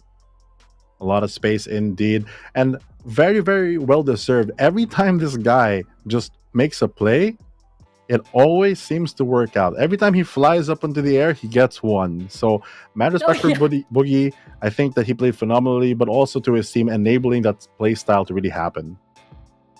I know, he just shined throughout this entire series, and especially when it comes to the map of Pearl. Again, it was just so tight. It was a test of mental fortitude for sure for everyone, for OASIS and GameLab. But at the end of the day, it was 2-1, and they're so happy. But of course, that is the end of our series. That's just the first series, by the way, guys. We still have one more to go. Before we proceed, I'm sure the panelists are so happy to break this down after witnessing such an intense series. So don't go away. Let's take it to the panel. Please don't. Please, wag mo simulan, Laika. Wag mo simulan. Pero ako na, sisimulan ko na, Dax. GLAB is the way to go right now. Masasabi kong dark horse talaga sa tournament. And above all else, halatang-halata mong pinaghandaan talaga nila etong game nila against OASIS Gaming. Gusto mo, fine, makikisama na ako sa'yo. I'm glad it's GLAB. O, diba? Yan na, gagawa na lang natin ng tagline rin. Pero, sige, all of that aside, unbelievable dito galing sa side ng GameLab.Alpha. Mga games na iniisip natin, ito na ba? Are they gonna be able to do it? Hindi nila na-pull off. Pero doon naman sa kabila, remember, pinaka-first week, we were a little bit doubting them against SKYE Empire. Nanalo sila. Now, against OASIS Gaming, nagawa rin nila to. And it was a combination of so many factors. Masasabi ko, una, tong Lotus map pick. Ang interesting ng comp nila, hindi hindi sila nagpadala ng initiator, mas marami pa silang attacking rounds na panalo dun sa Oasis Gaming. It really just goes to show na pinaghandaan nga nila yung map pool, and then coming into Pearl, I think all throughout the map pool, we've seen this small adjustment. Si Boogie, linagay na nila as their main duelist kesa si Paul X. Paul X, linagay ng Chamber, a few adjustments also, iba na si Sentinel. At dahil lang doon, parang mas marami pang contact at space na kakuha dito ang GameLab.Alpha. Syempre, when we talk about Haven, that's Oasis Gaming's playground, and you saw the usual Oasis Gaming kind of style. Pero talaga, yung pinaka-last map, pagdating nun natin sa Pearl, dun nila pinakita this was their series to take, especially sa pinaka-last few rounds ng second half natin eh. I mean, it was Chekhov's gun, or in this case, Dax's gun. You talked about it, Dax, diba? Parang ticking time bomb nga yang Pearl. At pag umabot doon, pwede talagang manalo ang GameLabs. Because we've seen GameLabs be okay on Pearl, and Oasis absolutely falter on Pearl as well in the past. At yung pinag-usapan mo nga, diba, on Lotus, they don't have an initiator, but seems like they don't need to, especially knowing that they have the most initiate-heavy controller on their side in a Harbor, and they're able to use it very effectively. Cove plus wall, napakahirap i-defuse, and very safe on the plant side. And then you go on over dito sa map number 3. At dito talaga nagpakita si Boogie. Dapat nga palitan niya yung pangalan niya, imbis na Boogie, Boogieman na lang, si Baba Yaga, because he is absolutely terrifying dito sa mga entries niya at sa mga duel. Hindi ma-shutdown ng Oasis Gaming. It's a two-way street, to be fair. Oasis weren't playing the same way that they were, that we're normally used to, pero that also comes down to a good team katulad ng GameLabs.Alpha para to capitalize on those situations at i-exploit talaga dito ang weaknesses at mga butas na ipinakita ng Oasis. Saktong-sakto yung term na ginamit mo. In-exploit nila yung kahinaan talaga ng Oasis Gaming. I agree na hindi ito yung usual Oasis Gaming na nakikita natin, but at the same time, hindi natin pwede i-discredit yung preparation, lahat-lahat ng ginawa talaga ng GameLab.Alpha dito. Composition pa lang, di ba? Pareho tong dalawang team na to, mahilig silang mag-try ng iba't ibang composition, medyo experimental. Pero it just so happens for this specific game, GameLab.Alpha was the one that found the sweet spot dito sa Pearl, diba? Hindi pa rin gumana etong tinrial and error ng Oasis Gaming. And that is gonna be the reason kung bakit hindi flawless yung run nila dito, Dax. But as I say that, Dax, yung flawless victory na ina-assume mo for Oasis Gaming, ito, sinira nila Boogie. Deserved naman talaga, and I was saying it just a while ago, the role swaps na ginawa dito ng GameLab.Alpha, na-realize nga nila na, sige, if you keep Fall X back, perhaps someone else can take that mantle. And Boogie, kayang-kaya niya gawin yun. Naalala ko pa, all the way in open qualifiers, nung nanalo sila against atin sa Polo, they had Boogie on that shit. They had Fall X dun naman sa Reyna. And nakita rin natin to on Pearl the same way here against Oasis Gaming. Kitang-kita talaga sa GameLab.Alpha, marami silang fraggers. Marami silang, I'd say, ways to make that space. Na napansin na, sige, kesa iiwan natin si Boogie on the backline, playing that sentinel role, mas bagay siya yung nasa harap. And of all the people, and all the teams na nabit pa nga nila with this configuration, Oasis pa nga.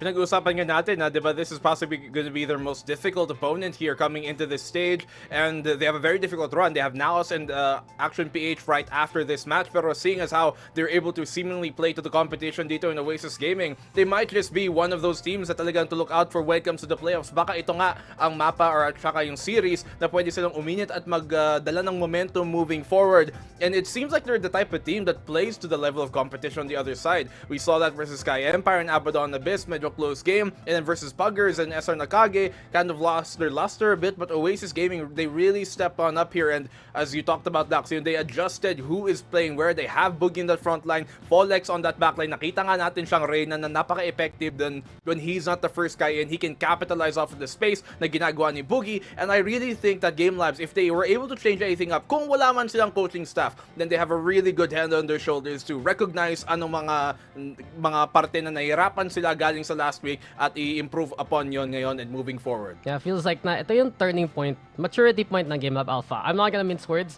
Nung nakita natin sila kalaban ng Puggers, it felt like gusto lang nila pakitaan na mas malakas sila mag-frag out against Puggers at doon pa sila punish. But here, especially what they did against SR Nakage, learning lessons, and here against Oasis Gaming, natatalo pa nga nila with hard preparation. Etong team na to, week by week pinapakita na mas gusto nila maging solid na team, and it really just goes to show na alam nila yung strengths nila mismo. I mean, part of me almost wishes that may interview para lang matanong, what did you guys really think about, coming into this weekend, and how did you improve? Because I really want to hear their side on what they internally changed coming from that Puggers game na sinabi mo nga, Dax. Ako, gusto ko marinig ko ano kaya masasabi nung isang caster natin na nandun kanina. Napanood na lang, like, Uy! Hindi, wag kayong mag-alala. Tatanungin ko mamaya kasi sila yung panel ko mamaya. Di ba? May pa-spoiler tayo dyan. Pero I agree with you there, Black and Blue. Gusto ko rin talaga malaman, especially knowing na, at least dun sa records natin, walang coach tong GameLab.Alpha. So, paano nila dinadissect lahat to? At ginagawang ganito yung run nila, ganito ka-solid. Yan ang big question. Pero once again, we are just outsiders looking in and we are just here to appreciate all of the games. But that is it for this panel, for this first series. Kita-kits ulit tayo after this break. Magkakaalaman naman between SKYE Empire and Action PH.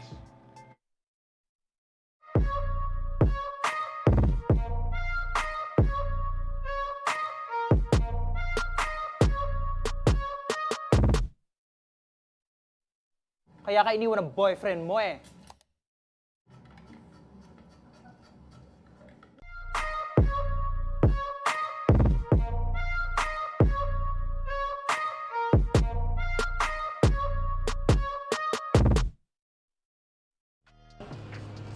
Hi everyone, my name is Maxi. Hi, I am Mid. Hi, I'm Patman. Hi, I am Senior Carl. I am Jin. Hi, I'm 2766 and we are SR Nakage.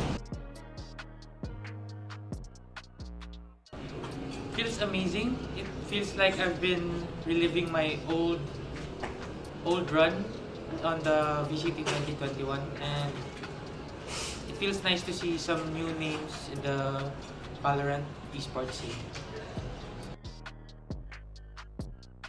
Sobrang exciting niya kasi first time ko sa VCT and yung feeling na gustong-gusto kong mag-compete. Before kasi talagang napapanood ko lang sila and sobrang naiingit ako kasi gustong-gusto ko rin lumaro sa ganitong league. And ngayon part na ako ng VCTPH. The preparations I have made for VCT is we have been grinding scrimmages a lot and I've been playing VALORANT so much lately that it doesn't even burn me out.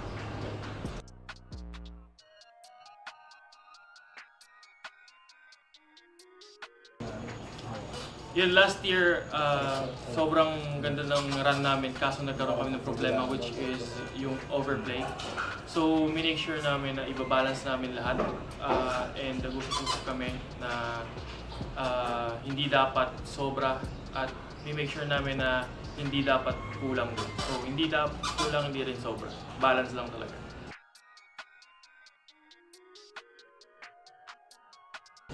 one player para sa akin si Mojer kasi feeling ko nakalaban ko yung younger version ng sarili ko. One VCT player, I say it's Hydra from Abadon Esports kasi sobrang bata niya and he got a lot of potential and I know na nag-aaral pa rin siya. But I also know na if you focus playing Valorant, mas malayo yung mararating niya talaga. JAR next year, kasi lakas ng presensya nila, tapos sobrang strong nung individually nila. So parang pag napatay mo sila o kaya nagulangan mo sila, parang ang sarap sa pakiramdam. Hopefully makapasok kami ng playoffs, tapos makakuha kami ng titles. Then sana sa susunod na split to naman, sana yun nga, manalo ulit kami ganun para makalipad naman. Matupad yung pangarap.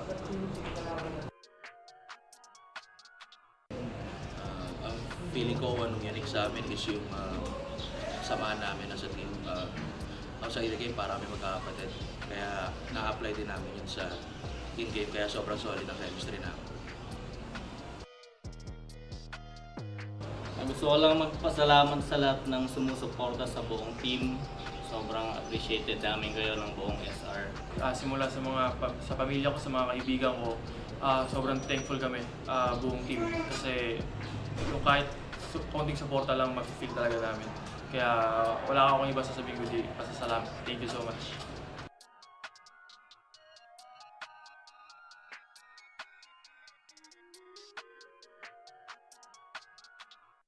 Hindi ba ikaw ang tatay ni Mark?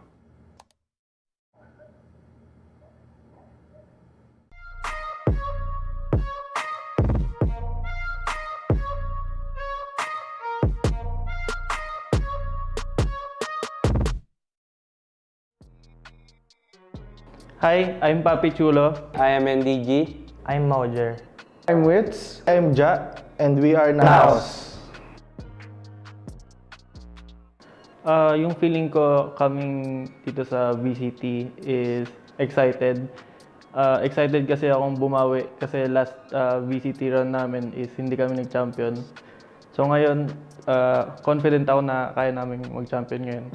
Happy ako na makapag-compete ulit ako this Challengers League kasi bagong roster din eh. I feel extremely excited kasi first time ko pong makapasok sa main event ng VCTPH. And may chance na pong makalaban yung mga big teams dito sa Pilipinas. Yung preparations na ginawa namin this coming VCT is nagpa-practice kami and scrims. And since bago kaming roster, pinapractice din namin yung team chemistry.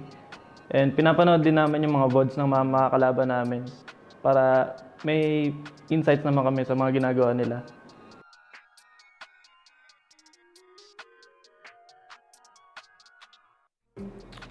After nung sa Sibol, nag-usap-usap po kami and it served as a wake-up call. So abangan nyo na lang po kami sa mga next namin na laban sa VCT para mapakita po namin kung paano kami nag-improve sa team.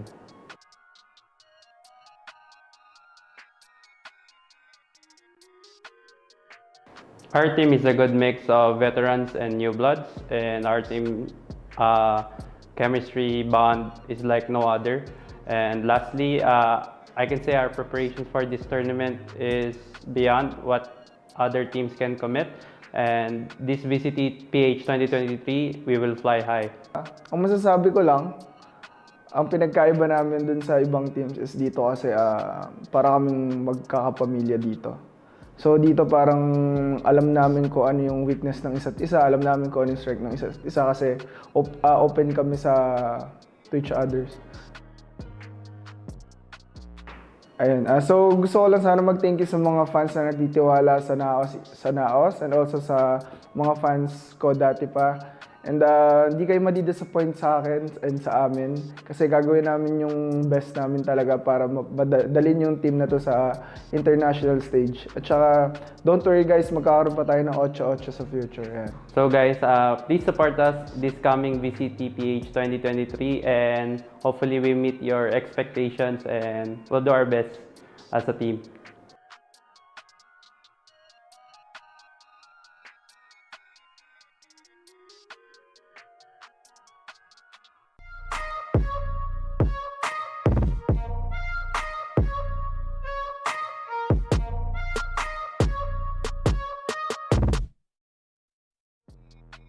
Hi, I'm Asta. Slatom 999. I'm Exotic. I'm Hydra. I'm Rababs. I'm V-Black. And we are Abanabis. It feels really good to be back. Last year I played with LFO, with the current OASIS players right now, Daximov and Nexi. Now I'm playing with this new team, Abaddon Abyss, and we are called as the fastest rising team in the PH. And I'm really happy that I'm back in the PH scene. So, the feeling na part na kami ng VCTPH ngayon is very parang nervous kami kasi we are new to the scene. I'm excited because my team is new and we're going to playoffs and we're doing our best. We are proud to ourselves because we made it. Yay! After we won against SRD, we suddenly come to a decision to do a bootcamp. 1 week lang yung preparation namin kasi nagpa-process kami sa enrollment namin for school and some of them galing sa bakasyon. And I am like from the far left side of Cebu City and the bootcamp is like the far right side in Lapu-Lapu. And my manager, Anakin, tried to convince my mom really hard so I can't get to play in the bootcamp.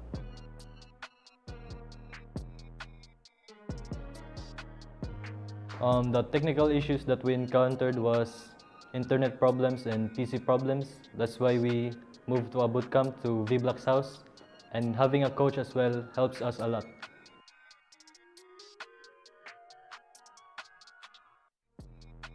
I look up to Ayo because dami niya tinuro sa akin.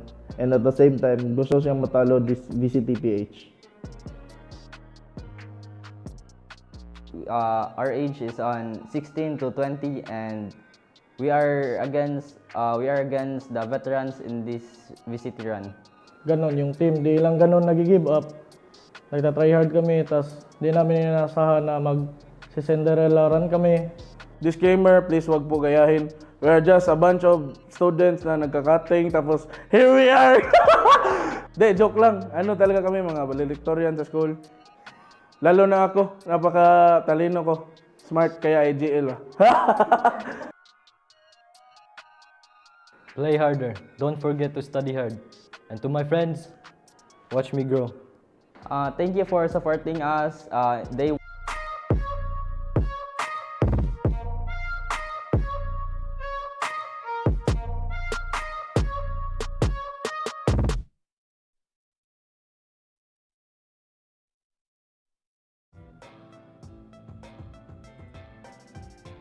Muling nagbabalik ang VALORANT Challengers Philippines kung saan nakita natin na natalo ang undefeated OASIS Gaming against GameLab.Alpha. Ngayon, Fluffy, bago pa natin tuluyang pakawalan tong previous series na to, nangako ako dun sa last panel natin na aalamin namin kung ano yung thoughts mo dun sa nangyaring labanan na yon. Thoughts? Walang thoughts. Okay na yan. Wala? All Wala good. talaga? All good. All good. All good. Nice shirt, by the way. I like your shirt, Fluffy. You like your shirt, Fluffy? There. Anyway. So, ayun na nga. We have heard his quote-unquote thoughts on the previous series. Pag-usapan naman natin tong up-and-coming series ngayon. We're gonna be looking at SKYE Empire versus Action PH. Rico, I wanna know, ano yung initial thoughts mo sa magiging matchup na itong dalawa? Para sa akin, napaka-importante ng match na to, especially para kay SKYE, kasi medyo delix yung sitwasyon nila in the current standings dahil currently, nasa last place sila and they're running out of games to play to get scores on the board. Ang natitira na lang ay against NCG at pati kay Abaddon Esports. So, tulad ng match ni GameLab, every match will count for them and they definitely have to win this. So, feeling ko magiging spicy and if, again, since they need this match, I feel like we might see something very interesting, mga comps na hindi pa natin nakikita and maps na hindi pa natin nakikita from this team. Who knows, diba? Baka this is the day na lahat ng mga underdogs tuluyan na talagang mag-step up. And that is what SKYE Empire is hoping to do in this matchup. But before we completely dissect kung ano nga ba yung mga dapat pag-usapan sa series na to, pasalamatan muna natin yung sponsors natin kasi of course, hindi naman to magiging posible kung hindi dahil sa kanila. So maraming salamat sa Riot Games pati sa Mineski Philippines. I would like to say thank you to Untitled Chapter, GLAB, Unlimited. Celebrate great wins with great and enjoy free delivery every day for only 9 pesos for your first. Thank you again. Last but not the least, syempre, this tournament is officially sanctioned by the Games and Amusement Board. Yan, maraming salamat po sa inyo. Ayun na nga guys, medyo nagta-touch up na tayo dito sa dalawang teams na to. I am curious kung ano yung, ikaw naman Fluffy, yung initial thoughts mo dito. I mean, na-touch up na dito ni Rico na ito nga, yung SKYE Empire, they really need to step up. Like, I'm emphasizing this so hard kasi we have established in the past na mas mataas yung expectations natin sa kanila given their experience versus sa results kung anong meron sa kanila ngayon. I mean, speaking of results, I think that when you look at SKYE and you look at APH, these two teams are teams that you think are on the opposite end. Like, you'd think that they should swap places at least on the overall score because it looks like yun nga, SKYE is the type of team that has that experience and everything already built into it, but it seems like APH is the one that's been finding a bit more success most of the time. They are really finding the team. Ayan, and speaking of, since na-touch up na rin natin tong SKYE Empire, why don't we go ahead and see who the players are and let's talk all about them. Here is SKYE Empire. Perfect.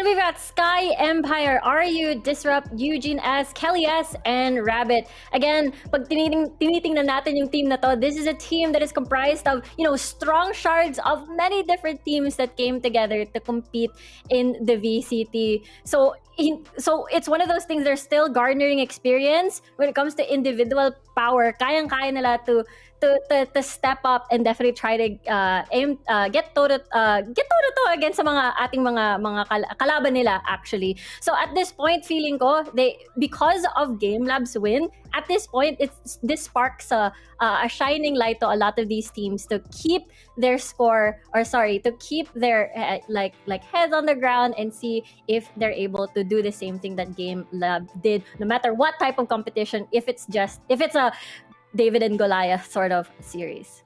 Yeah, I agree. I think that one game sets the precedent for the rest of everyone competing. It gives that always winnable mindset for a lot of the teams that have been kind of struggling at times. But with a team like SKYE Empire versus APH, I feel like APH or either of the teams really have that potential to shine, and now is really the time that they should really do it. Saktong-sakto. Na-mention mo na talaga tong APH. So, wag na nating patagalin pa. Ipakilala na rin natin ang makakalaban ng SKYE Empire for this series. Walang iba kundi ang Action PH. Perfect.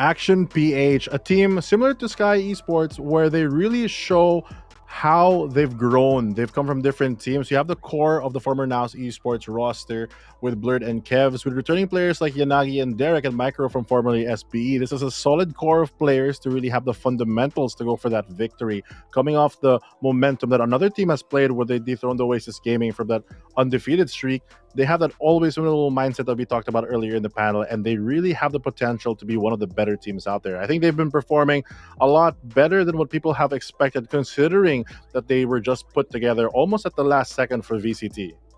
Oo nga, I believe they were assembled mga December last year. So, napaka-clutch. But at the same time, it's one of those things that meron similarity sila when it comes to SKYE. There are also shards from different teams and formed a team together. And sabi mo nga, clutch, last minute. And look at where they are now in the current standings. They're currently 2-2. Kanina, tied sila with GameLab. Ngayon, they can tie again if they do win this series against SKYE Empire.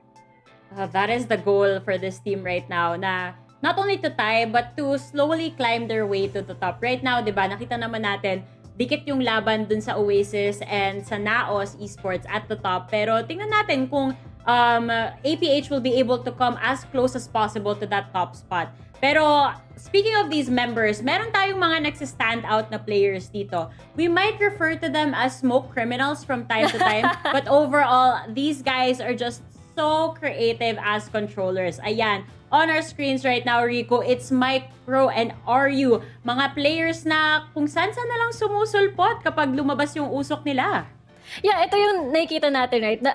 From what we recall from RU, medyo nakakatakot siya when it comes, both controllers, but I'm expecting him to be like, be the chess master in this entire series. Make really unexpected plays, especially when it comes to yung smoke criminal. Sinabi na nga natin, play around the smokes and even play aggressively around the smokes. And meanwhile, dito naman kay Micro, I believe he's like the senpai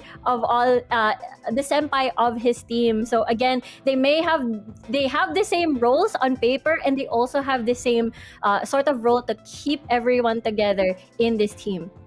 Yeah, they're both veteran players. Micro plays a more passive play style compared to RU. Still both aggressive, but RU just really is the type of player that you will see last alive, going for that clutch, trying to make the most and going for the flanks,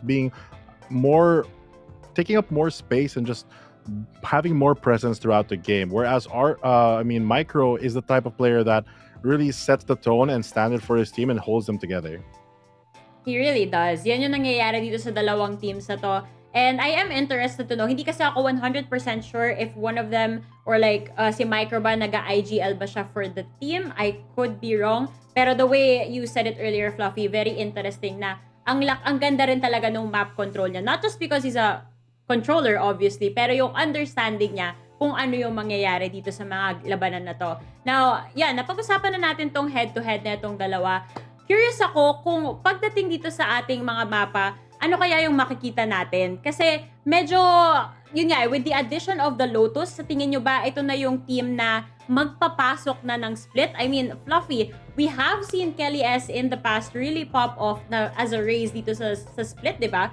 Baka sakaling dalhin niya na ulit yun dito, even if hindi niya kasama si Nexy sa team niya this time around. Yeah, I mean, Kelly S, individual player, very strong, very explosive, like you mentioned, on the raise, but also plays a bunch of different agents. No matter what he chooses to pick, the aggression that he brings to the team just gives that spearhead effect where he clears the path, and if he does make it through, and if he stays alive, can really secure a lot of rounds. He really can. And as I say that, saktong-sakto, nandito na tayo sa ating map selection. Riku, nako, nag-aalangan ako kanina. Hindi natin expected yung kalalabasan sa Lotus. Wala tayong expectations actually going in. Pero ako personally, dun sa lineup na nakita ko, akala ko Oasis Gaming would have like a strong attacking side here. Pero hindi yun yung nangyari. So, do you think that we'll be seeing a Lotus? And if we do see a Lotus, tingin mo, sino yung magkakaroon ng advantage? Yun nga, usually kasi you wanna ban Lotus against a team that has more of the, I suppose, a bigger support group or coaching staff, yung mga ganun, because they have more time and resources to research, more heads to think about kung anong pwedeng gawin sa isang mapa. So at this point, I feel like for SKYE and Action PH, I don't know why, I have a strong feeling magkakaroon tayo ng split ngayon.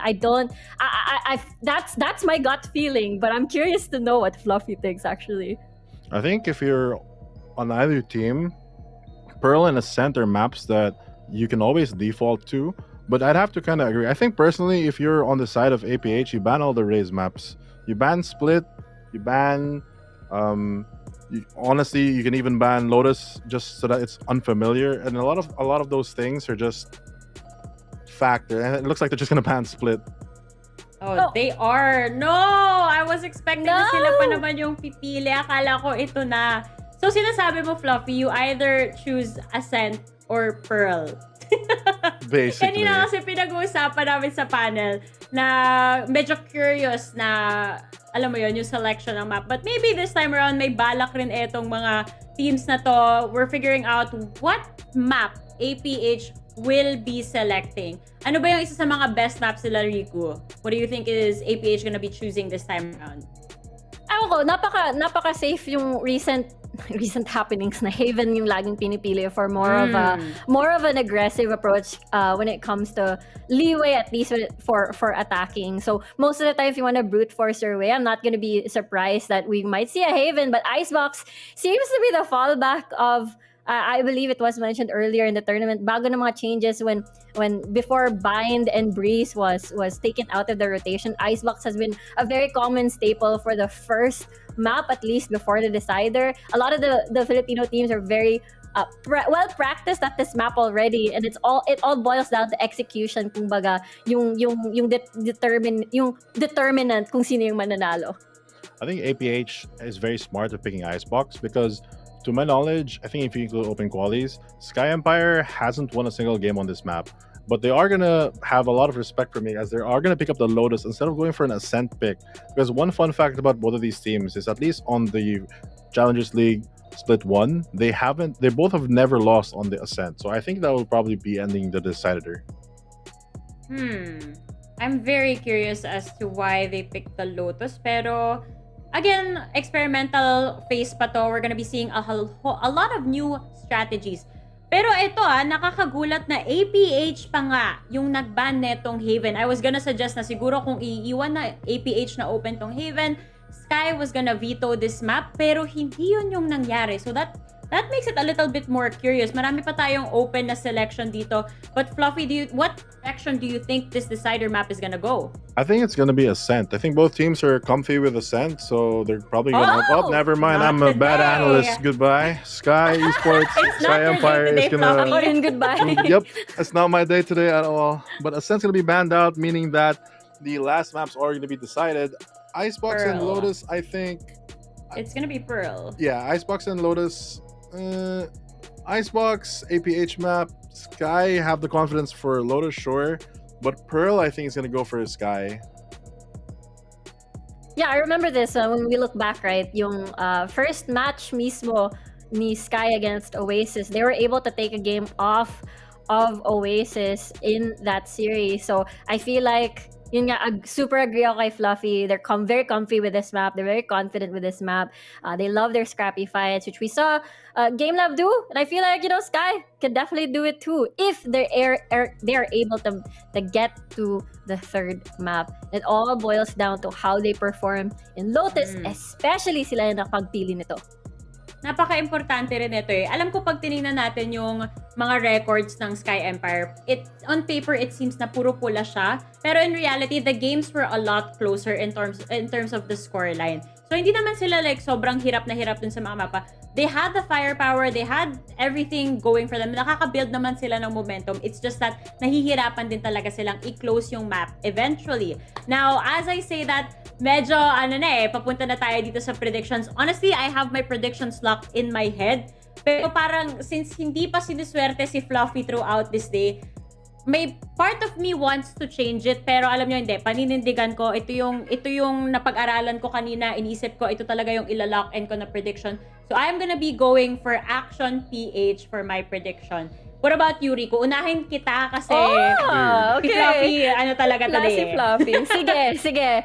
Para sa akin, my vote is Action PH. I know they are on paper, they are one of the invited teams, alongside OAS, Naos, and Nakage. So at that point, basing off of their performance recently and basing off of that, I'm going for Action PH. Okay, Fluffy, that leaves you. Is there gonna be a caster curse of some sort here? Maybe. I mean, a while ago I said during the maps that 2, I think, favors SKYE. But honestly, with the games going today, I'm gonna go with Action PH because you never know. Sometimes the statistics just lie. And teams have improved so much if you look at GameLab. So, I'm going with Action PH right here to complete the set.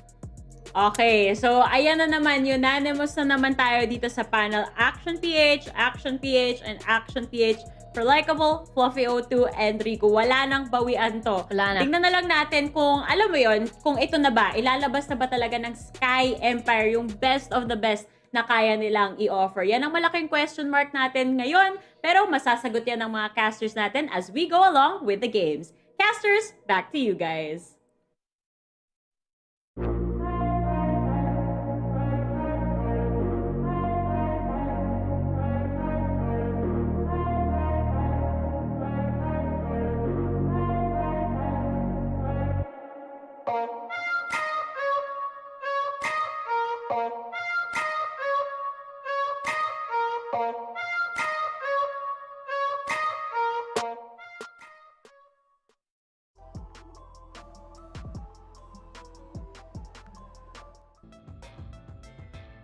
Well, in a day of miracles and wonders, we're looking forward to another one here, ladies and gentlemen. Welcome back to VCTPH. I'm Daxi with Black and Blue. He's looking pretty happy right now. Why was your face like that when we go into it? You're like, dude. well. It adds to the mystique, man. But let's be real. Besides, of course, the mysterious outcome that will happen later on, these players right now in these teams, they're known mystery to us. I'll deem it kind of like the Battle of the Boomers, but in all honesty, they're the veterans of VCT. We got Action PH versus SKYE Empire, and both teams, their rosters themselves, have been in the VCTPH for years already.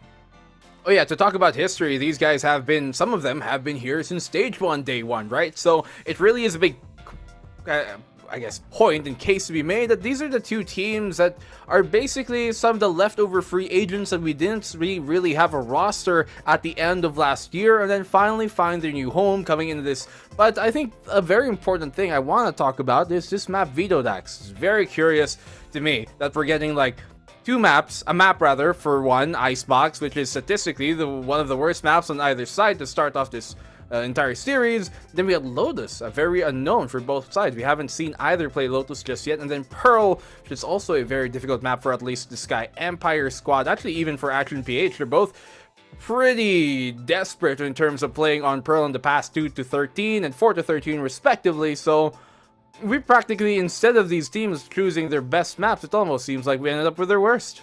Well, first things first, I don't think you can have any other sample size for Lotus, man. This is the first time we're playing this week. If they played somewhere else, I was like, huh? I get How Lotus, did that happen? Okay, but yeah, the other Lotus. two. Okay, well, I'll reel it back to you real quick. Some of the bans we've had so far, I believe Fracture has been one of the perma bans that we see from the APH side. I'm very interested that Haven has sent Argon, but beyond that though, Icebox actually is a map pick that APH honestly has wanted to play a bit more than expected. Usually, this ends up being their map 3s in best of 3s. But what happens to their scorelines is usually 2-0 either their side or the opposite way. So when do they get to play Icebox? They play it once against the Puggers and once against Naos. So they have a 50% win rate so far here in VCTPH. And I generally think that it's actually a good map pick right now by Action PH versus SKYE Empire, because you said it yourself. Not the best win rate here for SKYE Empire. A few losses, especially against Puggers, Naos, and OASIS Gaming here in the regular season. And perhaps it just kind of boils back to some of the fundamentals. We talked about these teams being veterans, and what way to go at it in such a scrim map the Philippines has, such a map that has been relatively solved by many teams already. Yeah, and I think it's also very apt in that fact that we get two players in the head-to-head, both being Micro and Ryu. You know, Ryu really proving his worth, especially, you know, during, you know, that year one, and then coming into here this stage as well, bringing lots of value to the team, but we just haven't seen him perform, I guess, to the same standard that we have in the past. He was part of the old Action PH squad at some point, and we saw a lot of that benefit them, but now that he's going up against the org that kind of helped him get to his notoriety, how exactly does he perform? But Micro, there is no question that he has been a very, I guess, impressive performer, especially that SR Nakage series we saw earlier throughout the season, and just having that kind of veteran experience, and as well as, you know, the clutch factor that multiple sides and multiple players on either side, on either front, have shown to be capable of.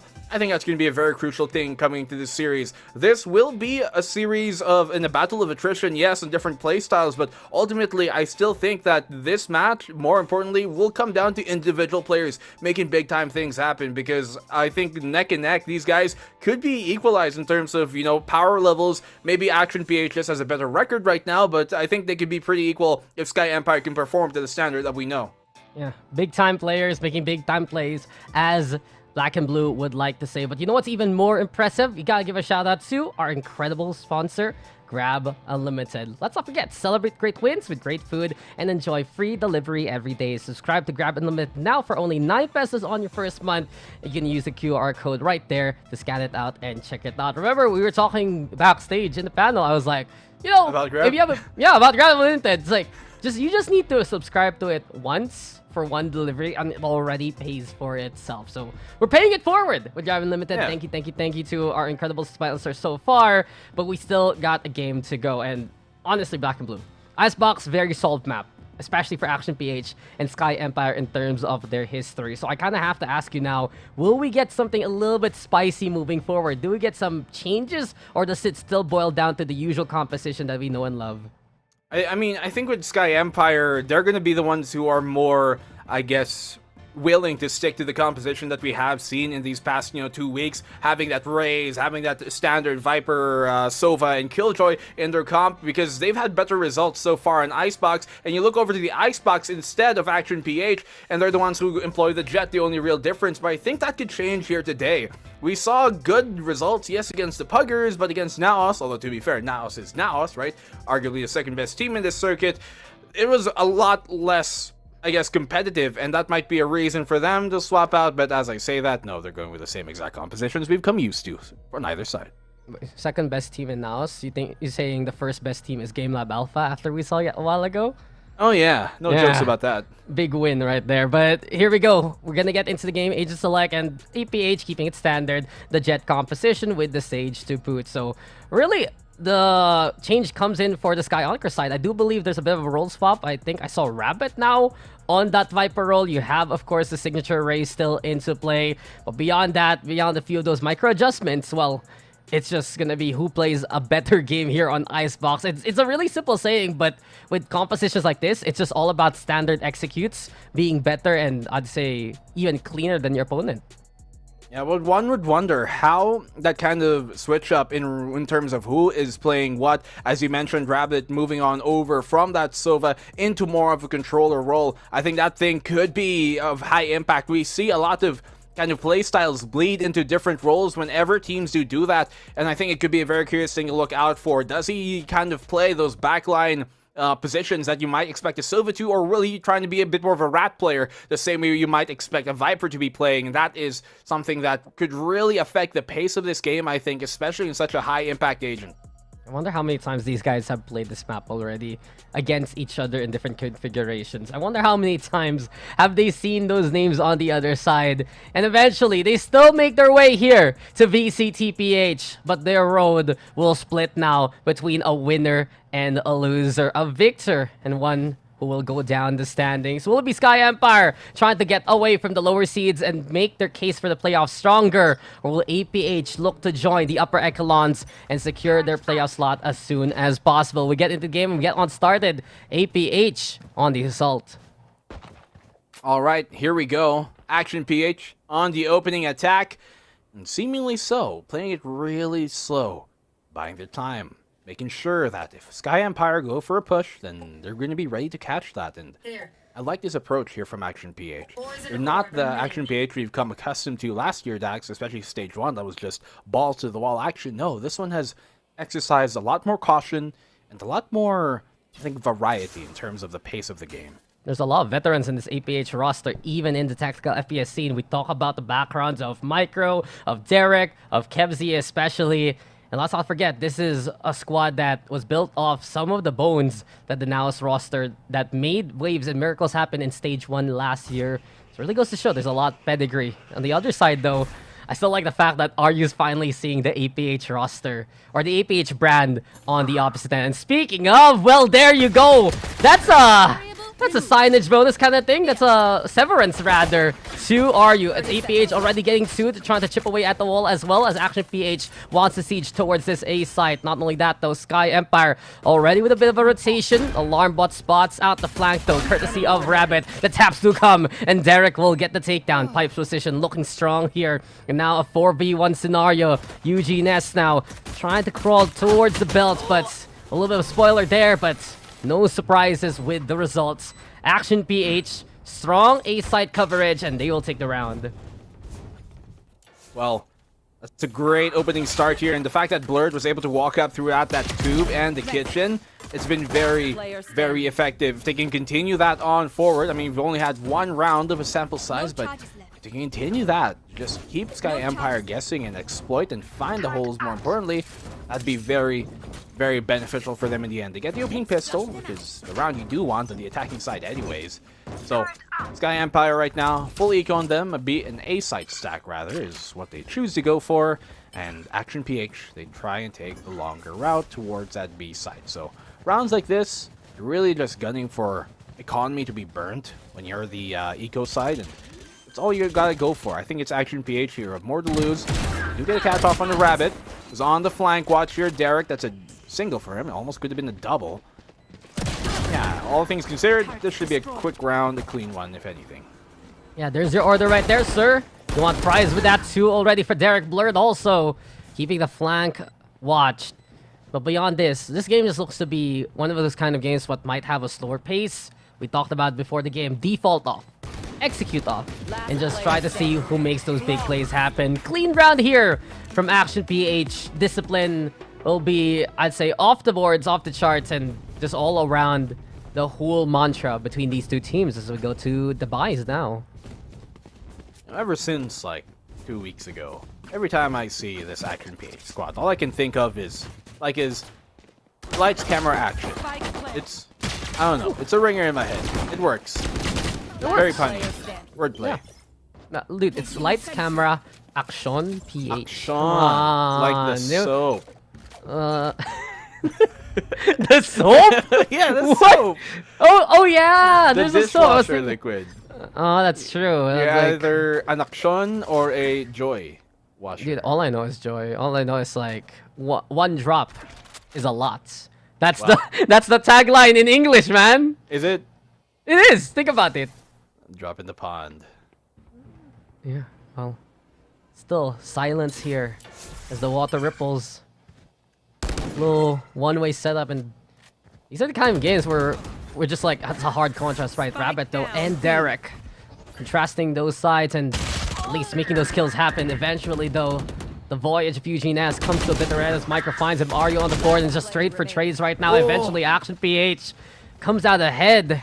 Just all across the map, finding those angles here for Action PH. They have a bit of the advantage. They also put that spike down, and now it's up to Disrupt to make a change here to try and give the round here to Sky Empire. Quick little dash away. Blurred confirms his position. Blurred's been successful in finding these holes to try and go for a flank multiple times over. It's funny enough, they don't really send him to try and execute hard or heavy into a site. No, really smart by them to try and, you know, find openings instead, knowing they don't have the better weaponry. They can't win the straight gunfight, but never mind. Blurred still gets around in the end. Could have been close here, as Disrupt could have transferred, but ultimately enough. A triple kill for Blurred in 3 rounds as well straight. That is really impressive so far in how Action PH are playing this. This is a lot different to what I expected. Yeah, strong bonus, strong map control, and Blurred nigh unstoppable. Already 6 kills, a single one away from the Blades, but just a punish here from Action PH. Familiarity on the ground, familiarity perhaps on the players.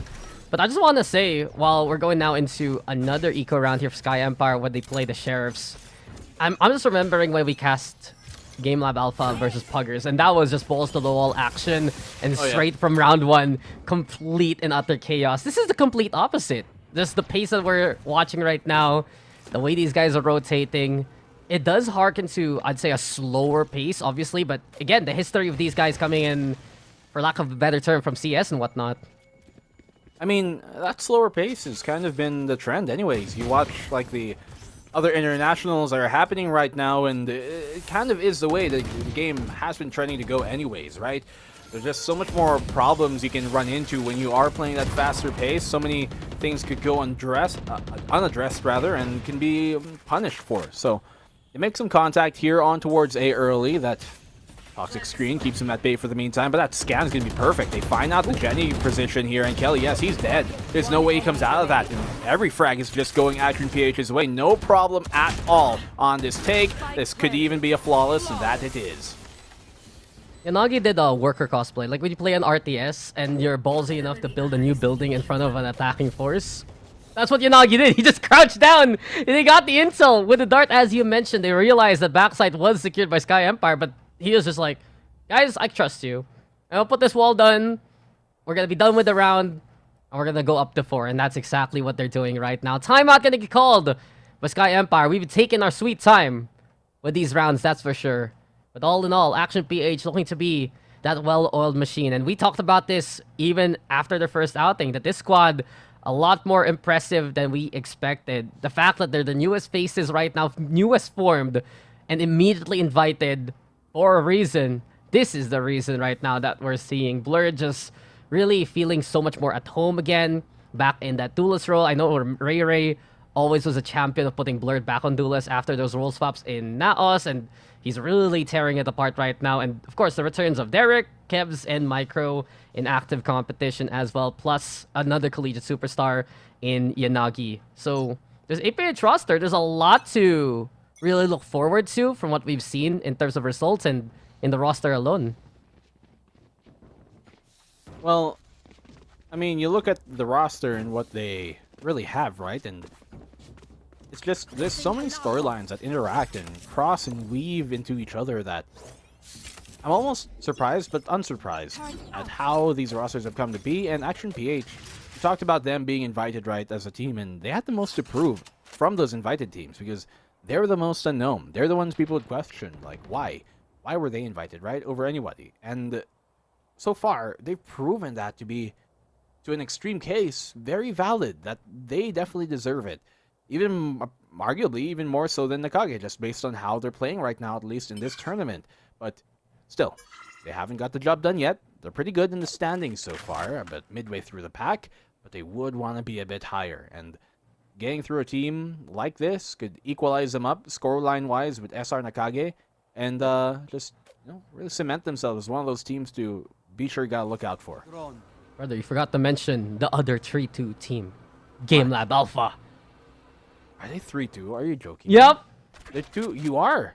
It's a 3-2 Okay, now. I So forgot they're- to hit the refresh. There it is. Yeah, there you go. Slam that refresh down, and really APH, if they get this win, if ever, then they should effectively one away from the playoffs. But now Rabbit able to spray it down. Derek will fall first and foremost. Inagi with the kill and the resurrection. So really, APH, their cards are dealt on the table, and it's looking pretty strong on the flop already. Time now for the plant to come. There we go with the paint shells being lobbed, but you can see the cover Inagi has decided to take. He knew the Raze can be a disruptor. But speaking of disrupt on the flank, Derek though will catch him now, making it a 3v3. Kelly S though gets confirmation and through the boom bot, heroics from Yanagi, but Kelly S is a shorty surprise instead. 2v2 now, all about that mid flank, trying to work out for Micro, but the operator looking strong, toxic screen and through the wall even. The timing was perfect, and Kelly S is even better than that. It's SKYE Empire finally getting around.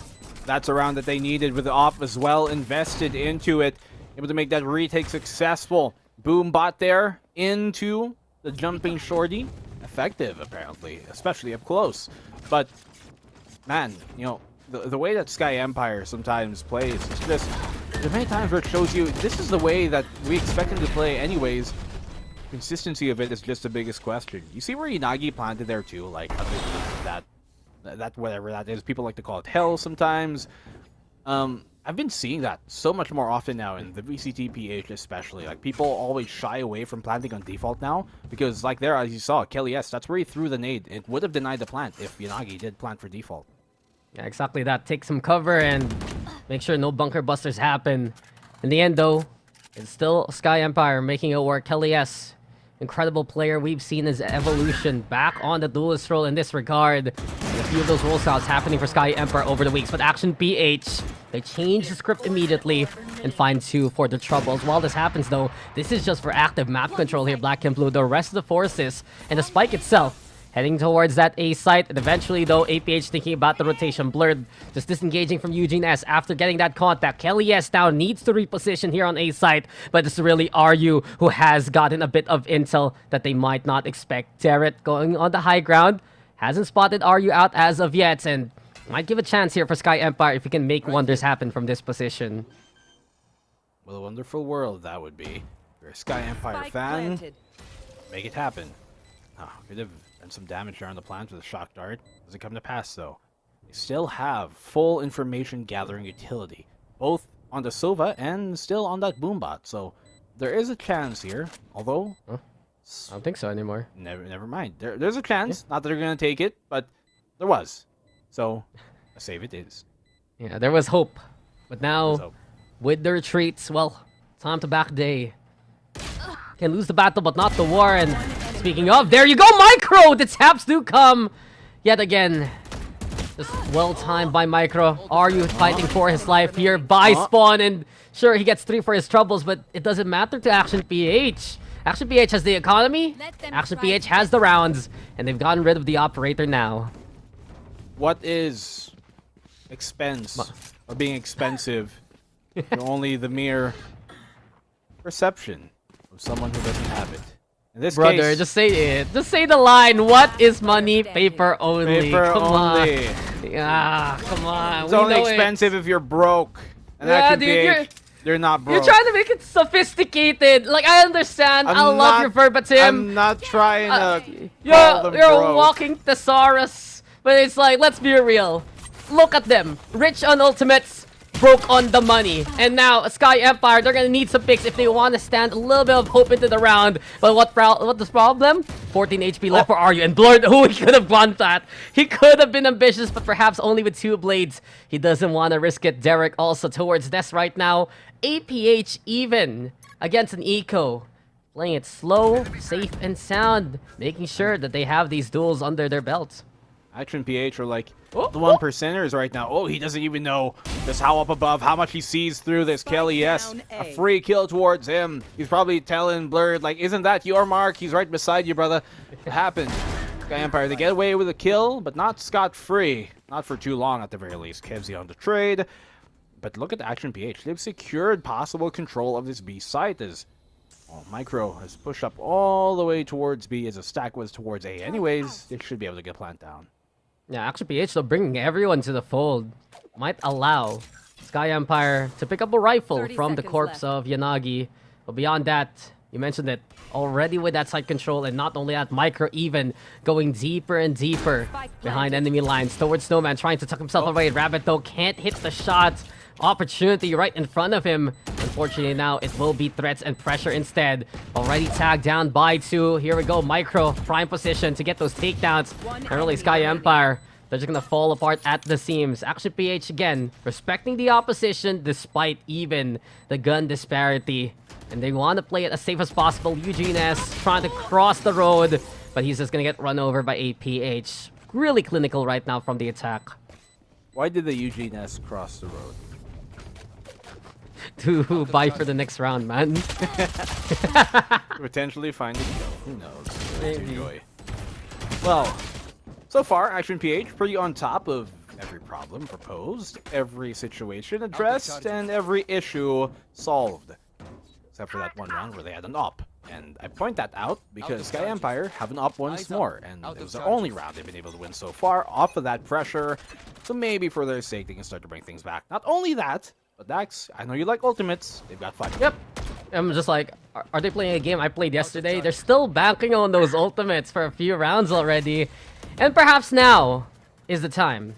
Not the same team, that's for sure, but here, Sky Empire getting ready. Rabbit, though, finds Blurred leaping at him, and Yanagi is there to make the trade. Mid-pressure there, looking to be stemmed by Sky Empire, but on the flank, Micro yet again. Just a hawk here watching absolutely viciously every single angle that he can. And Kevs, ooh, that's smooth, brother.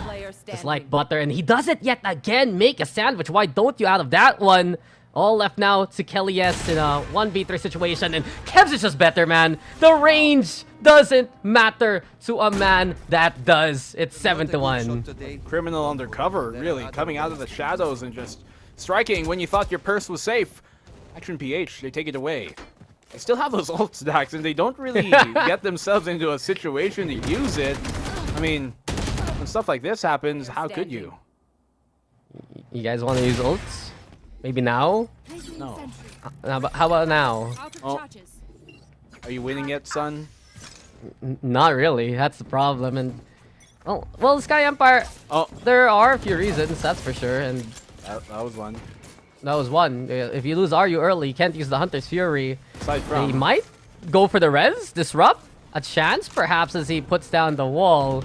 Beyond this, it's just APH in control until Kelly S gets a good shot at least. You even get a compliment from Black and Blue if you hit those kind of duels anyway. APH though now just there. It was more to me like he was able to make up because you saw him jump early for the ropes to try and go through like pipes maybe early on, but this could not connect, but those were connecting. Finally grabs onto something and Kebs, he retaliates, but damage done. 3v2, much more winnable round. They finally use an ultimate. And the rest, Bro, there's a second for you. The twinkle in their eyes as soon as the kills come in. Oh, Rabbit's going for it. Now he's pushing his luck and Kevs will fall. It's Micro now versus the world. And well, I guess for Sky Empire, they just want to pick up these guns from Action PH. A thrifty round, Ethan. Well held by Sky Empire. You can rely on their shooting prowess, that's for sure in these regards. I mean, that's certainly what they've got, right? In spades. Everybody here being... Whoa, you can't say that word for Sky Empire. Oh, right. You can't say that word for Sky Empire. It's only for Action PH, exclusively. Yes. No, I mean, they're both here anyways. Yeah. Shoutouts to our wonderful owners of Action PH. We had the owner face off the last time. Yeah, SR Nakagen. Action. I don't know who the owner of Sky Empire is. Yeah, I don't know. Because they rebranded, right? This used to be something else. And then they're like, we're gonna be new now because we have new sponsors, but wonder how long that name will be. That's true. I wonder how long if the squad does stay on. But then again, APH now. Again, slow play. It's on Twitter. That's for sure. It's on Twitter. We're not here to lie, but I'm not lying that Kelly S is just like Mike. The elevation on this man, dunking poor Derek to the underworld immediately. That's a game of streets that you can't win, good sir. Yanagi though with the reds and APH back to square one. Streets ahead at least. Clear out that Jenny. Hunter Spirit to try and initiate with, but the wall is keeping them at bay. Still, Kebsy finds one. Damage done as well here on Disrupt. The scan comes on in. They know he's playing that backside. Marco finds one on the Eugene S, who has himself a flank as well here towards that B site, and that will keep the defense of Rabbit to hold on to that B site still. He gets a kill on the Micro, but now they have information. 2 on A, 1 on B. Do they commit towards this A site where they know there's a bit more defense, but also they have a better position to try and initiate with? RU has it, Hunter's Fury. Here comes the push. And there you have it, the wall gonna be into play, and Yanagi put a face off right in front of the wall. RU though now trying to hold the line, but Kevs is able to catch him anyway. In Action PH, small micro adjustments, just breaking the expectations of SKYE Empire and breaking their faces along the way. Cheeky stuff from Yanagi especially. That was, I think, a pretty good round for both positions, right? For both sides, all things considered. The only problem there was RU couldn't really, I guess, benefit off of his ultimate, and this is the thing too about ultimates, right? It's not just that you have to pop them at the right time and use them the right way, but you also have to position yourself to be able to make the most out of it. And since RU wasn't maybe here towards mid, towards boiler, towards screens, that Hunter's Fury is a lot less effective when you're throwing it at someone in your face already there on the rafters. But he kind of had to, because he was trying to support Disrupt on the site, and those are the very 50-50 problems that you run into. Maybe you should just save that Hunter's Fury for another more possibly winnable round. Yeah, well, Action PH, they were pressured by the timer, and Yanagi and the rest of the squad able to deliver. Big reason why they're quite ahead right now. 6 rounds the gap.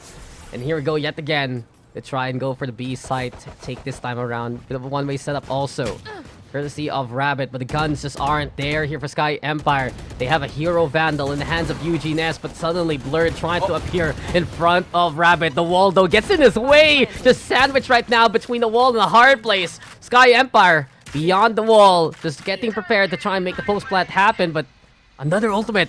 Finally, we see the Viper spin into play here in Black and Blue. Well, you see him kind of double take there towards whatever blocked him, apparently, the wall of his own teammate. Retake comes on in here. They have that Viper Spit, as he talked about. The Kellyas is able to find a kill here as Micro trades him out immediately. Kevsy's down, so not much information gathering remaining on this side. They do know where the spike is anyways, and it's not being defused. They're trying to tap it, trying to bait out the peek or a push here from Action PH, but the post plant is holding pretty significantly. Micro finds a third in this. The flank comes on in, but it's a bit too late. Disrupt, they know where he is. They know he's coming from B long, and the time is ticking as well. Very low HP, and Micro gains the fourth. The snake strikes true, and he's absolutely venomous. 9-2, Action PH are up. Yeah, the true King Cobra of this situation. Micro just playing against that opposing Viper Spit, realizing, okay, if we can actually spam down that objective, that spike, then we're going to be able to get the win. And not a bad effort at all from SKYE Empire. I do like the fact that, especially Eugene S trying to get that yellow control, give them a flank opportunity, and perhaps allow SKYE Empire to get those kills even on the outside while APH is busy. But just laser focus right now from Micro and the rest of Action PH. They go through the center, a risky endeavor, sure, but they feel so confident right now that they're just gonna go straight at it. RU perhaps versus Blurred, boiler precision being pressured, and it's APH sneaking their way through to the kitchen. You know that with the Vipers online with the pit, you can't just go for the smokes, but this is different. Black and Blue, they're wrapping around all the way. They want to pitch boiler, they want to go after Eugene S, and finally they're heading their way towards A sites. Hey, but Eugene S did a great job installing that push a lot. He found two. That is ultimately absolute value he was able to find in that position on a pinch, between a pincer. So this is now brings him a chance. The right click of the blades doesn't connect. Yanagi does find the trade-off on the Kelly so if it ever did. And Rabbit is here to try and support him, but Disrupt on the ropes. Is he going to check the under? He sees the head, gets a free kill off of Yanagi. And now in the 2v2, they have a chance. The Viper's Bit is popped. Let's see how he plays around this as Rabbit is looking to try and sneak his way on in. Blurred finds a 1v2 now for Rabbit. Oh, 1v1 now, Rabbit all alone. We've seen him clutch before for the squad. Can he do it yet again? Strong Poison Cloud Tech to allow him through to the other side, but Micro denies him of any other entry. And truly again, the Emperor of Snakes here. Micro does it yet again. 2-10, the mythical scoreline. We go into the next half with Action PH in command. Wow. Action PH. To say that was a commanding half would be an understatement to just the complete order they've set. The law they've addressed, and now Action PH, they're on the defensive side. Less favored side, yes, a nice box, but when you have this cushion, hey, seems to be a lot more palatable. Still though, SKYE Empire not out of the question. Not at all. Especially if they can replicate the half of Action PH here, then literally we'd be 12-12 in overtime. So, yeah. Wow. The match checks out, man. If they get 10 rounds and the other squad gets 2 also, we end up in a 12-12? Incredible. Incredible. Yeah. Indubitably. Indubitably. Well, voices in my head and whatnot. We got Action PH now. Looking to just hold down the line. And Inagi has been extra cheeky with these walls, with these barrier orbs especially. Can he do so yet again? It does break apart though at a moment's notice. And Sky Empire waiting for the go signal. Courtesy of RU as well as Rabbit. Kelly S victimizes Yanagi to begin with. The rest of APH still not gonna buy this push. They're waiting a little bit more towards the middle side, and especially Blurred trying to catch out the rotation. A game of chicken between these two squads. Honestly expected right now, as they want to play it slow and steady yet again. Let me correct your wording there, Dax. Yanagi is not a victim. He has persevered. Not too long though. Dies immediately, yes, but he tried. Right click, not as effective in that range. Against the ghost, they get the plant down. Come on, Nico, you gotta remember, all our national heroes died for a nation one way or the other, right? So, die for the True team, martyr. there you go. A true martyr indeed. Wait, that's an old teammate of Micro, I think. But here we go now.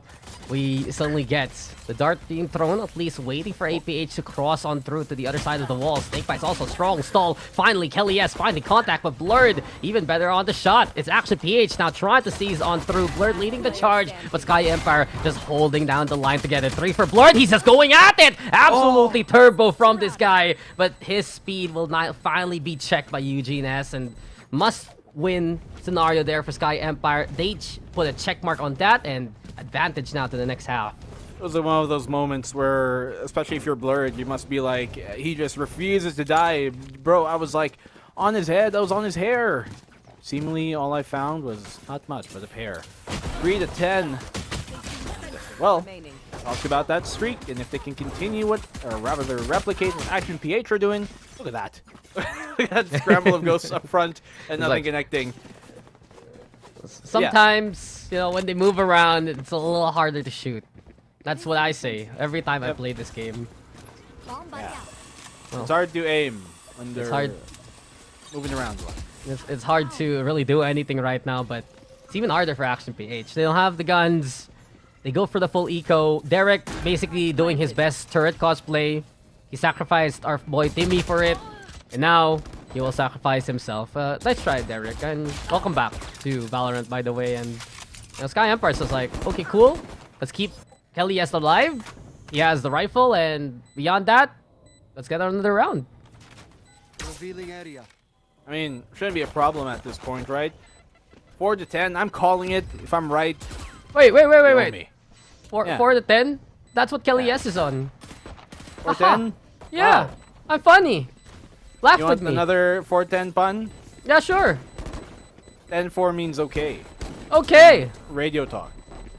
Like, are you okay, Dax? 10-4. 10-4. Yeah. I learned something today. How about Morse code? Can you do 10-4 in Morse code? Yeah. Beep, beep, beep, beep, beep. I thought you'd go. No. No. We move on from that. Nah, dude. It's funny I can make... I learned how to do that at the same time I learned how to whistle. I don't know why. It's really weird. You can click, huh? Yeah. I'm one of those things from The Last of Us. Yeah, you can be a clicker. I was gonna say. Yeah, dude. I'm ready to be a mushroom zombie. Can't wait. I want to be a bloater. Dude, that's a... Throw spore grenades at people. Dude, he's a big guy looking to do Yeah. big things. Yeah, Let's talk about the game. Yes, that's my favorite line. I love that. So, Valorant is ready to happen again, guys. We have rifles. We have Sky Empire on the assault. And not only that, Action PH triple stack is looking strong here. It is a bonus here for Sky Empire, but look at the arsenal that they have. It's very suited for an engagement like this. That Sage Barrett just does not want to go down. No. Feel you there, Kelly. Yeah, Yes. yeah. Nice try. Problematic. They get it down, but yes, as you said, this is a lot more firepower than you'd normally expect on the bonus. But it is a bonus because you see their economy and they have more than enough to buy up in the next round. And I've been seeing teams do this a lot more, where they buy like a Phantom, a Vandal, more than just one at least. on their anti-eco round right after the second. But here comes on Kelly S on that swing, trade out immediately by Kevs. They're going for this top plant once more. They know the screens is occupied. They're trying to address it, and RU still wins out with the Bulldog. So these rifles are really gaining them so much work. Shock Dart doesn't connect, but the spray through from Derek still somehow through the screens. He's able to find one.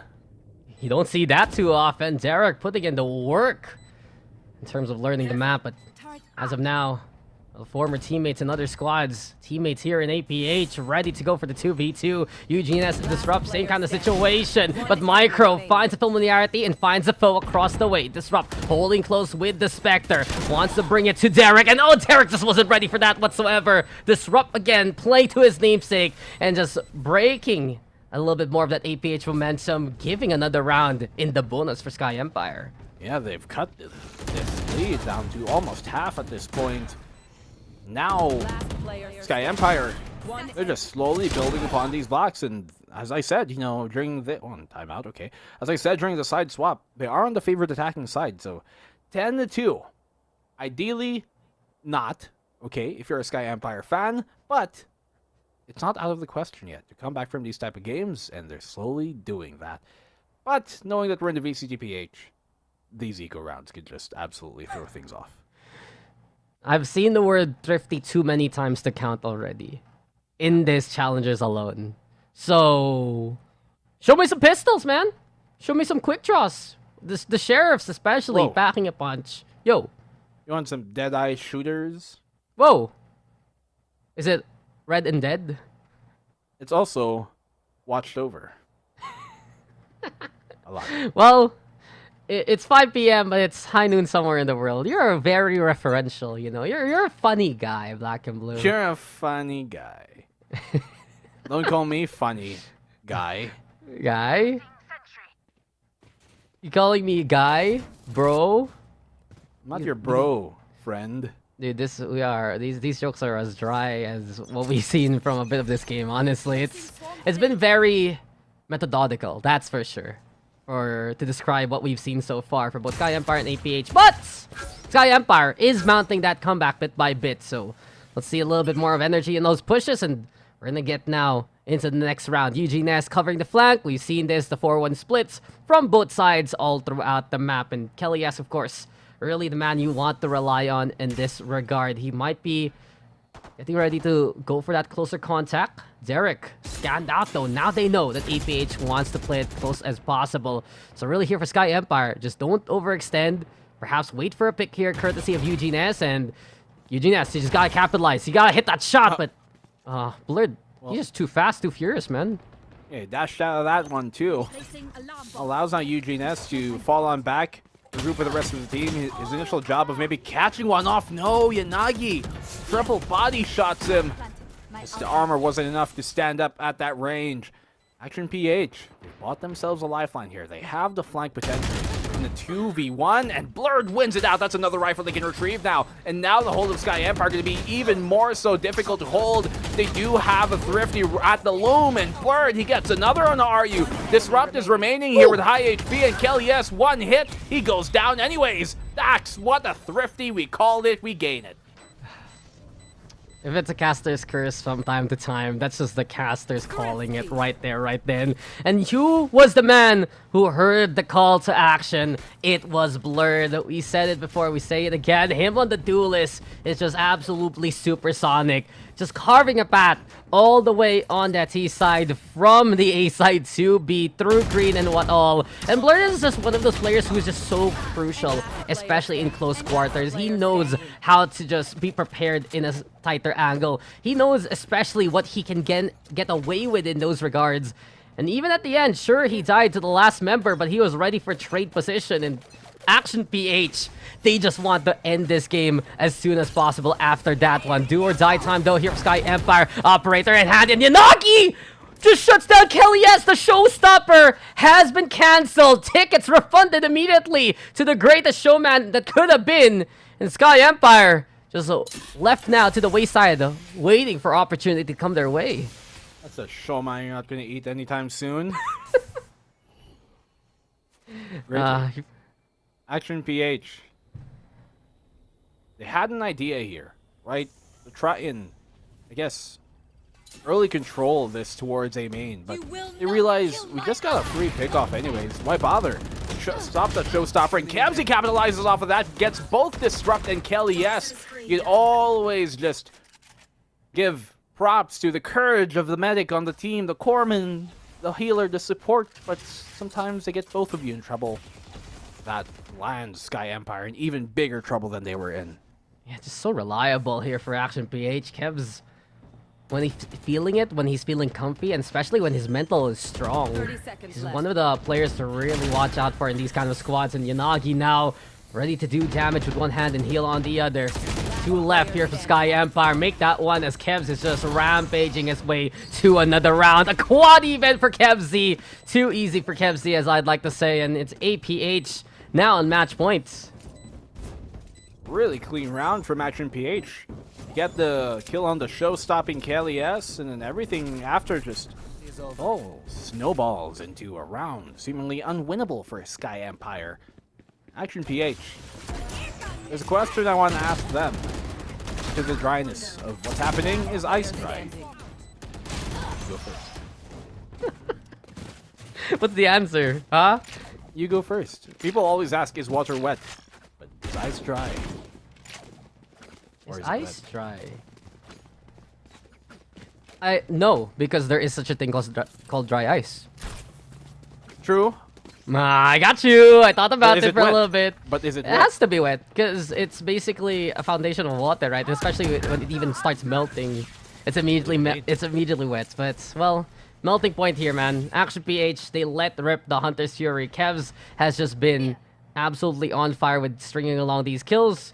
Could have actually gotten one there, but RU will just make do with full HP instead. Micro now spotted though by the gazing eye of the Boombot. Gets away in time before the dart even gets a connection. Yanagi's next, and APH, they're risking it for the biscuit. They do want to seal the deal immediately, and Yanagi is the first one there. Sees the hat now blurred. Couldn't land the shot, not the right angle. The damage has been done until RU opens up B-side. Chance now for SKYE Empire especially, but Micro comes up in a big way! Just the antithesis of his name, but truly, he is the antimatter here against SKYE Empire. Eventually, RU able to pick up the pieces, but the damage has been done, and it's an advantage here for APH. We're not done. Perhaps here, the flank, courtesy of Eugene S can work as RU will sacrifice his life for absolutely nothing. All eyes on you, Eugene S. From up top, perhaps trying to get to the bottom, but too many swarming at you, and there is just no escape for SKYE Empire. Action PH, a well-deserved victory after everything is said and done. And this is the outing that we wanted to see from Action PH, making sure that their Men of Steel that they've got on their team, showing up the pages that we've come to expect when it comes to this team as well. Really great performance, I think, all around. There wasn't a single player on that Action PH squad that you could say was a liability in that match, especially with such a high winning scoreline. But SKYE Empire, I think they're the ones in really muddy waters right now, and they're on thin ice as well. So there are multiple different facets and planes of an emergency right now, and one being in this series, but two, just their longevity here in the tournament and in the circuit, as how will they continue moving forward from this, because they've seen it just lost a lot of luster from a lot of their opening days.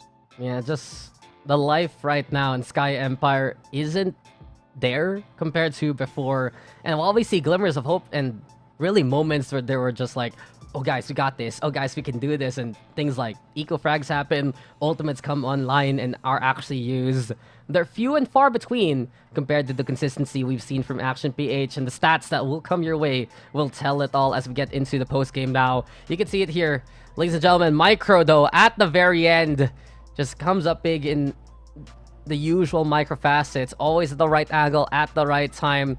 But beyond just singling out a single player, Black and Blue, you mentioned it, APH overall, everyone on that team deserves a highlight and a clap.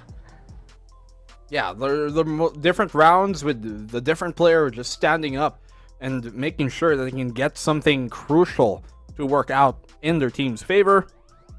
Obviously not the highest fragging score game because, well, it didn't go too far, but it was about just the impact that every player had on this team.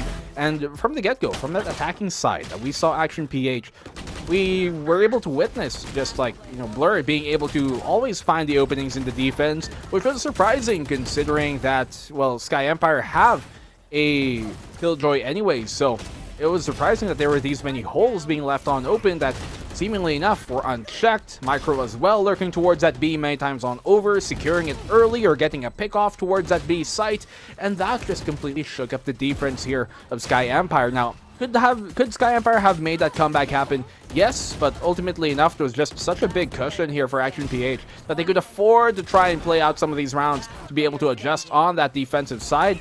No, ultimately they did. Crucial kills, especially at the tail end, shutting down things like the showstopper, that flank from Blur, working out and opening things up. And of course, at the very end, that last round, really between Kevs and Micro, then you already know that you can get the job done. But the man who delivered that last kill, who was delivering the weight of Grand Unlimited, was Blurred, of course, keeping an eye out, making sure that from front to back, everything and everyone is covered. And Action PH, they covered the bases. They look absolutely clean, and even though it was pretty much in the most vanilla sense of all their black and blue, they got the job done. Yeah, deliverance achieved here. And Blur, he was just the spear of that push many times on over. But even on the defensive side, we saw him be able to, much like his teammate, disrupt a lot of what was happening opponent. But in this case, well, still, very nicely done. I think I am very curious looking at map number 2. We're going to Lotus, guys. Lotus. Can you believe that for map number 2? I wonder. I really wonder what we'll get there. And of course, the mystery will be unveiled as soon as we get back from this break. For now, though, we'll see you guys in a bit. Dax here in Black and Blue. We got more VCTPH coming up.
Feels like a 9 to 5 the way Action PH is treating it. Welcome back, ladies and gentlemen. We're going into the second map between Action PH as well as Sky Empire. Dax here with Black and Blue.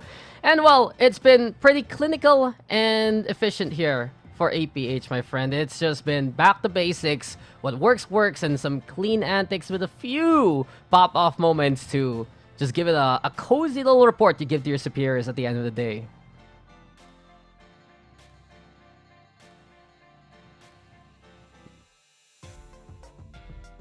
Sorry. I hear you now.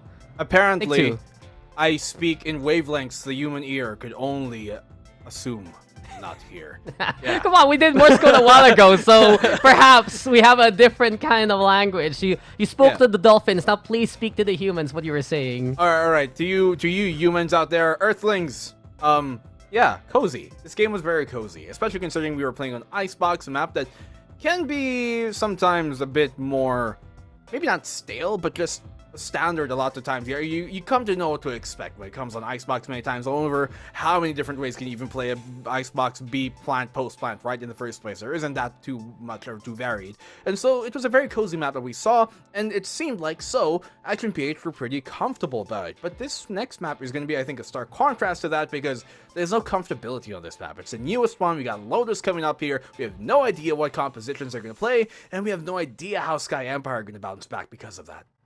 You want stats? I got 0. none. 0. There you go. That's the thing. Actually, and not even 0. Null. Null. Infinity stats right there, right there. But I guess we have a few talking points we can always go back to, and really it's just perhaps expectations of agents. I was a champion and still am a champion of Owen being the must pick here, but as we saw a while ago, and of course what I said a while ago on the panel, Harbor is also a strong substitute for those kind of scenarios. Of course! I was gonna I be love like, Harbor. What did you do with my Dax? He always wants Harbor in every Yeah, map. dude, come on. I gave that too. I mean, I can't just always be biased about play Harbor and everything.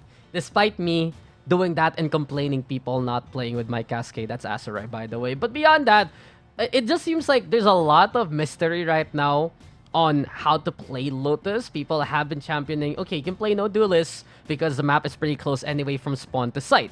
But what we saw from GameLab.Alpha a while ago is perhaps the most interesting choice of playing no initiators when they have some of the strongest utility in the game itself. So I wonder now, especially with Sky Empire looking to just throw whatever they can at the wall, what will we get from them? Because I'm excited to see what they've come up with.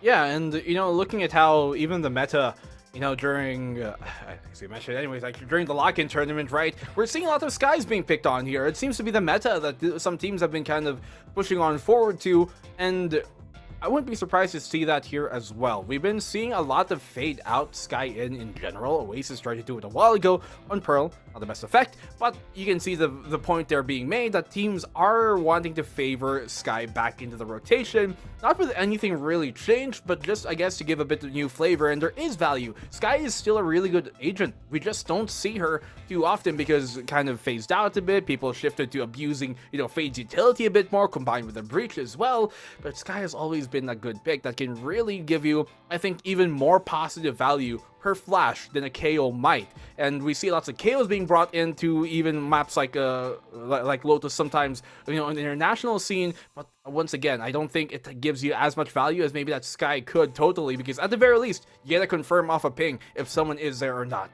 Yeah, just a bit of that intel, sure, but beyond that, guys, you can confirm that we're here for you in every single way with our language redirect. You are watching right now on the English broadcast here at twitch.tv/Valorant_PH. Don't forget to find us at youtube.com/@ValorantEsportsPH as well. But if you are feeling on the Filipino side, then of course, what other site do you go to for editing Filipino, man? You go to Facebook. Facebook.com/ValorantEsportsPH, YouTube.com/@ValorantEsportsPH as well. If you want VODs, if you want to watch these back down the road, or just want to see both streams on the same site. Thank you though for tuning on in. Thank you again for everyone still here right now for quite, I'd say, a sullen second series in a way. But I think Lotus, we're gonna get something spicy. I want to see something interesting here from Sky Empire, especially to bring it to a map number 3 if we get there. But of course, those mysteries now unveiled as we get into Agent Select. And lo and behold, wow, this is a pretty standard composition, all things considered, huh? They run double initiator, they got the Omen, they got the Killjoy, and the opposite end, it's some of the things that you mentioned there, Black and Blue, about the possibilities of Lotus. The SKYE is there.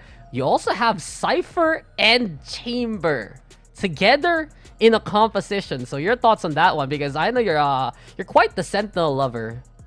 I'm curious to see both the Cypher and Chamber. I get why though, because there's lots of ground to cover, especially on the defensive side here on Lotus, and honestly, I don't think Cypher is optimal if you just have him be the solo Sentinel in this case, and I think Chamber is a pretty underrated pick here. There's a lot of very creative stuff that you can do that is relatively safe in terms of taking control with the Chamber on this map, both on the attacking and especially the defensive sides on practically any site that you play, especially on that C site where you have a pretty good TP from the mount into the waterfall, things like that, and that could be very curious. We have that Omen pick that you talked about as well, Dax, and the SKYE as well that I mentioned coming here from Action this time around with a fade on the opposing end for SKYE Empire. And so there's really, I think, going to be a very big mix of compositions here as we go into round number 1 of map number 2 immediately.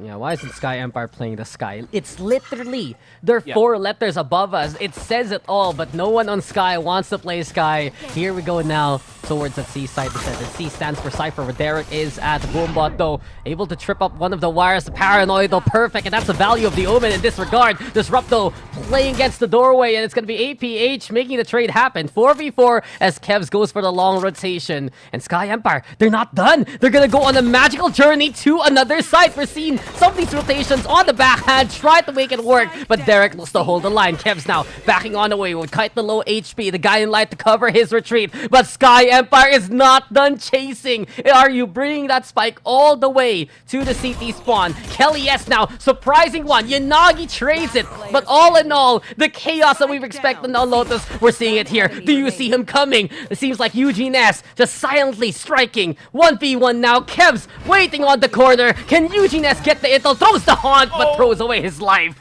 APH at the end of the scramble take the round. Didn't wait for the haunt to pop at the very least, and he pays a price for it. Not too sure if that would have scanned anyways, as it was kind of deep. And Action PH, they come out with the opening defensive round here. It was very close, so we saw Kevzy have a bit of a struggle there throughout like the earlier and mid parts of that round, being able to land a shot and get a trade here for his teammate, but ultimately enough, he gets a final kill, and Yanagi just really good job in holding this position down, making sure that even on that push, he's not going to get caught by the paranoia, and SKYE Empire, they're not able to take a pistol round when it almost seemed like they could have barreled their way through. Maybe if they just planted on the C, it could have been more, I guess, better. I remember backstage during that first game between Oasis and GameLab, you said the exact same thing. Why not just plant? Why chase? Why go all the way across to the other side of the map with a spike in hand and try to force a post plant? Instead, seems like they just want to catch members in rotation, and I kind of get that, but then again, the pressure is still on you to put that spike down at the very end. Speaking of, though, C-side yet again, and Derek now showing us how to play the cyber cages from above, executing everyone stuck there like, well, human debris. And well, finally the plant does come, but it's 4v2, and the noisiest doors making even more of those decibels ring yet again. Eugene S over onto the corner, the paranoia putting him out position, and Action PH, they just retake and get another round. Hey, in fairness, which is a very Filipino Pinoy thing to say, Teleport's ready. they nerfed the door, so it's not that loud anymore. Are you trying to spare the door's feelings? Yeah. No, dude, I'm still calling out. It's so loud. I feel like it's louder than me. You sound really troubled by that. It's so loud. It's so loud. It's like, can someone shut that door up, please? I mean, I get your sentiment. I agree too. Although, I mean, I was talking about, why they pushed towards CT, and to be fair, there is a reason, right? They didn't have mount control. They wanted that for post-spawn, so thought maybe A would be better, but ultimately enough, I thought there could have been better ways to deal with it. Anyways, moving on forward, we're here on the bonus round for Alpha, rather Action. Whoa, wrong A team. Whoa. That's a different game. Whoa. Watching things while watching What do you mean? Valorant? What different game? Alpha? VCT last year. Ah, that's true. Where is Giansanti in NA, guys? When does he play? In NA, you better wake up at midnight or whatever time they play. I think he's been doing well, actually. I saw him play in I don't think it was an official team, but he did well. He's showing up. He's showing the real Pinoy pride there in the land of the stars and stripes. So good on him. We're not done though, as we have to be ready for SEA. Man's hit top 1 Radiant, I think, on NA too, right? Yep. I I can't believe after all this time, we still remember the man, the myth, the legend himself. Oh, we will never forget. Giansanity, We'll never forget. as the kids do say. But yes, let's not forget that there's a game going on, and Action PH is playing aggressively towards B side. This is interesting though. Micro and Blur, they do want to try and peek things out. The Prowler comes to the face of Micro, but eventually in the face-off, it's SKYE Empire who barely comes out ahead. They go for that B side. You also watch Yanagi now watching that link by the doorway. Is it shattered though? That's the question. Yes, it is. The boombot now is there, but the pain shell's awkward. It's Kelly S still able to try and go for the hold. Also brings Kevs to the grave with him. 3v1 now. Derek's the only one in this regard. And well, that should be SKYE Empire taking a solid round after everything is said and done.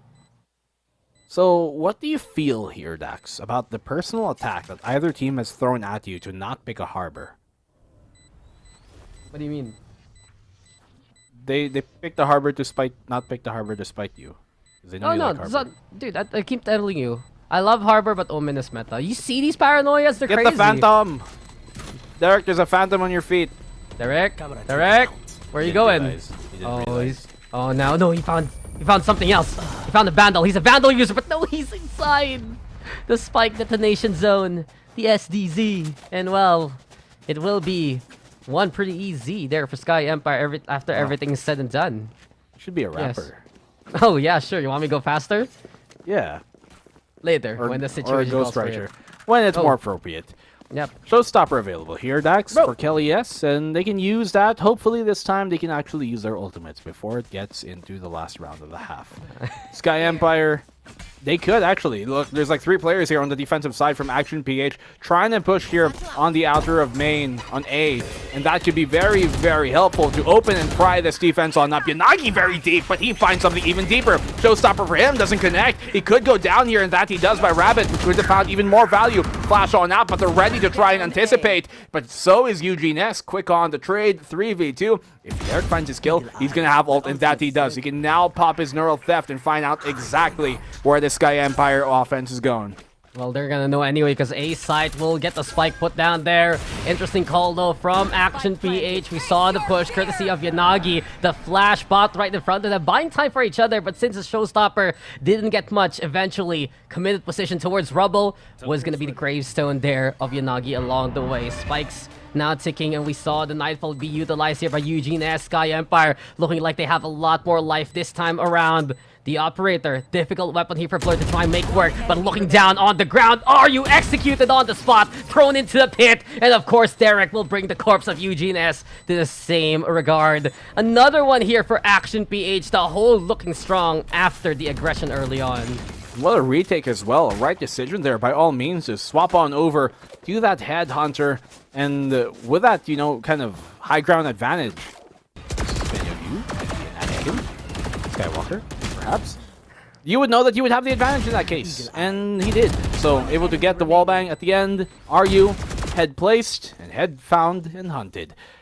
One big thing you get from a Cypher here too, I realized on the opening pistol round, is that there's an opposing side with a Boombot and the Fade. Yep. So there's a lot of utility you can eat on up, and we've seen in the past that Cypher can be one of the best counters to a Fade in general. Yeah, well, now we get the Showstopper instead, and the trade map is perfectly placed. Kelly S can even get anywhere else now, deeper towards the speed side. And Micro on top mid, on the upper spot, gets the takedown. And here we go yet again. Flash is so strong on a map like this, but Rabbit is even better. Gets lucky and gets furious now with 2 with the Sheriff. Stellar shooting, but the Boombot is going to be a bit of trouble because of that elevation. SKYE Empire, though, get the plant down and get the advantage. Here we go yet again. Blurred in a difficult scenario. Has to rely on the Headhunter to try and make this retake work. Derek, the the same kind of case from the top spot. The two Sentinels trying to go for the hole, but the Nano Swarm is even better. Just burning the feet of Blurred there and then. Fault line out, thrown on out. Doesn't matter because Derek's already dead. The Haunt's there, and it has to be a sharpshooter regard here from Blurred. Can he get a medal in this one? Not gonna happen. We'll just sprint on away towards the next round. SKYE Empire looking to make these B takes work aggressively. Blurred will punish Eugene S for chasing after him, but in the end, it's a round here for the attack anyway. Pretty good round here for SKYE Empire. Probably the best round so far. And ultimately, they still are able to save the op here on the Action PH. And even if they didn't, he would have had Tour de Force anyways. Or as Sax likes to say, Tour de Force. Yeah. I don't even have the accent. Not on broadcast. Yeah, That's for sure. For something else, yeah. Yeah. I mean, you like... Never mind. Dude, I know like 3 sentences in French, okay? It's just... Okay, you this is love how I do... Ratatouille? Oh, dude, anyone can cook. And let Yes. SKYE Empire cook, because, well, they're giving us a recipe of, well, some trauma towards APH. Yanagi, what you doing?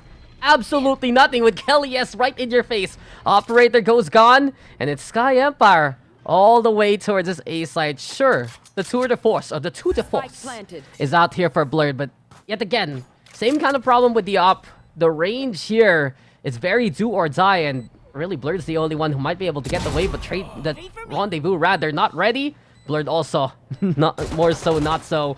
And well, Derek, maybe the next one. Kelly S is twitching. He's twitching, man, trying to get these kills, and he wants the ace. They need to find him. Micro, run, deny him of the highlight. Look at SKYE Empire, destroying the utility just to get the intel. Here comes the swing, and they have the knives out. The paranoia is there. Micro mowing them down, but Kelly S will get the ace in the end. A team effort for SKYE Empire to lift one to the high heavens. And really, all hail Kelly S for the round. A bit of a Le Festine there for SKYE Empire. Bring into the round a feast, if you may. And Tour de Force not even able to find anything because Kelly S playing that off angle. Everybody just jumping around like moles. Unfortunately, here Micro could not connect on a single one. At least enough to get a kill off. Now SKYE Empire have every advantage. Attacking side, tie the game on up. They have the op for these picks.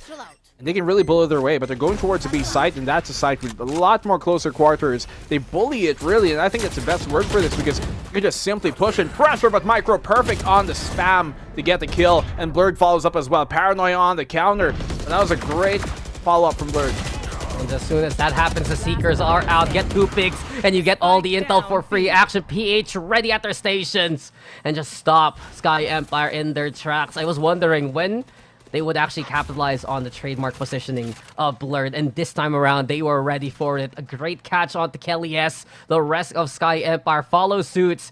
And while Disrupt, these pillars are the only halls that can either write your legacy or write your epitaph. Can you actually make it through to the other side? SKYE Empire, they lost out on this speed push. Action PH is just ready completely for any kind of angle. The shots do ring, and Disrupt will fall. It's APH now, keeping the lead in their stead. All right, Action PH not giving up the lead. Yes, game was tied, but that's all it ever will be for now. Unless SKYE Empire can string 2 rounds right here, right now. They have ultimates to utilize, one for the take, especially, but if they can get the site without using that lockdown, then they can even use it for the post plant, which we see be very effective, like here towards tree, for example. You plan on default, you place the lockdown on towards tree, and you have practically the entire A site for yourself, and that buys you precious time, accurately, a fourth of the time of the plant. Did you turn into a duck there real quick? But now Yeah, this yeah. ducktail will go woo with the showstopper. Well, he's all the way in MISG and perhaps maybe somewhere else after the fact. But Kev's in a different area code tucked away in the corner. Kelly S won't see this coming. And Kev's is not done. Finds 2 before he falls. And now down on the ground, Micro perhaps trying to do the same kind of case. A chokehold made and Blurred able to suffocate the life out of Disrupt. Any kind of angle Rabbit takes, there will be contact. Retreat. You're in the hands of Micro. Push forward. You're in the hands of Derek. And peekaboo. Micro sees you. It's APH getting a handful. Wow. Nice rat play here coming from Kebsy. And they just assumed once more it was safe, but you see how he also kind of knew that position wouldn't be checked, knowing that Kelly S likes to push deeper into those stairs to try and maybe get a catch-off on the rotation from spawn. So, recognizing that fact, he plays on here, although every time that there's a smoke here, a defensive smoke at that fact, right there on towards the entrance of A main, that should tell you that there's a big chance somebody's going to be on towards that tower, on towards those boxes. So, whenever you see a smoke like that, that's usually when people try and play off of it as well. Check your corners, even the smallest ones. But now the operator loses to the Sheriff Disrupt. Just eagle-eyed with the shot. Doesn't matter with the mount for cover because this is one hill. SKYE Empire is literally willing to die on. Climbing up now to give him a bit of space to go for those blast packs. Prowler also catching the tripwire. As you mentioned, the Nightfall already triggered on Derek and the Aftershock. Even better, he didn't hear that coming. Just silence. Probably didn't even see the notification right beside him. And now we're notified. SKYE Empire making space and making waves with the lockdown. It's 5v2 and immediately SKYE Empire punching back. Oh, he actually gets a tag through that, I think, as well. Not much done. SKYE Empire. Pretty good attacking side. Another 50 they could string here. Yeah, this round is done. Inagi's taken out for the count. A third for Kelly S. Helps build their showstopper back up to half for SKYE Empire. They're really not letting go. Now, arguably, this map is attacker-sided, but since the meta hasn't really kind of concreted itself, I'm not too sure about that just yet. Where are the stats? Give me the stats. Is this attacker-sided or defender-sided? Prove it. Based off of my own eyeball litmus test. I need references. I learned how to do a bibliography all the way in college. Trust me, bro. Trust me, bro. Black and Blue 2023 on the 18th of February. Timeout called by SKYE Empire. I want to take this time and say I like this game better. You can see there's just so much more jolliness from SKYE Empire. Yeah, no, for real. There's just a lot more life to what we're doing compared to what we saw a while ago on Icebox. And you can really see that they're happy to just push the limits of what APH is trying to do. Let's not forget how far and fly Kelly S is looking right now, especially with those blast packs trying to just push the limits of how far he can get with those blast packs in the first place. And then you combo it up with what Eugene S and Rabbit are trying to do to set up the site for SKYE Empire. There just seems to be more of a plan here compared to something they probably practice a lot in Icebox. And it's good to see that because even though they're down the map, they don't need to be down on the morale, and they're willing to go yet again now for C. Well, see if that's something they're going to be able to convert. Moving on forward here. Time continues. Disregard the barracks up above. Mound control is what they're willing to fight for right now, and the true king of the hill is trying to establish themselves, but mere sheriffs is what Action PH have got to hold on to this. They do have door control at the very least, and that will allow them to potentially pincer if SKYE Empire get too deep, but they force him on back. Recognize there's way too much presence here for a normal defense and rotate instead towards A. Yeah, single paranoia does that to you. As soon as you get hit, you just run on away because no one is ready to trade for you. No one else is going to be in an angle to help you if they weren't hit by it in the first place. Such a strong utility right now on the map that gets a little bit tight near the entranceways. Kiliesto, different plan right now. Looking yet again for a pick from the top. Rabbit and Eugene S already getting on that roll call. And SKYE Empire even expending a Rolling Thunder just in case. All left now to Derek, but he's stuck here and stunned even. Stone cold from Kelly S in a flawless manner, and we are tied up. Well, isn't that a case to be made of just SKYE Empire not giving up? You asked for statistics, Dax. And as of the lock-in tournament, Lotus 56.1% on attack wins compared to the 43 on defense. Wow. So yes, the eyeball test of the black and blue is correct. This guy, he's that kind of guy that will tell you, oh, this thing is like 6 foot by 3 inches, and you call a professional and he's just gonna call it right. Eagle Eye.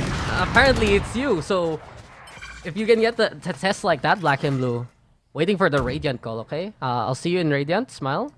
Nah. I wish I could get my exams right, too, as well. I was studying for something more important. Nah, don't worry. Don't worry. You don't need that. Yeah, look where Stay I'm in at. school, kids. Yeah. Stay in school, kids. Don't be a BNB. Don't be like Dax instead. What do you mean? We're the same job. Professor. Professor. No, you're the Dismiss. professor. No, dude. I'm just the source, okay? I am the catalyst for many a things, but now the capitalization of Yanagi turns into perhaps the isolations. He tried to with the classic, that's for sure, but now the showstopper is primed and ready. The seize is there. They try to cover it up with the aftershock, but the silence is deafening, and Yanagi just doesn't know where to go. Speaking of, though, are you now looking to make the pinch happen? But Yanagi, eyes at the back of his head, realizes the situation from front to back. It's all Yanagi right now, and he's doing it yet again. Disrupt, the only one alive and kicking towards that A site. Time is ticking, and while the spike is here in B, the question isn't can Sky Empire win this round, is it can Yanagi get the ace? Yanagi. 10 Who would have seconds thought? left. Who would have thought? Right? I mean, that's my brother. Look at this. That is you. That's That me. actually is you. I mean, you look at this team, right? And there is some pretty star-studded names here. And we have seen Yanagi take more of that duelist role, especially in the collegiate scene. But never really when it comes to the pro side of stuff. And this is one of the first times we've seen him on Raze, if I'm recalling this right. In a while. I think I've ever recalled him be on duelist in general.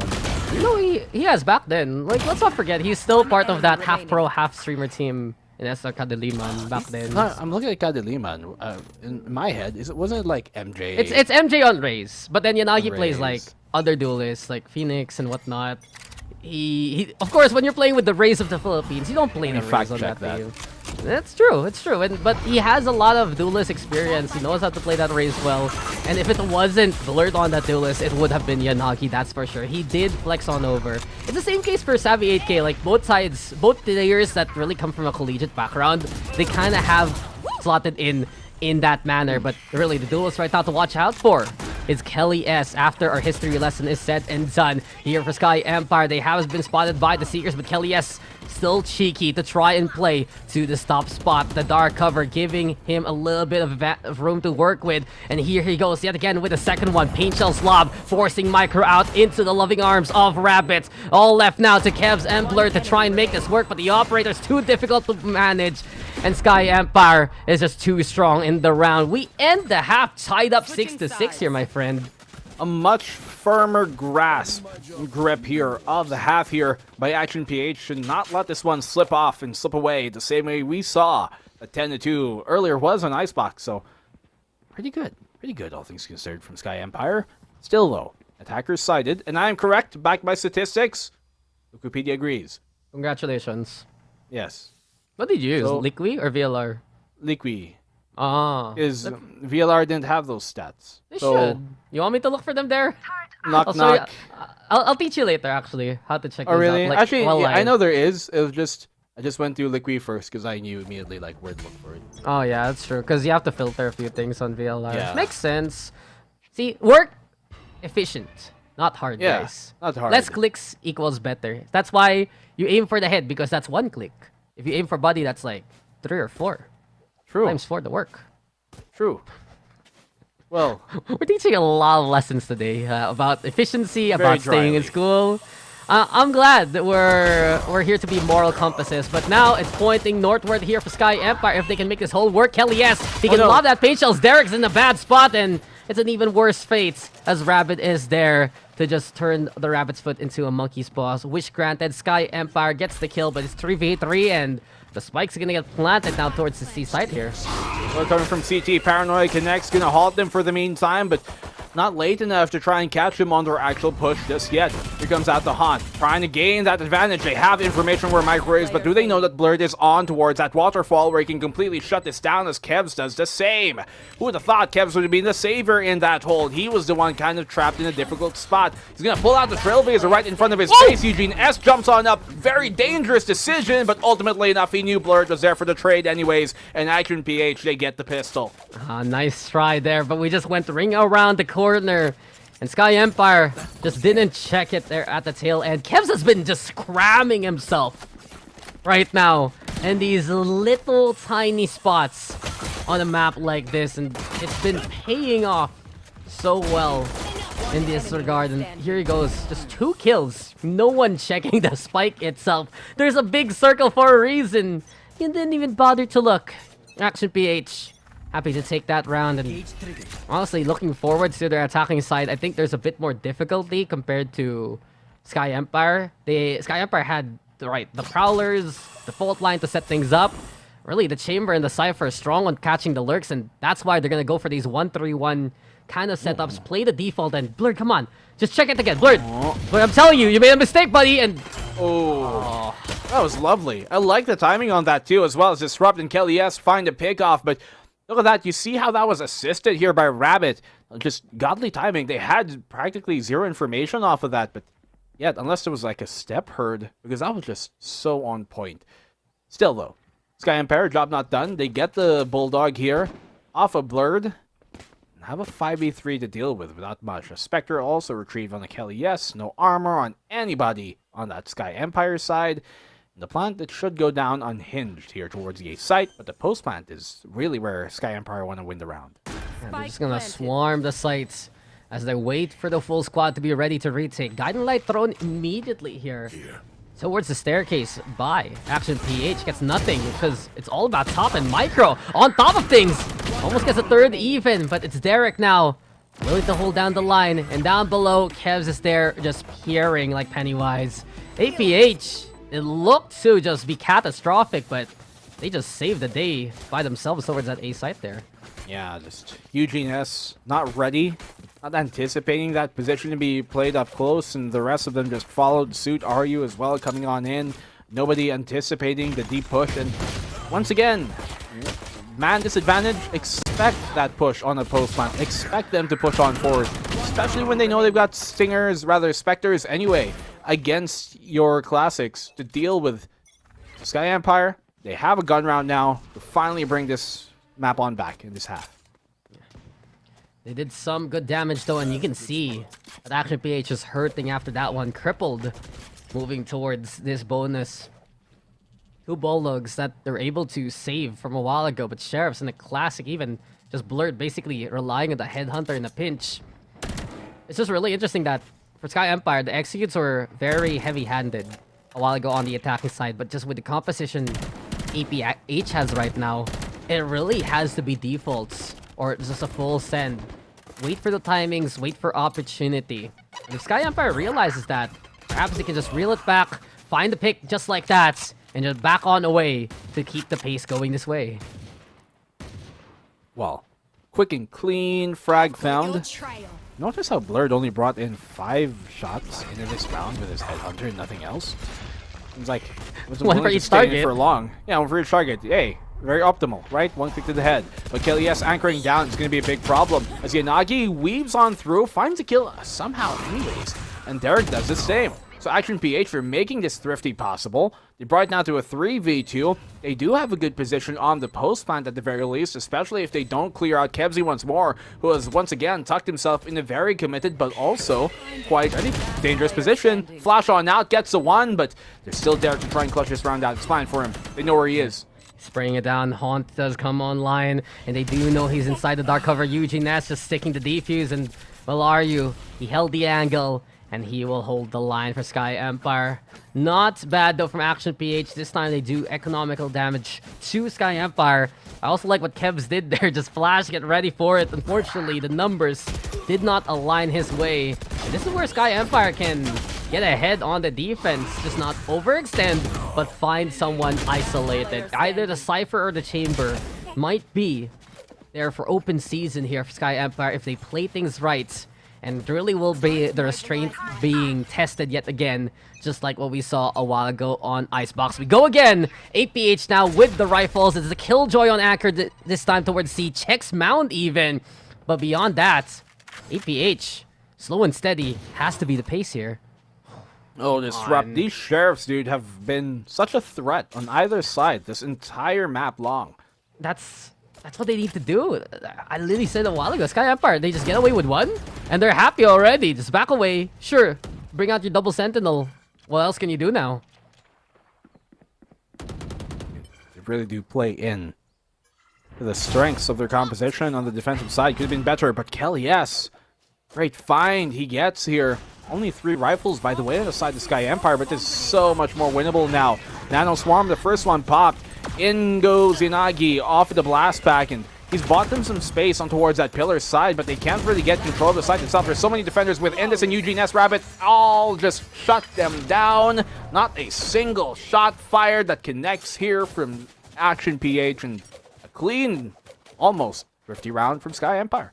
Yeah, while Black and Blue became an auctioneer there, basically SKYE Empire had a heist of around a flawless win to tie things up. This was a stellar start here for SKYE Empire, and that mound angle, if you're a little too close to that hilltop, you are in range to getting one tap by the Sheriff. It's a little bit, I'd say, tricky, but if you know how to peek it, things like the Operator, that's the angle you want to take. Things like the Sheriff, you can do the same thing, probably the Vandal too, but Disrupt right now, jump peeks instead, take some damage, but will get away with his life. He knows now that the whole squad of APH are barreling down his way, and the rest of SKYE Empire will be forced to reinforce. The Headhunter came first, man. You saw the glitter of gold going through the smoke, and from that point on, SKYE Empire, they say round's over. Let's get the kills, let's get these bodies, and let's go next to the next one. Run them over, and that they do. SKYE Empire here have taken the lead for the first time in this entire series. SKYE Empire up around, and that just goes to show that Lotus. You saw that? Oh See yeah, dude. that? You have to remember on the Headhunter, like he kind of extends his arm out quite far. So He did the flip animation. It's like, I'm gonna look cool. I'm gonna be ready, and then he's just dead. Dead. It's just this. It's like holding a gun sideways. You just don't do that. That's not proper protocol, man. Yeah, but add swag. So why not? Right? What you gonna do when they come for What you you, gonna man? do? When Chamber rolls up on you. Oh, dude. He has the right gun for it. Well, anyway, He does. you were saying something smart when we went on that tangent. Mostly me. I don't remember. Action PH 12 timeout. How about that? Yeah, that's true. I mean, you look at this composition, and then you kind of wonder, how the hell did GameLab.Alpha do it with no initiators a while ago? Because here, with just 2 Sentinels, if you can consider Chamber as one, really, you got Cypher and Chamber, who will do really diddly squat in terms of the push itself. They are looking for opportunity. Yeah, they're just there to help out, find the lurks, look for opportunity, and of course, if you're a stellar shot like Blurred, get those kills. But really, APH, they're struggling right now against SKYE Empire and their hold. And here we go again. Helias, though, just runs into a wall. Yanagi's there up top. Aryu makes a trade happen. Suddenly a skirmish so early on. SKYE Empire, they felt the confidence, but this works out for APH's favor instead. My goodness. You see there how Kelly S was kind of blast packing, looking towards the wall, trying to play anti-flash so he doesn't get blind because he was expecting it anyways. And yet, he still gets blind. The guiding light just happens to pop directly in his face. And the bird knows where to go. At least it's trained. Well trained in that fact. SKYE Empire 2v4. Difficult round for them to win. By all means, Action PH have the advantage. This both landed there is once more on the default spot. They do have good control of A main as well. As you can see, Micro poised up there is going to help secure that flank. PH, all they needed was a timeout, and they got the punish that they wanted. Eugene has already spotted, trying to peer from top. And well, staircase here from the Rup could have been the way to try and get to heaven, but it's just a descent to hell instead. And from what small lead SKYE Empire had, it's back to a tied scoreline. Back and forth. Close margin of a Lotus game. But APH able to equalize the odds here. Well, 9 it is. Into a further lead. Action PH tells SKYE Empire 9. Wow. You Killjoy? Yes. You know how to speak the language? Yes. Incredible. First, we were French in the first half. Now, we are German here on the second. Dude, we're going to EM. Look, our league is Pacific, but we're speaking EMEA here, buddy. Yeah, I've gained some notes from Eliza Taylor and Like a Ball. And what did you learn? The EMEA way. Okay. 7 up. Wow. Well, I was just like, where are you even going with this? I mean, what story do you want to tell? Because Not you one have I a can job tell to- on broadcast. That's true. Well, we have one right now that we have to tell. Because Yes. Action PH, slow play yet again. Opportunity, perhaps, for Blurred to find a pick out towards B, but just a disengage from RU. Wisely staying on top of mid and making sure that he has at least an angle if anyone crosses his way. I am watching out, though, for what Yanagi might plan. He has the showstopper available. He has the blast backs even. And now we get the commitment, I believe, of the Seekers plus the guiding light. So this buy space for Yanagi to actually go on through, but Disrupt! He was busy watching the lights, but he was also watching the angle while the Seekers were trying to figure out how to actually ascend through the rope. It was just a stellar shot with the operator. And eventually now, SKYE Empire has the man advantage, but Action PH, wily as they are, they rotate towards C and get the plant going. Remember, the more players there are on the server, especially when there's still 5 on the opposing side, the less value that Seeker inherently gets because he can only throw out 3. Don't know where the other ones could be. Micro, he still pushes for it. Could almost back on off if Disrupt wasn't just a bit quicker.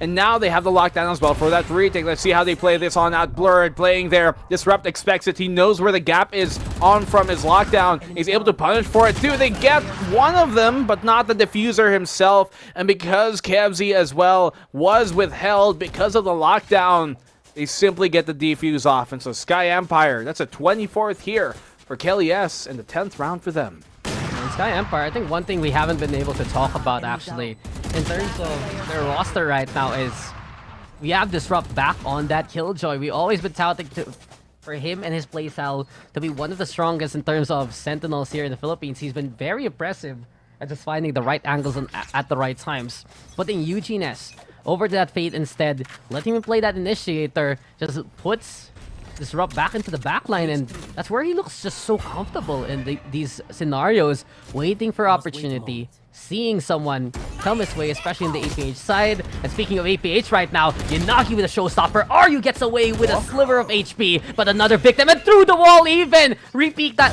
why don't you? Thank you very much, Yanagi says. Kelly S now, ready for the mirror matchup on the opposite end. And we get the Parana thrown his way. Yanagi tried to go for the chase, plants down though, and APH, he's trapped here right now. Poor Oi Kelly S, but he's able to fight on back. Yanagi though sees the wrong hand held by Rabbit. 3 already for Yanagi. Disrupt still the operator. Difficult corner to try and utilize. Kelly S desperate now to make his way back towards that site as Disrupt has done so, and they're really trying to put the pressure on Yanagi. Finally, the rays will fall, but Kevs as well as Micro are there to receive. Guiding Light is the call, but Disrupt is just not done. 1v1, here comes Micro yet again, gets tagged by the operator, but Disrupt is trying to confirm that kill. Micro into the corner, goes for the widest swing of them all, and just runs over Disrupt at the end. 10-10, APH getting double digits too. Yeah, there wasn't even time anyways. But the fact that SKYE Empire, rather Action PH, were able to push that deep, like Yanagi, for example, going on towards that B upper, finding 2 on the fallback, that was incredible amount of value he was able to find, and that's what you kind of need to do, right? You push on out further, and still somehow when you'd think he'd be pincered here, Kelly S as well, on that defensive side, as he came out through the murder door, through that A link into, that B link rather, into A, you're still able to somehow find Derek, so there are really good moments there from both sides, but Disrupt is a bit quicker, and Blurred goes down without much of a hint. He just knows the angle. This guy has practiced the rubble position again and again. We saw it with the Sheriff shot a while ago, and he does Blurred dirty one more time with the up in hand. Disrupt, really just a standout when he's on that Killjoy, and especially now anchoring the C sites. Well done for SKYE Empire at the start, but can they finish strong to take that lead back? I believe so. I believe it can happen. SKYE Empire, they have the advantage in this round. Be able to further extend this into map number 3, one they so desperately need in their standings right now. Here comes on the push to try and take that B site once more. Action PH, but Aryu and Rabbit are ready to receive it and ready to repel it as well. Yanagi goes down. There's 2 left remaining here on the Action PH squad. Never mind that, because Rabbit just simply bulldozes him, knowing where he was and not giving a care or a hair in the world. Sky Empire go up once again for the 3rd time in the map. You said hair for Rabbit. That's funny, but you know what's not funny here for Action PH? That round absolutely costly. They invest, I believe, the tour de force. They went for that B push, but Sky Empire all across were prepared. They have so much control between the Omen, the Breach, as well as that Fade. So many ways to make hallowed ground from themselves, and just because of that, any kind of ground that EPH tries to take willy-nilly, then it's gonna be danger for them. But Blurred, revenge seeked, and perhaps he can find it this time around. Rabbit falls first as the Guardian in hand packs quite the punch. Here comes the Yanagi too, trying to cross to the other side. He has been marked, but eventually it'll fade away. The Paranoia thrown, and Blur gets another one across the map. Disrupt though, still nigh unbeatable towards Mount. Eugene S now, mantle of responsibility towards his hands. 2 for him, make that a 3, and make that a 4. A roll call here for Eugene S. Take a bow as you make it to match points. Match point indeed, secured. Squandered possibly here. Action PH their lead earlier on. Did end 6-6, which we did say was a bit of a firmer grasp here by Sky Empire, but rightfully so. Time out. Take a pause here, Action PH. Slow things down. We've seen them be successful in winning these post-timeout rounds, but this is one that matters quite a bit, especially standing-wise for this squad. They've been pushed down. Eugene S simply just really farming here as soon as they come and swing him one by one, and they have so many more ultimates to throw out. That's here, Sky Empire. They could press Q, rather X, wrong game.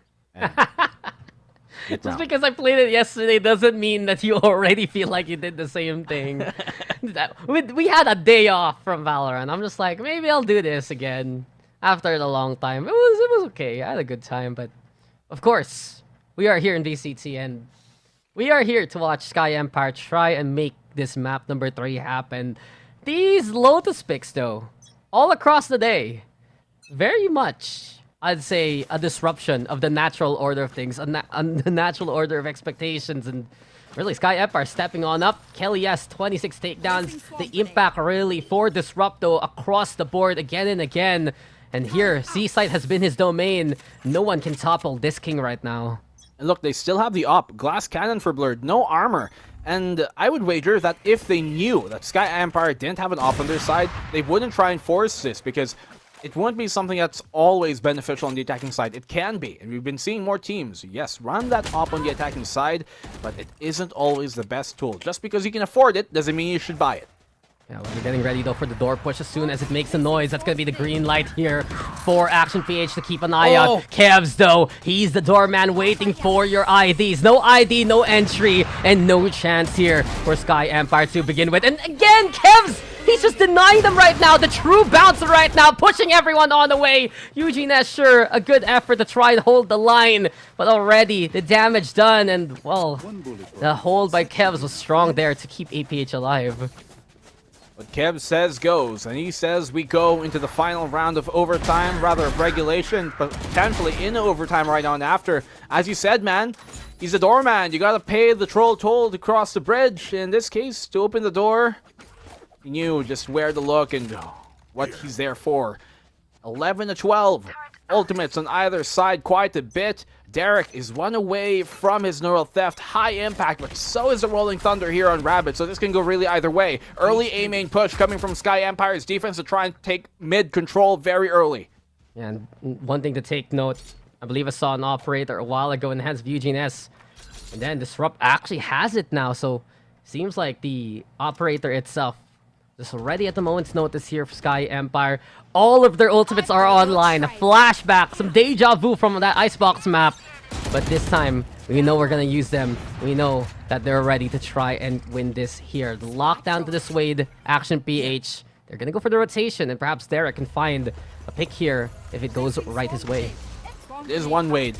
And you see how they push that early towards A to be able to gain that ultimate orb and get their ult up. Here the Rolling Thunder. They burn some time with that lockdown. Yes, it stalls him, keeps the pace a bit slower, but now they're going to commit on anyways. Here comes on Kevzi on the swing, and once more he finds a huge opening pick here for the side of Action PH. Sky Empire lose a very core component of their anchor. Derek on the swing, now he has Neural Theft as well to find information. Are you able to get that trade off on the Kevzi? But Eugene S quick on the trade. They're not even able to pop it before it goes.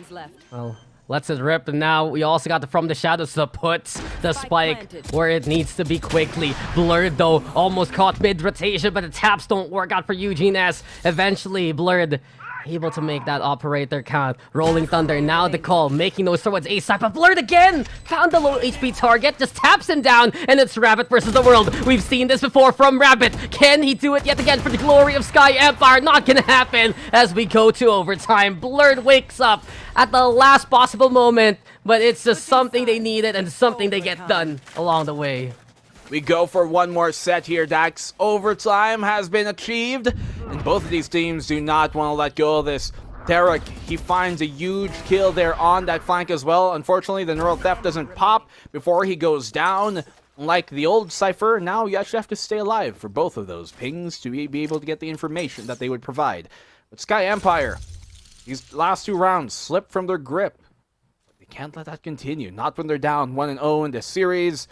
Kelly S, we've been seeing him show up, but so has Eugene S. Both players with an S at their name. Isn't that curious? Yeah, S is probably the standard right now here for Sky Empire. Neem says it all, and we go again into the rounds. Overtime is a must. Kelly S already leading charge towards main in the murder hole itself. The doorway breaks, and Marco's face is the one used to try and pick up the glass itself. Kevs, though, holding down the site. Good damage done here by Sky Empire. Opens up avenues towards B site if ever. But look at APH. They're trying to narrow down this map as much as possible. Yanagi even. Tension perhaps to watch towards CT itself, or T side rather. But Kevs, he still has to anchor. He's scaring off everyone. Sky Empire, they're stuck here right now by Tree. They're absolutely pinched, and they're gonna have to use the doorway here to get the hell out. Great install and hold, but that's all the utility being thrown up by Kevsey here. He now doesn't have a flash for this team fight, and Sky Empire know this. They know that's too burnt. They know the dog is gone. They know there's nothing more they have to watch out for, and since Micro is dead, there's no paranoia to try and help them out as well. That's why they simply blind peek this without having anybody play back. That is huge here coming from Sky Empire, but look at this coming from Blurred. Only able to be good to find one.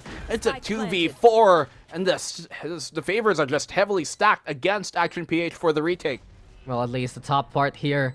The second floor is still usable by Action PH. Sky Empire, they played it well. Just burning down that timer, burning out the utility, and even faking it with the doorway. But Yanagi now spotted. They know he's coming from the main side, and Yanagi gets to take down out the Rabbit. Blastback also to cover his advance. Kelly S to find Derek, and Kelly S with another one. It's 3 for him as we get to the 13th round for Sky Empire. They're 1 away from taking a map here. Well, around here from Sky Empire, I think a few misplays there happening from Action PH. Micro first and foremost, trying to still engage with that much pressure being thrown upon him. Should have played a much shallower, a rather deeper angle by holding a shallower one on the outer side. And then you see on there further as well in that 2v1, if only maybe Derek was able to clear that smoke and find a kill, brought it down to 2v2, much more winnable, especially with the utility that he still had in hand. But now we're going now to the final potential round of this map. If Sky Empire take it one way here on the defensive side by Sky Empire, we've seen this from them a while ago as well. It's been something that has been halting the pace of Action PH reliably. Yeah, we've seen how strong this single smoke is for Sky Empire. And it's really a talking point of why you play the Omen in the first place. One way is despite some of the changes to the agent. It just works out yet again for the defensive hold in question. Speaking of though, utility now thrown towards main. Forces the rays of Kelly S to back into the doorway there by Link.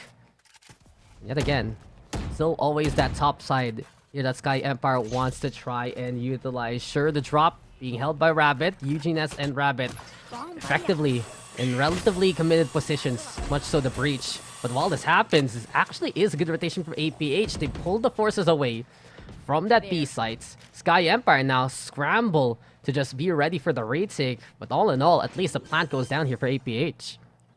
Yeah, they do get the plant, so there is something to come out of this for Action PH. They do burn that paranoia on the take, though, And they do have Derek as well, trying to swing in here from that C-Link. But the thing is that the turret's keeping it marked, and so he can't really get a free flank from this waterfall. Micro finds a double! That's huge from him! Incredible! He avoids the Prowler and just goes at it! Fisticuffs even from Micro comes up in a big way yet again. Aryu though tries to make something work, but there's no magic from this man. It's all the Omen on the APH side. We are tied up. We go again into OT. And Micro, massive. He should just change his name by this point. Massively Micro. The black hole that swallows all that comes in his way. Some falter in round number 25, but 26, a different story. Now things are tied on up. Time out.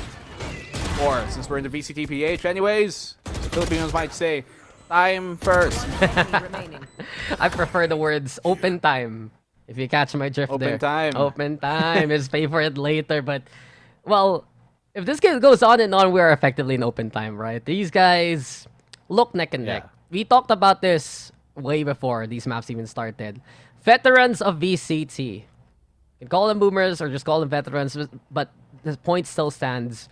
These guys have been here for years. For good reason. They're good at what they do, and they're very familiar with how the game works and with one another. Timeout called just because APH really needs to draw a new plan if they want to finish off the series. Same case for SKYE Empire. And really, the match just goes on and on between very familiar faces on opposite sides.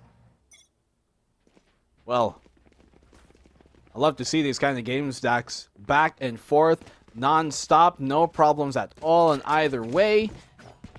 And especially when you get top-tier play like this, that's the type of gameplay I like to see from both of these teams. That's the type of gameplay we've been expecting for quite a while now. And here comes on in Action PH on the defense. They push down further in towards that mid pillar and also have mount control. But this should, kind of send an alarm that, hey, A's coming. The Prowler should confirm that suspicion, and so does a stun. So they know there's at least 3 at this point because they've also heard the blast pack. Look how deep the APH are going. We haven't seen this long rotate in a long time in Disrupt.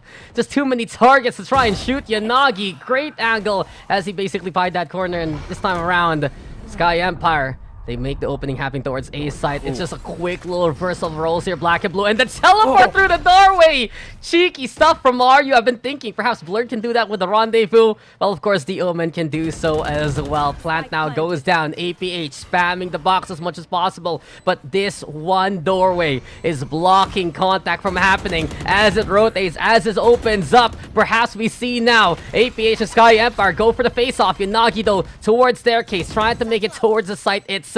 We do have Kelly S, though, in a heightened position. And Kelly S, he's just the godfather right now, smiting the opposition left, right, and center. Micro, though, he almost does it yet again. Gives some hope there to APH. Snuffed out by Aryu at the end.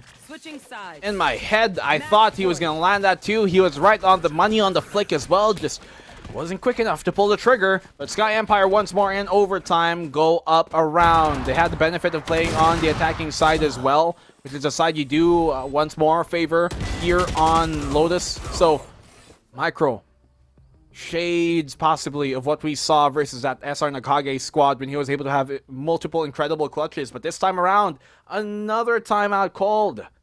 And come on, Kelly S, man. Always in such a good spot towards the top side of A site. And by this point, I think APH should learn their lesson. How many times did we see Kelly S climb that rope with a smoke and just be safe there? Too many times to count. And same thing on that retake. Just absolutely no intel that someone's there in that position. Of course, it's a hard bargain in terms of the post-plant positioning. But Kelly S has gotten away with that angle time and time again, and he's been super stellar with the shooting with 32 kills in his hand. Big reason why some of these role swaps that happened throughout the weeks for SKYE Empire happened in the first place rather. He is just such a sublime duelist that we see right now, and a big reason SKYE Empire is still in the series. I mean, what did I say before this series started, Dax? Big time players gonna make big time plays, and you're seeing that from multiple sides of, well, I said the first part, and you quoted me, so by transitive property, that's still me. I guess so. Yeah. Contribution to this conversation, as I like to say. That's true, though. I was like, why didn't you say your line? I'm gonna steal it now. It wasn't time yet. Well, Now's the time. And you smell the Doesn't Dax matter. is cooking. Oof, well, WrestleMania's coming our way soon, but the end of this map is on the horizon as well. Are you now? Again, playing towards that link area. On the opposite end, you do have Blurred, so they're just back-to-back right now. A single wall separating them. But yet again, Big Boss Kelly S just gets the job done. That spike is across, so someone needs to pick it up. Look at Blurred trying to go for the wrap around. They're using doorway for cover, but Kelly S has no fear! Kelly S, that was just unbelievable! What was that? What an ending for SKYE Empire! Flawlessly done and perfectly played by Kelly S. We go to a map 3. I think it's enough time for me to say, Dax. That's a big-time player making a big-time play. And my goodness, Kelly S, was he a menace. The phantom of this map and just an incredible performer once more. We've seen just how high his standards have been elevated in the past 2 years. And that's the Kelly S we were looking to see. It's about darn time, SKYE Empire.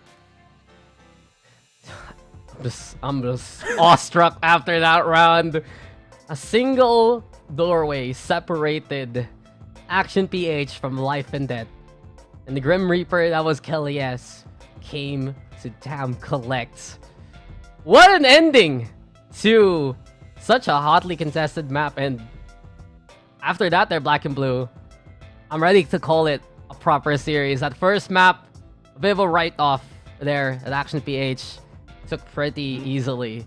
Here in the second, SKYE Empire awake and SKYE Empire looking hot. Yeah, they are fiery, incendiary, just completely blasting off in their performance from that one. And we saw a lot of those moments as well where we're seeing many shades of what we know from the SKYE Empire squad, right? We have, as you talked about a while ago, Disrupt back on that Killjoy, which we always love to see. We like seeing him on the Sentinel because we know how good he is in playing those rat positions. How many times did we see even his utility placement for the most basic thing? Make sure that, Derek wasn't going to be able to cross safely, being unchecked. And those minute things have incredible major effects throughout the map, and especially during that map number 2. So I am pretty excited, frankly, for our map number 3 when we end it off. Well, we'll check out the stats, and stats don't lie. The real MVP here is Kelly S. 36 takedowns, especially the last few that we saw there. It was a team effort, though, from the amount of control from SKYE Empire. You see Rabbit, you see Eugene S, and you mentioned it, between RU's Paranoias, and One Ways, especially near the tail end, plus Disrupt just being an unbeatable anchor of C sites. It really just goes the opposite direction. We vouch for the team game there of Action PH in the first map. Here in the second, it's for SKYE Empire. And check out these highlights. I think one of the things APH now needs to kind of consider looking forward is really this whole configuration. Perhaps Blurred on this chamber might not be the best answer. It seems like he does have a lot more in the bag for himself when he's towards the front line rather than the back. And Yanagi was no slouch there near the first half, but especially in the second, Kelly S was really the one lighting the scoreboard on the race factor, especially. Yeah, and not just the amount of frags he found, Dax, but the type of frags he was able to find on these thrifty rounds with the Sheriff, and then high impact ones as well on retake, on the opening push. Many times on over, we even saw him during that one round, like, shut down the mid push here, rather the A push, coming in from the defensive Action PH. He shuts down Yanagi on that aggressive kind of rubble push, and they further push on forward. So really nicely done by Kelly S. The rest of the team, though, chimed on in. As we talked about, Eugene S going big. Rabbit had his moments. I remember starkly, that combo they had to try and shut down Blur towards that C mound where he stuns here, and then the swing comes from Disrupt. And when they have that team play, that is when they look the best, because that is what they're supposed to bring into this. They have more experience than most teams in this tournament, and they should definitely utilize their strengths. But speaking of a strength, any team with Kelly S on their team, on their side, in their favor is a strength, and that's going to be Kelly S delivering the win with GLAB Unlimited.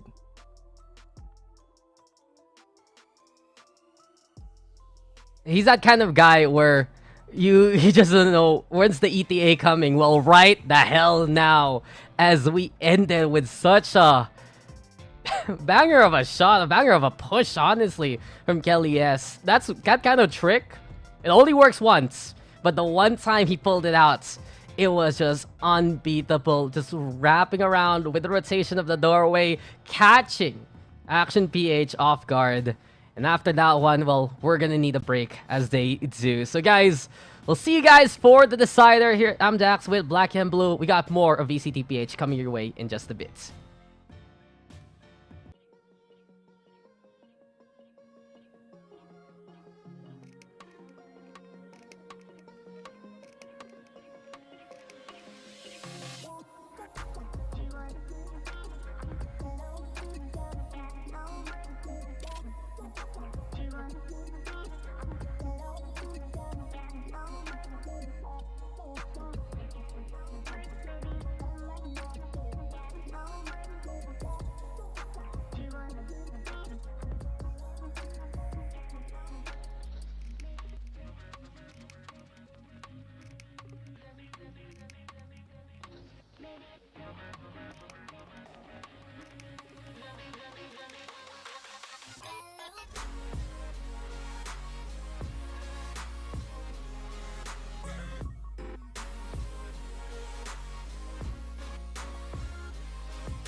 Well, all hail the king, Kelly S there in that last round. And by royal decree, we move on to a next map. Welcome back, ladies and gentlemen. We are not done with the day. We are not done with the night. It is looking to be two best of threes that go the distance for today here at VCTPH. And I'm Dax here with Black and Blue. So, my friend, it was a pretty chill game and for a long time about it.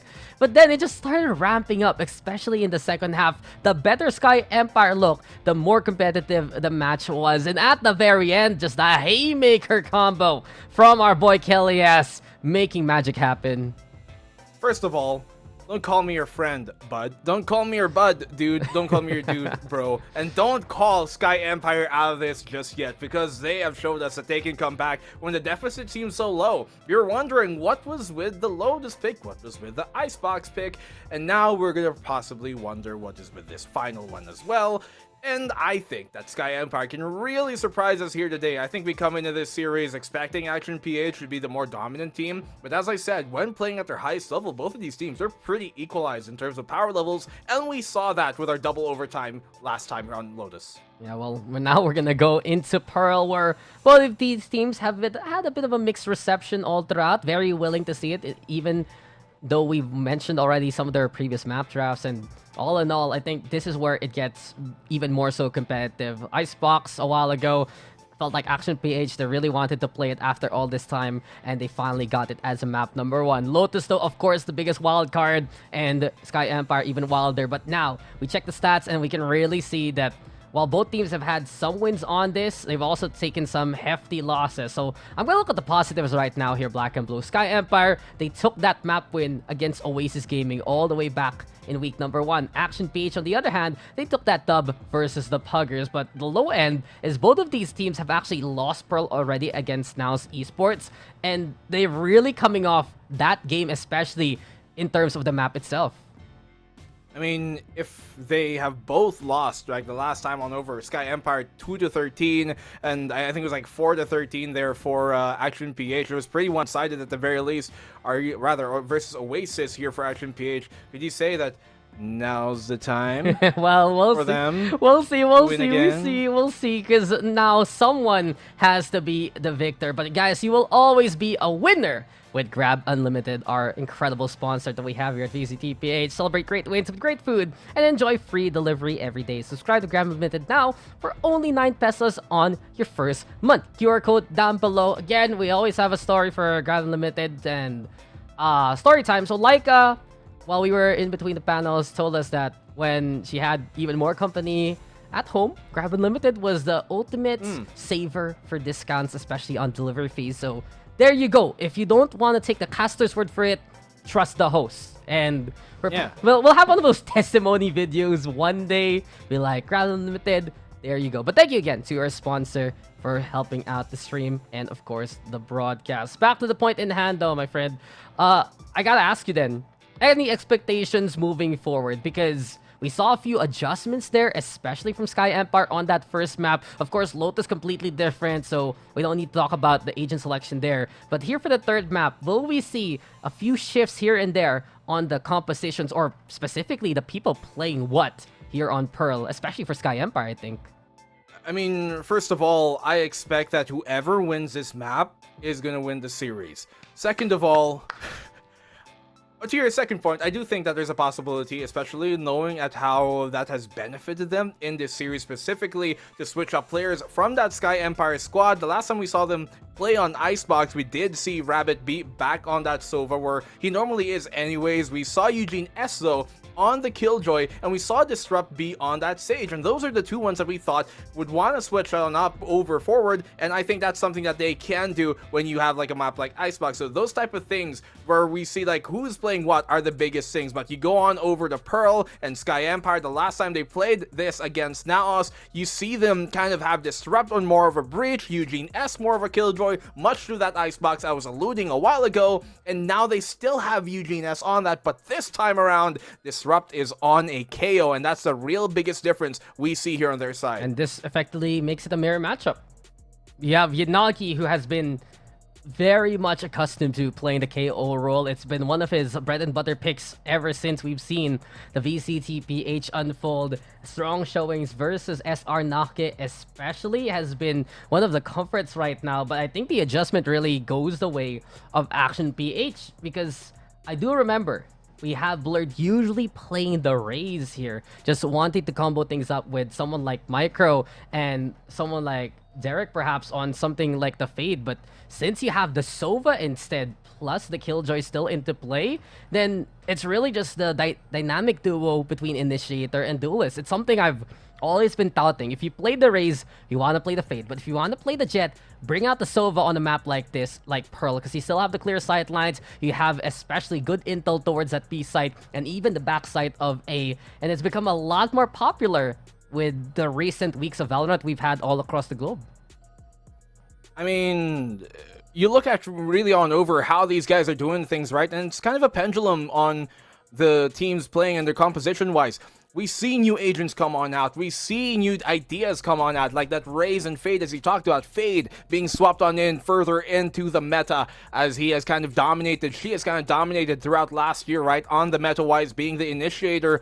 But the pendulum has swung back. We see a lot more Skies come back into play. We see a lot more Sovas come back into play. I think teams are realizing that now that Fade isn't so new, now that teams know how to play against her, now we know that there is a very different shakeup we can bring into this. And you talked about that as well, Dax. You know, the dash plus the recon combo, very effective, tried and true since day one, and they're trying to make it here once more happen. Astra on either side, as we talked about, mirror match entirely, so we're at equal playing grounds and equal battlefields, 1-1 on either side of the series, same composition. It comes down to who can perform the best at the end of the day, because they're bringing the same exact hand onto this table, but who can play that hand is a question.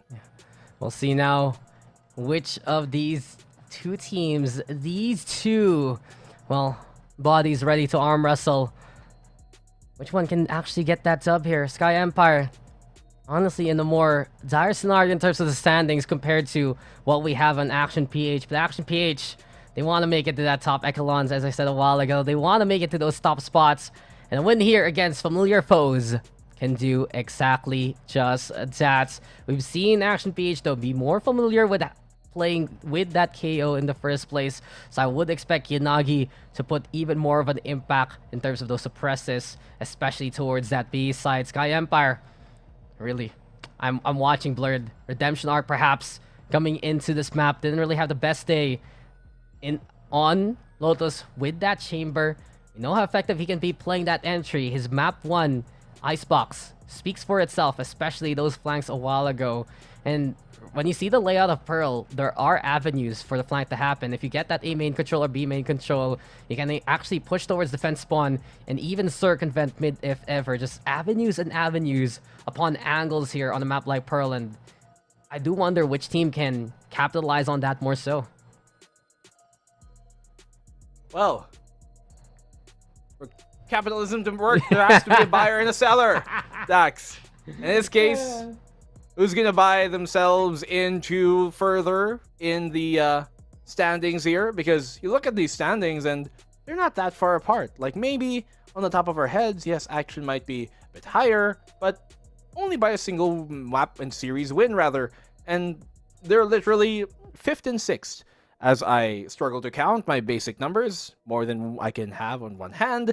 But yeah, 5th and 6th, they're literally at the teetering pole, at the border, at the line of where it's crossed and where it's drawn to be taken on out and possibly out of this, out of the running for the playoffs. So this matters a lot. SKYE Empire, much more so for them. They're the only team who only has one win that is still in contention for the 6th, tied up with the rest. But if they lose this, that could change very much, and Abaddon Abyss could shoot right on up to the top of, or rather, at least to the qualifying to the line. top of the bottom. Is that what you're trying to say? The top of the bottom is what I wanted to say, actually. No, I'm gonna go with it. Myself. I'm gonna go with it. I know your intention there, my friend. I do have to take note of this right now. So SKYE Empire, you said it, 1-3 standing. Both Abaddon Abyss and Puggers are 1-4. And if SKYE Empire joins them at the 1-4 standing, then the next two series are must-wins for those three teams. If SKYE Empire can get that buffer and look to just be at the tail end of the top 6, they're going to be in a comfy spot to make that playoffs anyway. And I'm really excited to see especially that bottom side kind of fan on out, because I'm looking at the standings themselves since we have this time anyway. I love looking at tables. We have OASIS and Naos at the very top. Those two teams are effectively mathematically guaranteed, because there's no way they can make it to 4 losses and already 2 teams have.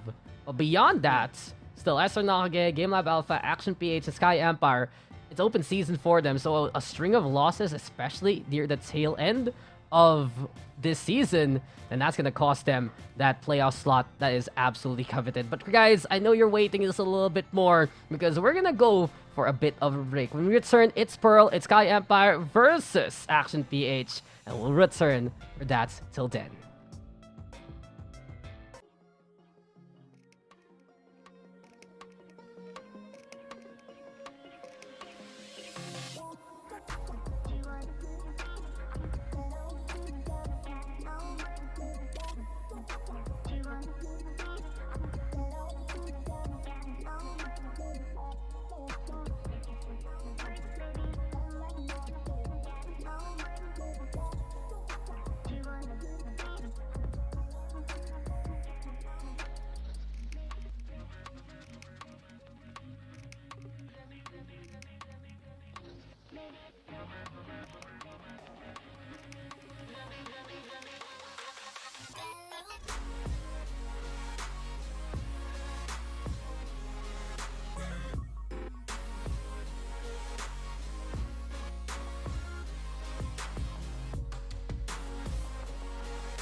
Hey, we found the light at the end of the tunnel, and I believe we can finally see Pearl very, very soon. Welcome back, ladies and gentlemen. Dax here with Black and Blue yet again. And before we took this break, Black and Blue wanted to say something, but I was like, no, we're going on a break right now. So you go ahead. Floor is all yours. I have the floor? Yeah. Okay, thank you. Speaking of lights, ours are, wow, coordinated. Oh, Look, no. That's look. so cool. Did you plan that? Oh, sorry. Did you plan that? My Filipino came out. Wow. Wow. I'm gonna change it. Sparky. I feel like I don't feel unique anymore. No, I have a hint of like purple here, as you can see to my left. Dude, we're in the same room.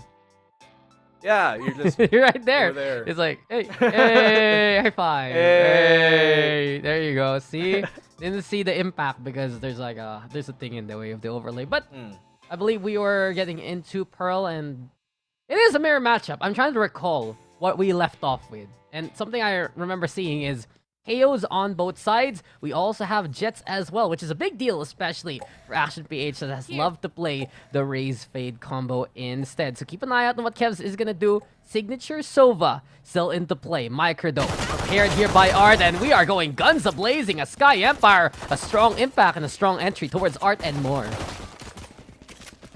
Well, Art push.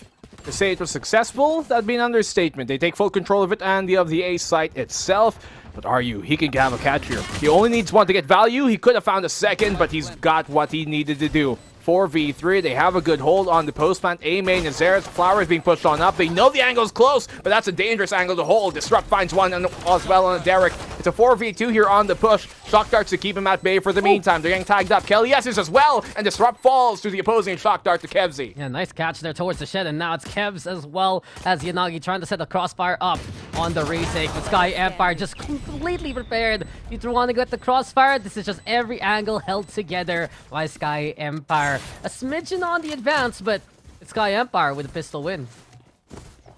All right, Sky Empire. Nice push towards that Art, completely running on over whoever stands in their way. Must be kept at bay. Action PH.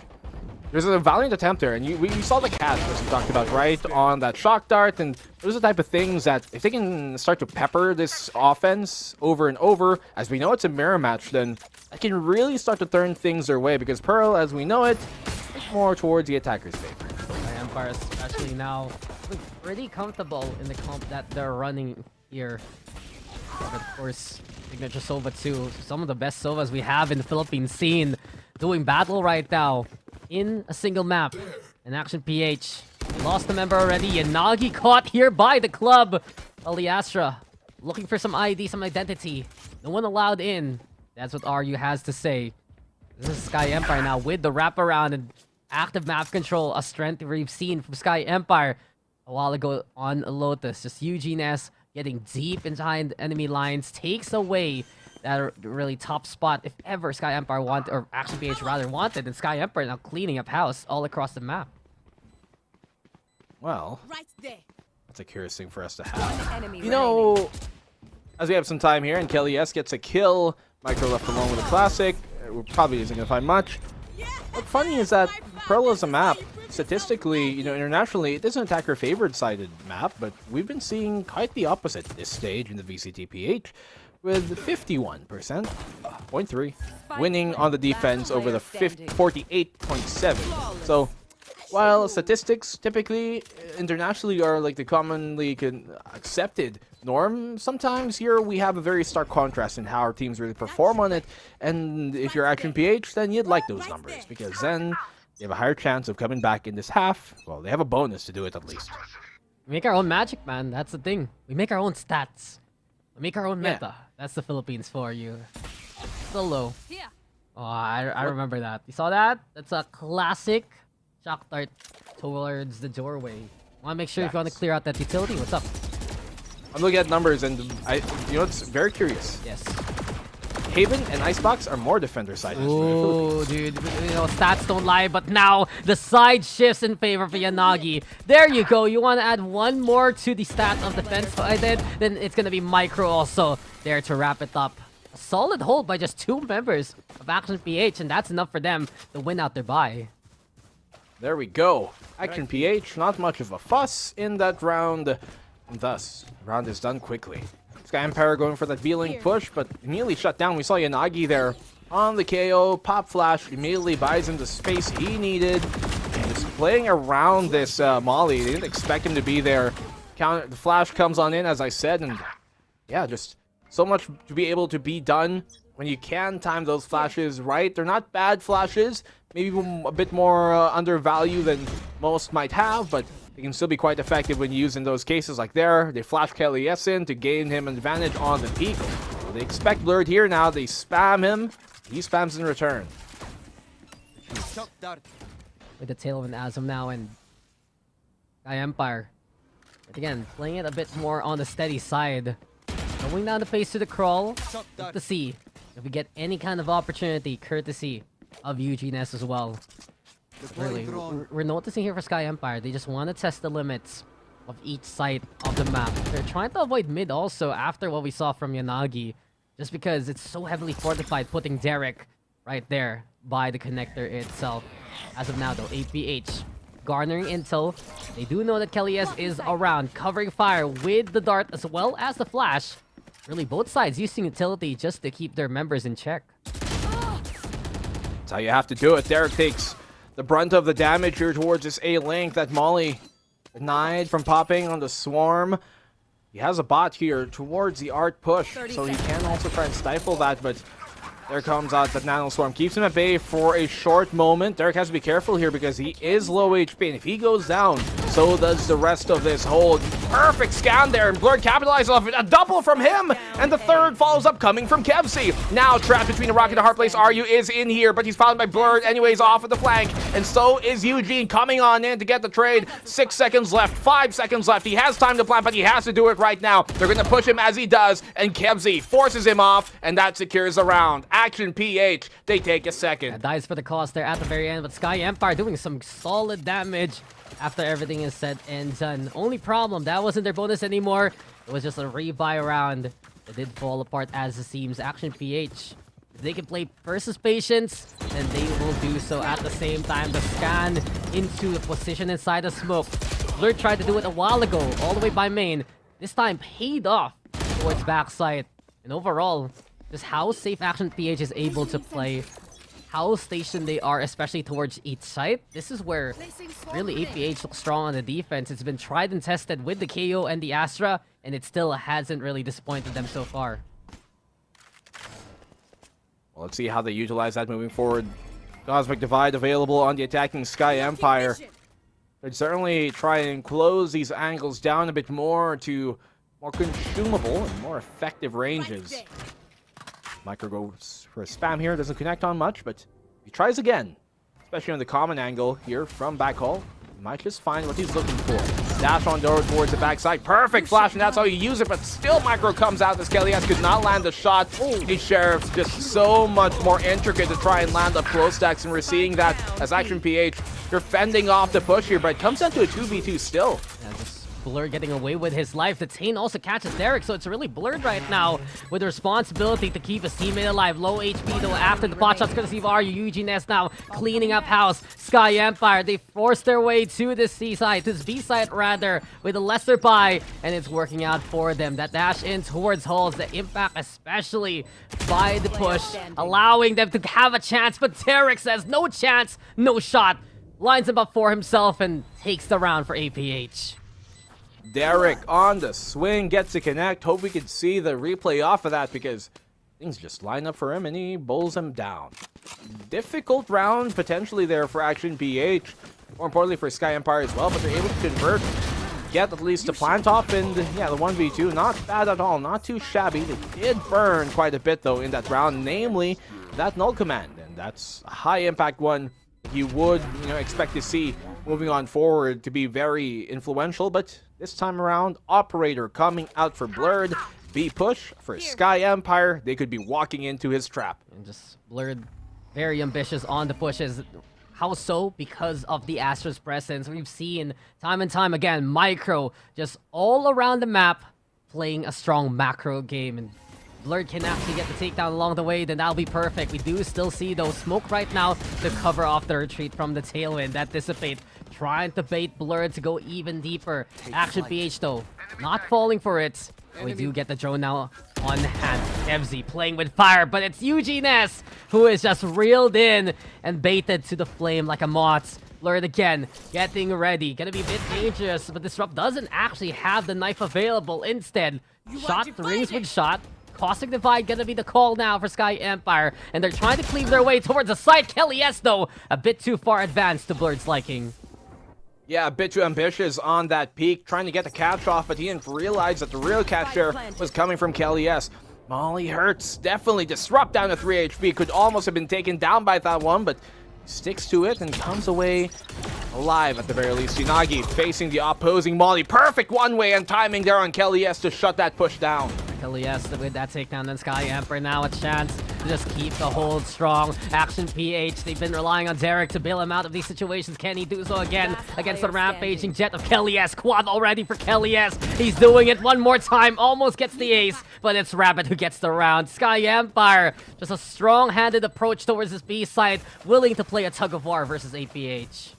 Wow, SKYE Empire able to respond right on back, and the operator not able to find anything at all. And, you know, you expect some teams, once they find out where that operator is, they're gonna fall on back and try and go the opposite way instead. But no, they continue steadfast and undissuaded at all by the op, not really fearing the potential of that, and they know they have a Cosmic Divide to cut down those lines of sight. They know the dash has been burnt. They know Kelly S won't be able to get a one and rather Blurred won't be able to get a one done for free, and they were right. That's in the round, and Action PH, they're struggling here on the economy. SKYE Empire has figured out how they like to play with the Astra and the Jet together, doing their homework, and just having some strong positioning against it. We've seen it actually time and time, not only just Aryu himself fighting back versus what Micro wants to do.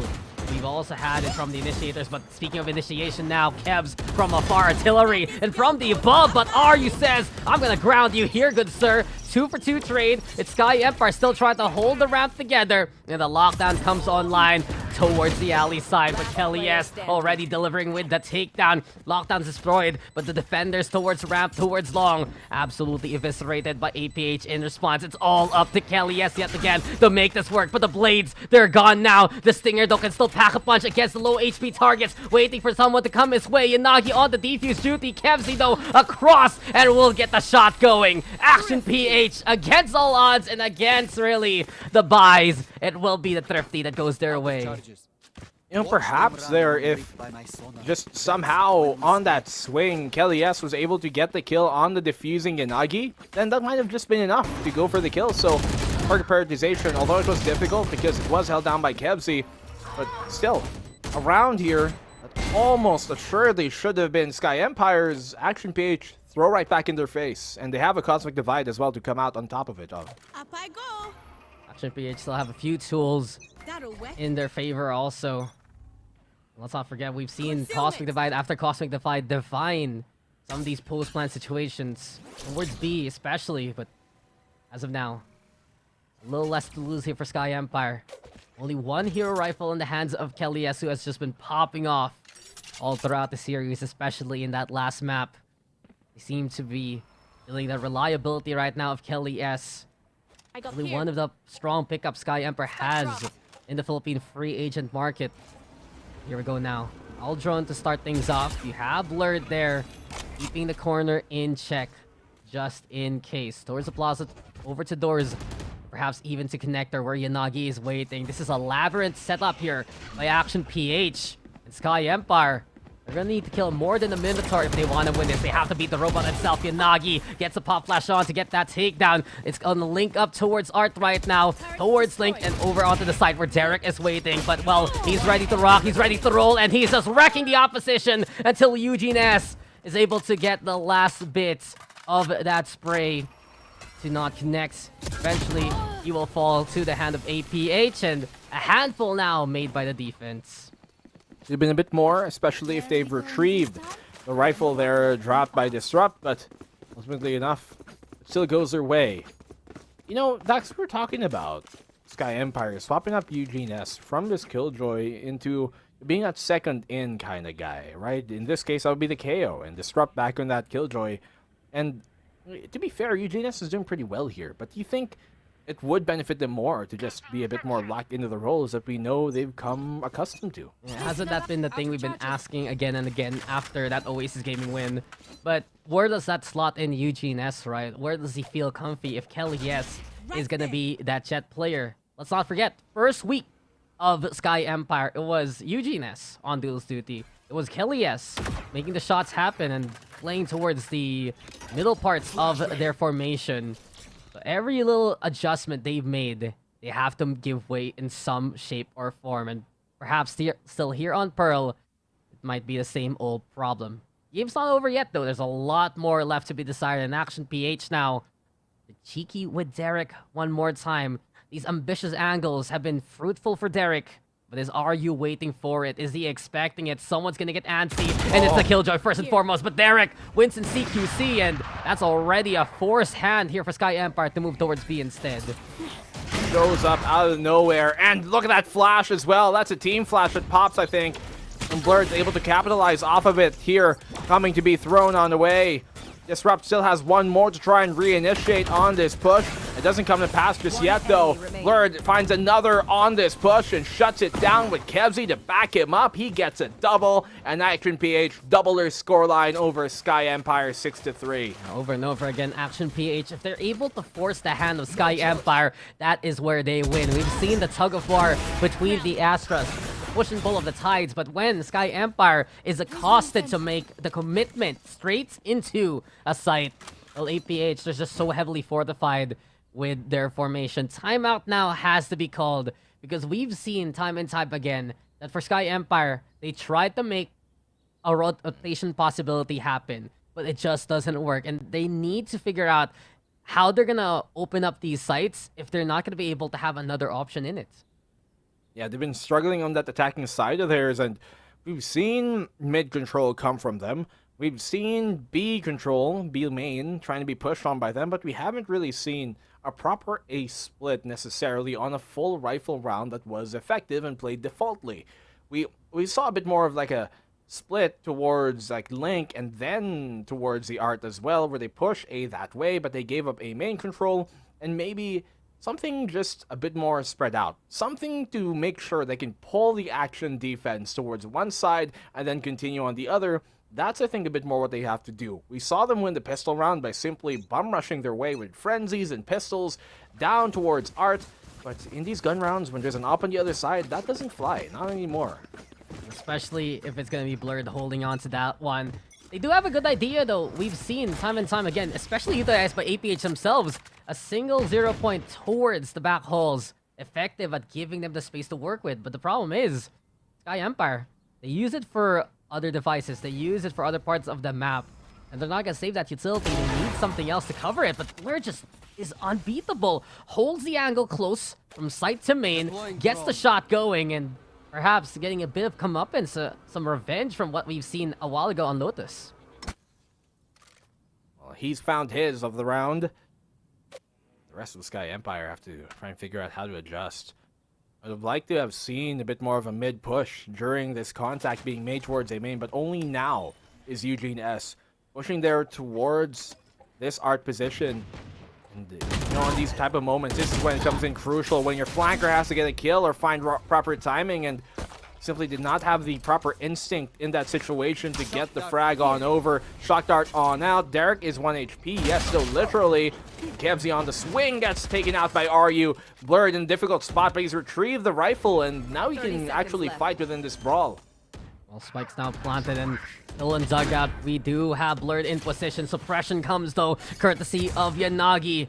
Rightfully ready to go at the site itself, and we even get the Cosmic Knight display. Big investment here from Action PH just to secure the round, and that's exactly what they're doing. Aryudo, committed position. The Stinger runs out of bullets near the tail, and not enough to kill everyone else. Action PH, signed, sealed, delivered. It's another case going their way. He actually probably would have found the kill there on the Derek, who was literally a sneeze away from death, and we know how many sneezes per second that Stinger has. How many? But I don't know, don't ask me. I don't know numbers. You just said you know, and then I don't know. We don't know, not the exact amount. Probably like 350. That's about it. That's a 5 out All I of can count. That's a 5 out of 7 with Rice Cannon rating. But you were saying something smart, and I interrupted again. What's up? But then he got wall banged with a 1D. That's true. That's it. That just loses you the game. And besides that, the Suppress and the Caustic Divide, it was just too much to handle for Sky Empire, right? This time, though, they should have a better handle of things with the lockdown. Buy them the space, even the Cosmic Divide. So if they built the wall there for the side of HPH a while ago, this time around, Sky Empire trying to divide their own borders. But here, this time around, across the map, RU beats Blurred, and Sky Empire on the site, waiting for the null command to get value here. Well, they certainly have a good lockdown on this position right now. Look at Unagi trying to go in for the knife. Disrupt punishes him on that. They know the flower is what's occupied. They can buy it for themselves at this point, but ultimately, what will that bring? Kevzi under immense pressure here. Shock Dart, that somehow doesn't connect. And at this point, the right call would be, even though you got the economy, just save it. The round is done. Go for exit frags. That's all you gotta do. Speaking of Kevs, taps him down, finds Kelly S. Beyond that, Sky Empire. 3 kills for the KO, but I think that's the magic number they utilize in this round. 3 ultimates brought out by Eugene S, RU, as well as Disrupt. A desperation move just to get back into the scheme of things. For good reason. They are running out of economy. If they lost this round, they wouldn't even have a chance, really. Besides the Thrifty into the next one. End of the first half is looming. In Action PH, they have a lockdown to utilize, but Sky Empire has the right tool in hand also with the Hunter's Fury. So it still will boil down to those first picks here between Action PH and Sky Empire. That operator from Blurred, very successful so far. I've been touting it again and again. Yanagi, very crucial on a map like this. He's the most experienced KO we have on this specific map right now from what we've seen from VCTPH. And the 12 assists do not lie. He has been impactful all across this Pearl map. I googled what Yanagi is. Apparently, he's from Baki. That's an like the anime. That's he's also the. It also says here it's from something called the Horimiya. Why are we having this discussion? We are literally not the two people for this. This is This is an Asarai and Raph discussion. Why did you bring this up of all people? I miss them. Well, let's see them tomorrow. That is true. It's like you're almost ready to sing the Fast and Furious song. It's been a long day. Yeah, it's been like 4 hours That's since true. I last heard their voice. You saw them around what? 7 to 4. Well, like 5 a.m. Video game. Yeah. Look, Valorant. When you're with Asura especially, you... I don't know what I just saw. Something probably Asura may or may not do. I'm not too sure. No slander here, but... Receiving or giving? We don't talk about that. Yes. That's right. He does a lot for us. But Action PH, they're doing a lot here too. They stifle the Sky Empire attack, and keeping that up is always a threat. Not just one, Dax, but 2 ups, mind you. We saw 4 a while ago in the previous series. Remember that? Yeah, that was true. I remember that. Yeah. You see the 4 people that were watching main just in case. They were waiting for their RSVP by restaurants. I don't know how nobody's watching a main. No one's there. They're crawling like a caterpillar to absolutely nothing. But come on, we've said about these 2 teams, veterans. They play safe. The background says it all. Eventually, though, it's time now for APH to hold the line towards Art and Blurred again, despite all odds. Finds the first pickup, and Kevs lets it rip even with the Hunter's Fury. A bit of that B-side control, allowing the Sova to find the perfect angle. Rabbit now trying to go for the cross, trying to go for the push. Pot shots there towards Yagi. A little bit of a love tap, but it's just a kiss, but not a good night. Rabbit now having to stay in cover as Kevsy will find RU, who just overcommits eventually, though. Derek able to victimize the final few members of Sky Empire. It's Disrupto popping up and popping head. 3 for him for the shorty. It's just not close enough to be effective there. A good effort from Disrupt. We've seen those moments happen courtesy of the KO himself, but not enough for the round. It's APH who ends it with a 4-round gap.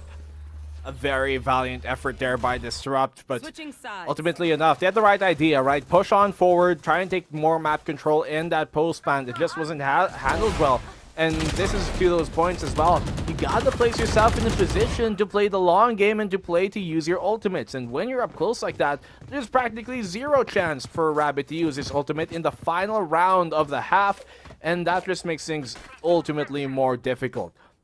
Action PH are also kind of fortunate there that Sky Empire telegraphed their A take, because imagine if somebody was crawling up that the whole time and got a flank off of A link. That would have been devastating here to the defense. Yeah, they wanted to be a little bit quiet before they got loud. They didn't really garner the intel until it was a little too late, and especially when they stepped from Link towards Art, where Blurred was awaiting. Just from that point on, it was perfectly maneuvered by Action PH. They had so many good sightlines there from Kevs. It's classic Kevs all over again. Honestly, looking at this roster right now that we see here, it's a bit of the greatest hits from everyone as much as possible. You get your signature Astro picks from Micro and RU. You get your signature jet picks from Blurred and Kelly, yes, even though he's more the Raze side. Rabbit kept on Nusova. It's really some of the best these guys can bring to the table. But now, table flip action is a go. Are you so low on the HP? But he's just stuck here. Absolutely pinched and pincered by the opposition. Nice flash from Disrupt, but it's not enough to get the takedown. Fragment out to dissuade the push, courtesy of Action PH, segmenting them over onto the right-hand side, trying to funnel the approach, but it doesn't matter. Numbers overwhelming. Action PH looking to shoot to the stars and shoot down the opposition. The pistol goes their way, and it's perfect momentum now moving to the second. That was pretty nicely handled by Action PH, all things considered. The pincer there first and foremost, and the RU was trapped as we saw him being peppered down. The push on towards the A site, and there was a very valiant effort, yes, by Disrupt to keep him at bay. Flash maybe a bit too early, but that's in hindsight. Then Molly as well to try and isolate one side, but ultimately that's also where Kelly S was coming from, so they didn't have a double peek on that angle because of that case. And Sky Empire in a very dangerous position right now. They lose this series, they're going to be in a pretty tough spot on the leaderboard and will remain 1-4 along with the three rest of their other teams here being Abaddon, Abyss, and Puggers. Yeah, just the open qualifier teams have had a few struggles here and there. At the same time, though, Sky Empire, they're not going to be done. We will still see them in the buy round into the next one. And I do expect some strong things if Disrupt is going to be on that KO especially. But Blurred, he just looks so much more confident on Duelist. He's the true tip of the spear. He doesn't want to be the handle. He wants to be the one to give a hand and to give the space here to Action PH. And here we go yet again. Yanagi there, ready towards Secret. The location, not the team that will be playing and lock in soon. Are you just waiting for opportunity?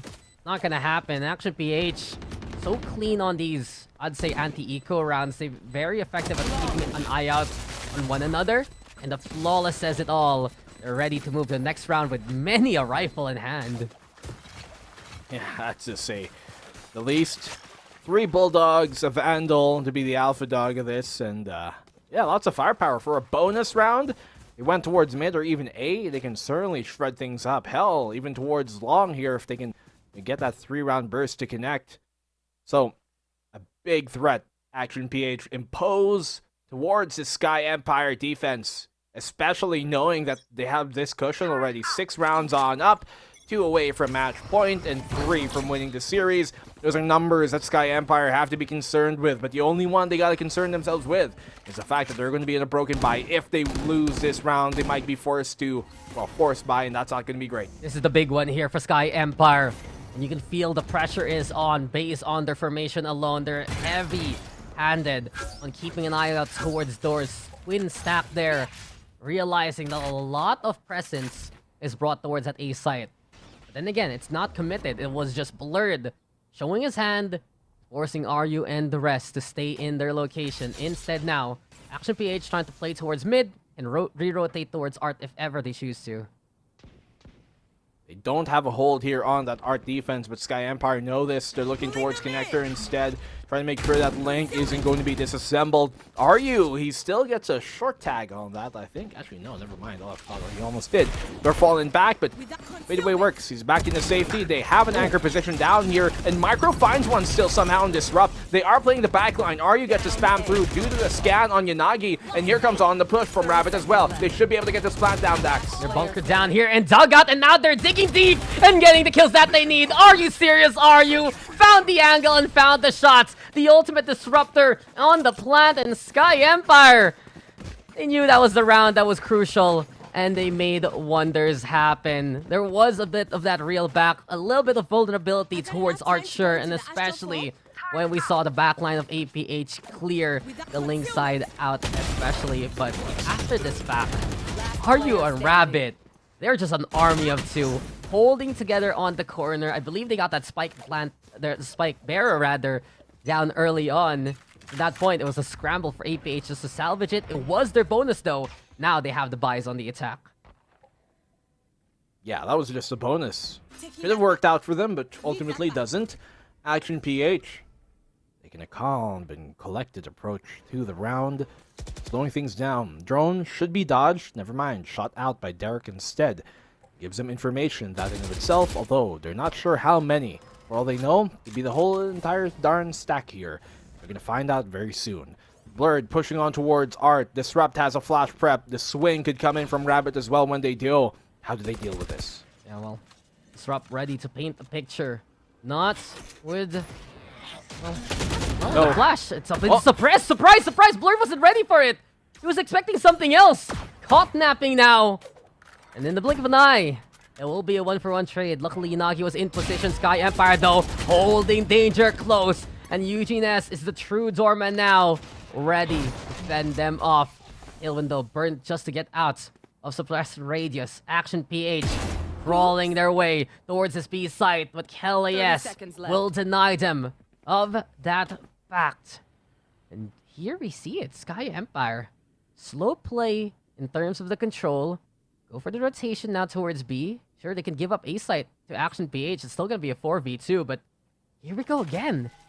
Over by Flowers. It's going to be RU. He's ready for combat, able to buy a little bit of time. And Nagi and Kevs, they need to swing together. Almost line up for him. And Action PH, a crucial kill to still keep the round going here, Black and Blue. They get the backside plant. They have the null command as well. Suppress to try and find information. That they do. They know now Eugene S is coming from that Art. They have to get this pick off here at the very least. Rabbit has 1 HP, so they very well could. On the swing though, Kelly, yes, he finds one, and Kevs, he's only good for the one aforementioned. 10-6. SKYE Empire not slipping, not just yet, not on this slope. Yeah, their buys have bought them more and more time and more of these rounds. Formation looking strong. You look at how SKYE Empire is playing this out right now. A bit of ambition at the front, but towards the site itself. Strong anchor positions have given them chance after chance. They're also willing to change the pace of the game on a dime here. We see early contest towards mid from Art as well as Doors, but then there's still someone anchored towards B. Action PH expecting, okay, these guys are rotating, funneling themselves towards middle, trying to catch us in the act in terms of the push. But the discipline right now, and I'd say the trust in how these guys are holding down these sites, you can really feel like this is where the stone wall from SKYE Empire is built up rather than what we saw on the attacking side a while ago. Well, empires are built from foundation up, from brick to the next, and from every single stone unturned.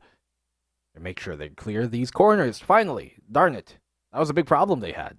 Remember during the first games a while ago on Lotus especially, KMC always on these type of angles, and on the attacking side, we saw a bit more of that coming from SKYE Empire, making sure those rat plays were a bit more checked. We saw them do that towards Blurred. And on the defensive side, same philosophy. They're not letting these open lanes go unchecked. No stones left unturned once more, and Action PH are finally realizing that, hey, kind of, you know, just trying to rat ourselves into some of these kills hasn't been effective anymore. And the question now is proposed: what do they do moving forward after this eco? Well, they have to force mistakes to happen from SKYE Empire. It was something that they're able to utilize a while ago on Icebox. Punish perhaps the overextensions, the over ambitiousness from SKYE Empire, especially in these eco scenarios.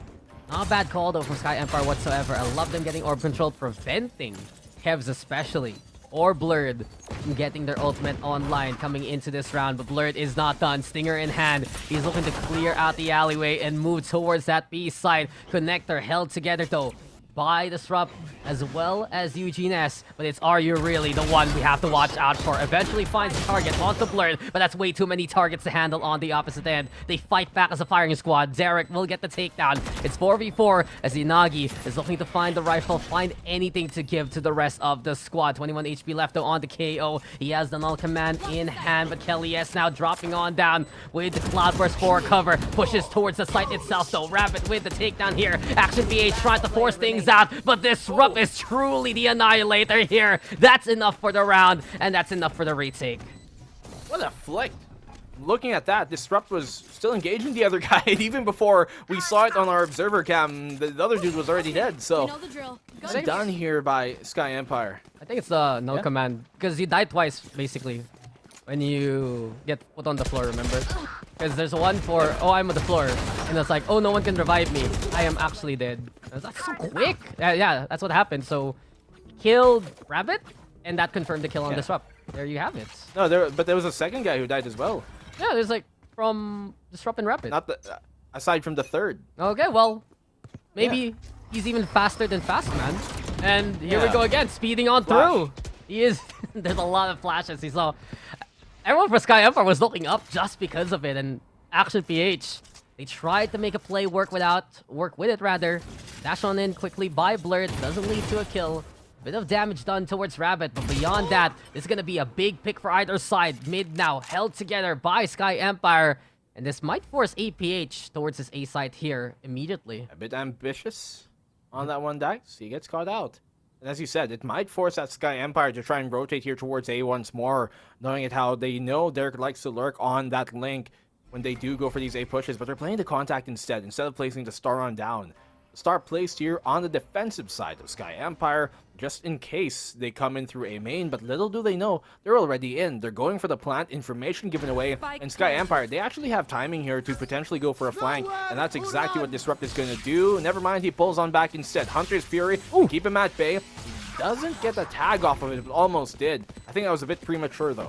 I mean, they got the scan, so I understand the reasoning. He almost got tagged by the foot. Luckily, a nice leap to get out of radius, and this time around, Sky Empire lockdown at the ready to buy them that space from the art side. This pushes APH towards Secret itself. Cosmic Divide now to block the bullets. Disrupt though, before it comes up, he gets one, he gets two, and here he goes yet again. Left and right, cleared out by the KO. Knockout patch with Blur, trying to time things right. Can't hear though, silence deafening, and Kelly S is just spinning around while the rest of Sky Empire will run circles over Action PH. Another one for the defense. Very clean and pristine. They scrubbed every spot and made sure no Dust Bunny left remaining. Nice catch here, especially by Eugene S to open that on up, but eventually, you know, the retake just really coordinated, I think is the biggest term there. Lockdown comes into place. 3 seconds left. They go for the push. Suppress onto the backside. 2 flashes come on in. The gravity well on towards that CT side as well, just to make sure that Kevzy isn't going to be too comfortable as he goes for the reload. Swing on. Everything just coordinated, and that's what we need to see from Sky. And look at Blurred here. He knows the angle. He's everything. He knows the angle. He is one with the rooftops. Etsu called. He wants his Assassin's Creed back, my friend. But beyond that, well, Mamma Mia, we got Action PH struggling now on the eco. I think in your little speech right there, before we noticed what Blurred was doing, you do make a good point. Sky Empire, this time, this is where the experience comes to fruition. This is where all of these aspects made and forged in the Valorant scene in the Philippines, especially, do go hand in hand. And if we get more clean plays like that, we are gonna get the Sky Empire we expected as soon as we saw this roster come from the open qualifier. Triple Suppress gives a bit of intel to Sky Empire. Now they know a majority of Action PH is playing for mid. Do they know though that this is absolutely everyone trying to push towards Art? Blurred has the dash available if ever. The blades are there too. Timing is everything. He sneaks past. Disrupt right now. Fragment finally thrown, but it's Blurred looking to make an impact on site and ready. Aryudo finds Yanagi, and finally Blurred will bring the knives to the hearts and to the faces of SKYE Empire. Blurred now too fast again and too furious, angry against all odds. But Kelly S will temper those emotions this time around. He's ready with the blades, is able to eviscerate Derek. The lockdown though might get the catch, broken in time, and scope in to get the takedown. Kelly S, a monster truly, caught out though by Micro in response. 1v2, can Micro do it? Disruptor's just sticking it already. The game sense is unreal, and SKYE Empire, they know what they can get away with. We are one round away from tying things up. Micro was a split second from pulling him off of that defuse as well, and it would have worked if not for just being a hair too late. Dax awareness, yes, but just not it on the timing, just a bit off kilter. That was enough for SKYE Empire to steal the round on back, but this aggression from Blur just so unmatched sometimes. He just goes for a bit of an overpeak, which unfortunately for him, Kelly S was already waiting with an op. Probably your worst weapon to go up against when you do have blades anyways. So that mismatch does benefit them out in the end. Double scan for either side, going either way here towards A. And that should pull the defense a bit more, or at least keep them a bit more committed towards A, as the rest of actions, attack, can work that mid and B side. Yeah, some of the best we've seen from both Jets just in a single round. But the problem was Action PH was at a disadvantage. They tried to use that lockdown to mitigate that problem. But at the very end, SKYE Empire back-to-back rounds, man. They've realized, okay, we can get away with this right here, right now. Stick that defuse, trust me, I got this. And I'm loving the camaraderie we're seeing from a squad that is on a timer like SKYE Empire. The press does come yet again, but Disrupt is burning here, and he still wants to push. Ambitious, sure. 52 HP after everything is said and done. And they just know. Both sides are just so smart against each other, but Action PH now, they're gonna go on in. Disrupt scene and taken down. Eugene S cannot help because of the gravity well. And here comes APH, pushing towards that B site. I believe I heard the Hunter's Fury across the map. It's not enough range for Rapid. On site though, we still see through the smoke. Kelly S hits the nutty shot up close, even with the shorty. He is just unbeatable right now. Feeling it from Lotus. He truly is the Joker here against the deck of Action PH. 2v3. Gravity Well is there. Kev stuck into the corner, and the shock darts are just flying his way. Can APH figure anything out by this point? Well, they do have a crossfire here. Micro and Kevsey, teammates from a former time. The Fallen 2 are trying to bring this up and ring right true. Garyu finds a 1. Micro left in the 1v2, but Kelly S says no. Adieu. 10-10. The game is tied on up as SKYE Empire have made a comeback. C'est magnifique. Brother the French, let me do the same, because this is just ooh la la from Kelly S especially. But the SKYE Empire overall making their positions count, making sure their holds are enough in this round. But let's be real, this was a bailout by Kelly S. The Hunter's Fury is a little too far to make the impact. Disrupt, he tried, but he was caught out by Action PH, and Eugene S wasn't able to help. But up close and personal, hitting shots like that with the operator, you know that's pressure. You know that you miss the one bullet you have, you are just dead to rights. And really, we're seeing here from SKYE Empire, they survive, they thrive in these clutch scenarios. They have crawled their way back from what was an 8-4 scoreline a while ago, and they're just keep going again and again. My goodness. What a series, and what a culmination to it as well. We're going neck and neck into the final act of this map and of this series as well. There was a great gravity well as well placed there by Micro towards that B-Link entrance where Eugene S was trying to hold on, and it kept him from being able to trade Disrupt out, who went down early in that B-Link fight. And you can see that both teams are really utilizing that Astra utility to great extent, but they're just so neck and neck right now. And this is what we were talking about. These two players, rather teams, are filled with players who know the insides and outs of each other's game. And we're really seeing that come into effect with the amount of reads we're seeing from both teams. We just expect these two teams to know what they're doing, right? Look at these rosters. You already know. They've been through a lot all throughout the years, and It's just great to see familiar faces still keep up a bit of that standard that they have. This series has really picked up after that Icebox map. It was so clinical and effectively, I dare say, even a bit one-sided for APH. But ever since Lotus, neck and neck, here we have it. Same kind of case. Disrupt, having to back on away while APH now executes towards that A side. Shock darts fly their way though. And it's APH making the space. They still need to do area of dugout. They want to clear out Rabbit, but he gets away with the kill before he falls to the pulses of the fragment. It's now time for the plant. 4v4. Retake a possibility. It's still the lesser buy here for APH. Well, APH going for that push. They get the plant on down. The Stinger here could absolutely shrek him up close, and that it does, as aforementioned. Bad omen for him. Derek finds it on the UGNS and retrieves the rifle. They have post plant, and Micro gets the spam on the RU. Kelly is able to get the trade off on the Derek as well. Now down to the 2v2. Kelly has 1 HP. If he taps this, he could get spammed. Disrupt has a nade, but Kelly is able to find Kebsy anyways. It's still down to the 1v2. He doesn't have a pull. He doesn't have a star. There's nothing for him to do. He has to swing this at some point and find the right timing. They get the half. He gets a swing. He gets a kill. Do they have enough time? Yes, they should. More than enough. And Sky Empire get the defuse to go up 11-10. Job done again by Kelly S. Employee of the month. I'd say MVP of the game right now from what we've seen. Incredible kills with the operator again, getting halfway. You were worried about the spam. He knew it. He knew what he could get away with. And just the limit testing here for Sky Empire. It just goes over the limit every single time. They're defying the limits from what we've seen. And from what especially we've had here from Kelly S. Not a bad call by Micro at all.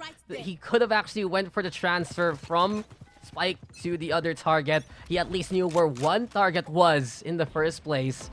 Just quicker on the trigger finger. Sky Empire looking sublime. This is what we expected from them ever since week 1.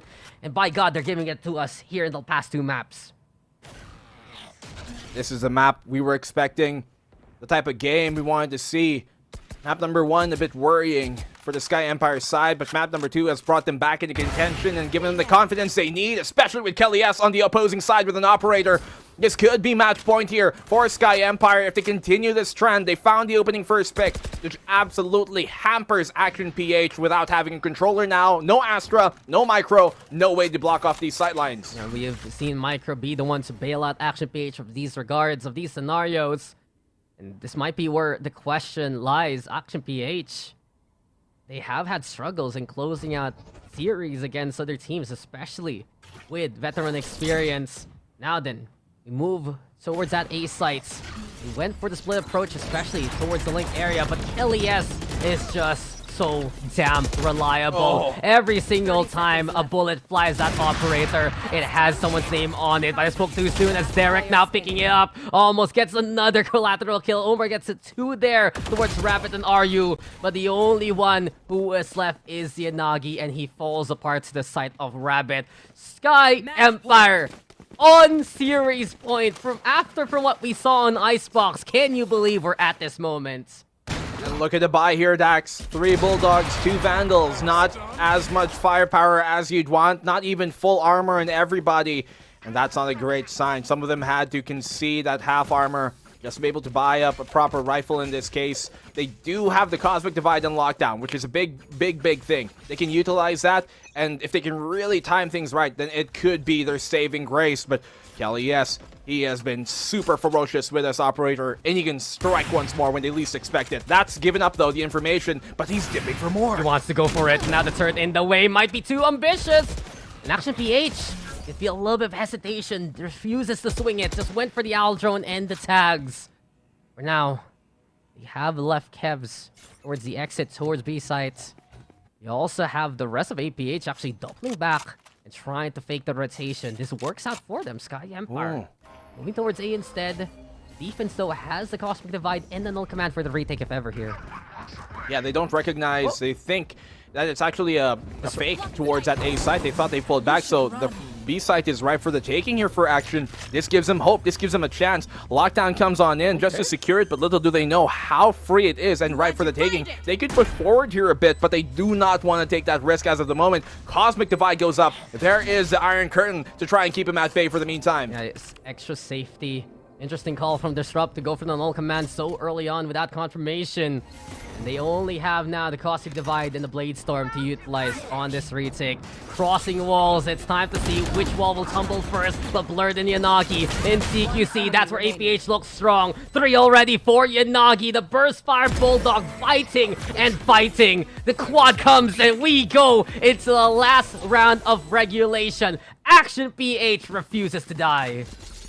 Not yet. Not here right now, Dax, although they still are in a very difficult buy. They're really fortunate that the read there from Sky Empire was wrong. They thought that they would have almost assuredly, dissuaded them and scared them off. Run away, go towards A. But no, Action PH not faltering in that case. They stood steadfast and continued on through hell, through high water. They never stopped. And Action PH, they come out of it on top to bring us into the final round of regulation. Oof. They still do have the blades here. Sky Empire 2 away from Rabbit's ultimate as well, and 1 away from that Hunter's Fury from Kevzi. Yeah, but still worrisome here for Sky Empire. They burned some ultimates in that last round that didn't really do anything. But Derek, don't walk there. Don't go there. Kelly S has your number. And when in doubt, just call the man himself. Kelly S, we need you. And he will deliver for Sky Empire. Now, no command into play. Yanagi has been strong on his B takes, and Eugene S will go down. Rabbit though finds him. Rabbit finds a second. Blurred, able to make the trade work, but do they know that the Disrupt's still here around the alley side, waiting for an opening to make it to be Blurred, pushing now towards the tunnel and more. Blade Storm out and about. He's just going hot. He's ready to go for more, and the only one that might be able to stop him is on the other Gale Wind is Kelly S. Spike though isn't planted as of yet. The suppression comes, and they do get the intel as well as the takedown. Goodbye to Blurred. Hello to Kelly S. But it's Micro finding him at a moment that Action PH needed him the most. They deliver, and we go into another one. OT is the way. Switching sides. Of course, Dax, we're not going to end this night off early. Not with the way these two teams have been performing, not the way that this has been a back and forth. And even after they give up that opening pick, really intuitive here by Blurred to push for the first time that they've done on this attacking side, to push towards that CT and get a catch-off. You have the man disadvantage, you go for that risky play to try and find the pick, and he knew the win condition there. They got it successfully. Kelly S, though, could have been that thorn, could have been that flank that just disrupts the entire post plant. But the loss, Action PH were right on top of it after the information was given away. And Sky Empire, they're brought now into another overtime. Can't believe we're here again. Today is just a day of long series. And the standard has just really gone up from that Lotus to this Pearl map. We are just not done though. Sky Empire. One more execute towards B, perhaps. We did see them, though. They tried to make that decision from Kelly S work, but as soon as Derek fell, Action PH was so confident in that B take. Now then, speaking of Kelly S, back holes is his location. Rabbit tagged by the shock darts. APH, semblance perhaps of where the spike is actually gonna be located, but the crossfire from the longest angle of them all is exactly what Sky Empire wants to run with. The pillar providing cover, sure. Action PH, they need to make it to the site eventually. Dashes on in, trying to take that back haul. That's the first point of command when you want to take and go for a retake like this position that they're in. Action PH, can they flush out Kelly S? Who's doing a good job of keeping them at bay? No, they don't. Blurred is able to take him on down. They can tap this defuse to maybe get a half. They should have a lineup for this with the shock darts, but Rabbit goes down and that goes it. Micro finds one and Derek does find another. Argo on the trade immediately, but there it goes, and Action PH should be able... Oh, do they have time? I don't think they have time. That's it. That's the round. Sky Empire take it back in return. The one kill that Sky Empire needed. They got it. Unbelievable targeted prioritization there from, I'd say, both sides. In the end, though, it's the timing. It took Action PH to make that retake work. The fact that they had to push so far deep towards ramp really allotted Sky Empire enough of the stall. You mentioned Rabbit falling, but apparently that wasn't the win condition. I believe that was Aryo, right? We just found the one person to shoot down, the one thing to actually roll them all. And now they're one round away from taking a series. A heartbreaker for APH. Well, they're gonna have to try and pick up the pieces on the attack. Okay. Time was their biggest enemy. And once more it is here on the attacking side. Information, some of it gathered by the Sky Empire squad. Flashes confirm even more presence than they initially knew. Naryu's gonna have a big task to try and hold and anchor down this site. He's got stars prepped for him, wanting to be exact. Here on this main, try and smoke off or pull, whichever he deems to be the most applicable option in this case. But now they're sending back off the flank on Derek. And speaking of flanks, Kelly S is ready to meet him. He's been found though. Now that keeps him at bay. No, that's big intel. The fact that they know Kelly S is away will be the go signal from Action PH. We saw this in the last round of regulation. We see it from Blurred yet again. Stay away from Kelly S. Perhaps it is doable. Rabbit, though, digging deep. A little bit of heart here. The flash doesn't work out for Sky Empire, but Eugene S and Rabbit decide to wake up and get those takedowns. They're it now, finding Kelly S. It's 2v2. Make that 2v1. Rabbit, a single bullet away from demise. Can he do it one more time for Sky Empire? The Nano Swarm to dissuade the push. Action PH, they take their talents to B site here. Well, in this case, that B site could be their saving grace, but Rabbit actually has good timing on this as well. He could get the catch off after the plant happens, especially coming from that CT position. Here comes the swing. Rabbit low HP already, trying to go for the spam. And if he did get the kill without dying, then that could have been the round. They wouldn't have had time to get the plant down right on after. But ultimately enough, Dax, the 4th overtime of this series come into effect. I just feel bad for the Filipino side right now. Oh yeah. Condolences to our lovely Damods that we have had such an amazing long series here, but they should be hype as well. This is a lot better than what we expected at the start, and a lot better of a showing, genuinely, from what we accepted from Sky Empire. If you're in the loop, if you guys know the news, well, there might be a few reasons why there might be doubts for the Sky Empire roster, especially recently. But they're playing their hearts out, man. They're giving their all, and they have made adjustments despite the facts that have been all around social media about them to actually make their game even better. We saw this since on Lotus. We saw a few experiments on Icebox, but here and now on Pearl, we're seeing some of the best fights we're getting from them. Gotta say the same case though for Action PH. Look at Nagi. He has 22 kills and 23 assists. He is there. The way he said that. It's like, what am I watching? What am I looking at? Look at Yanagi.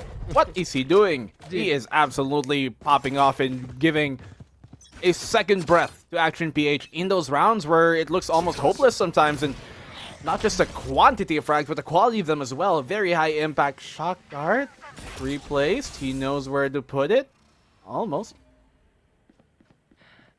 Today is today is a day that really defines the PH scene.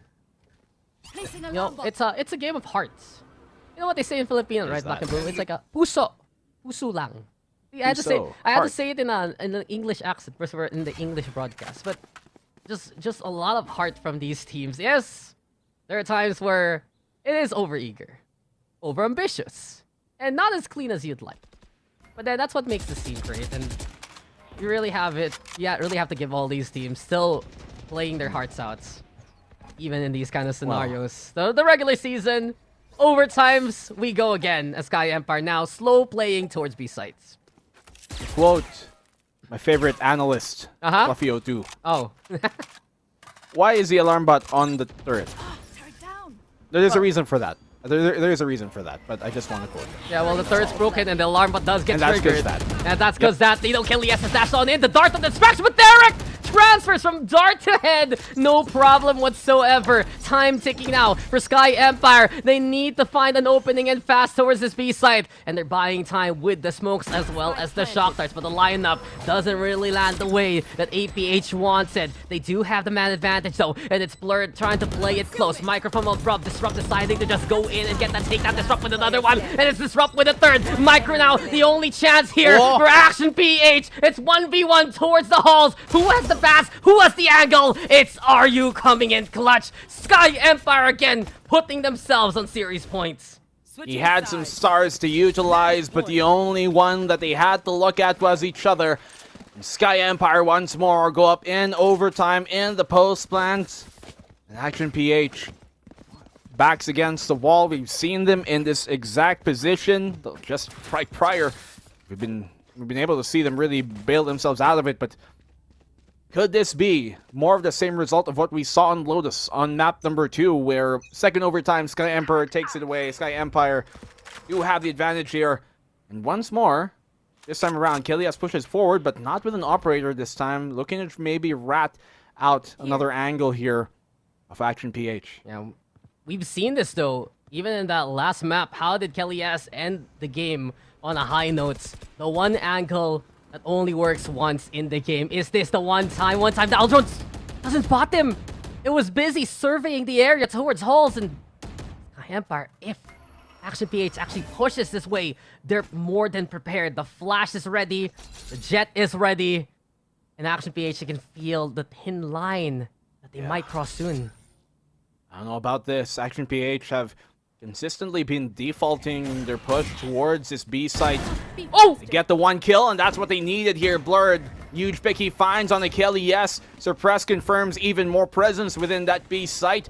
They continue on, though, is the question. They've already fried on open the first lid. They find a second. That's huge, absolutely, from Blurred. The stun connects here on the Nova Pulse. They know one is towards that back hole, but on the swing, Blurred finds the third and the fourth! He could go for the ace, but Yanagi gets him anyways! And you talked about Yanagi being their saving grace, and that he is once more. We're going to a third overtime. Aw, step by step there by Blurred.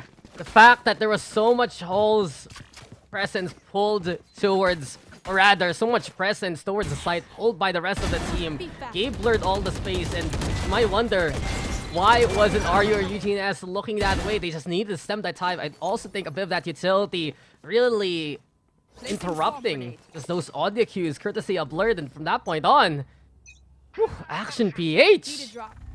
Truly the sharpest tip right now.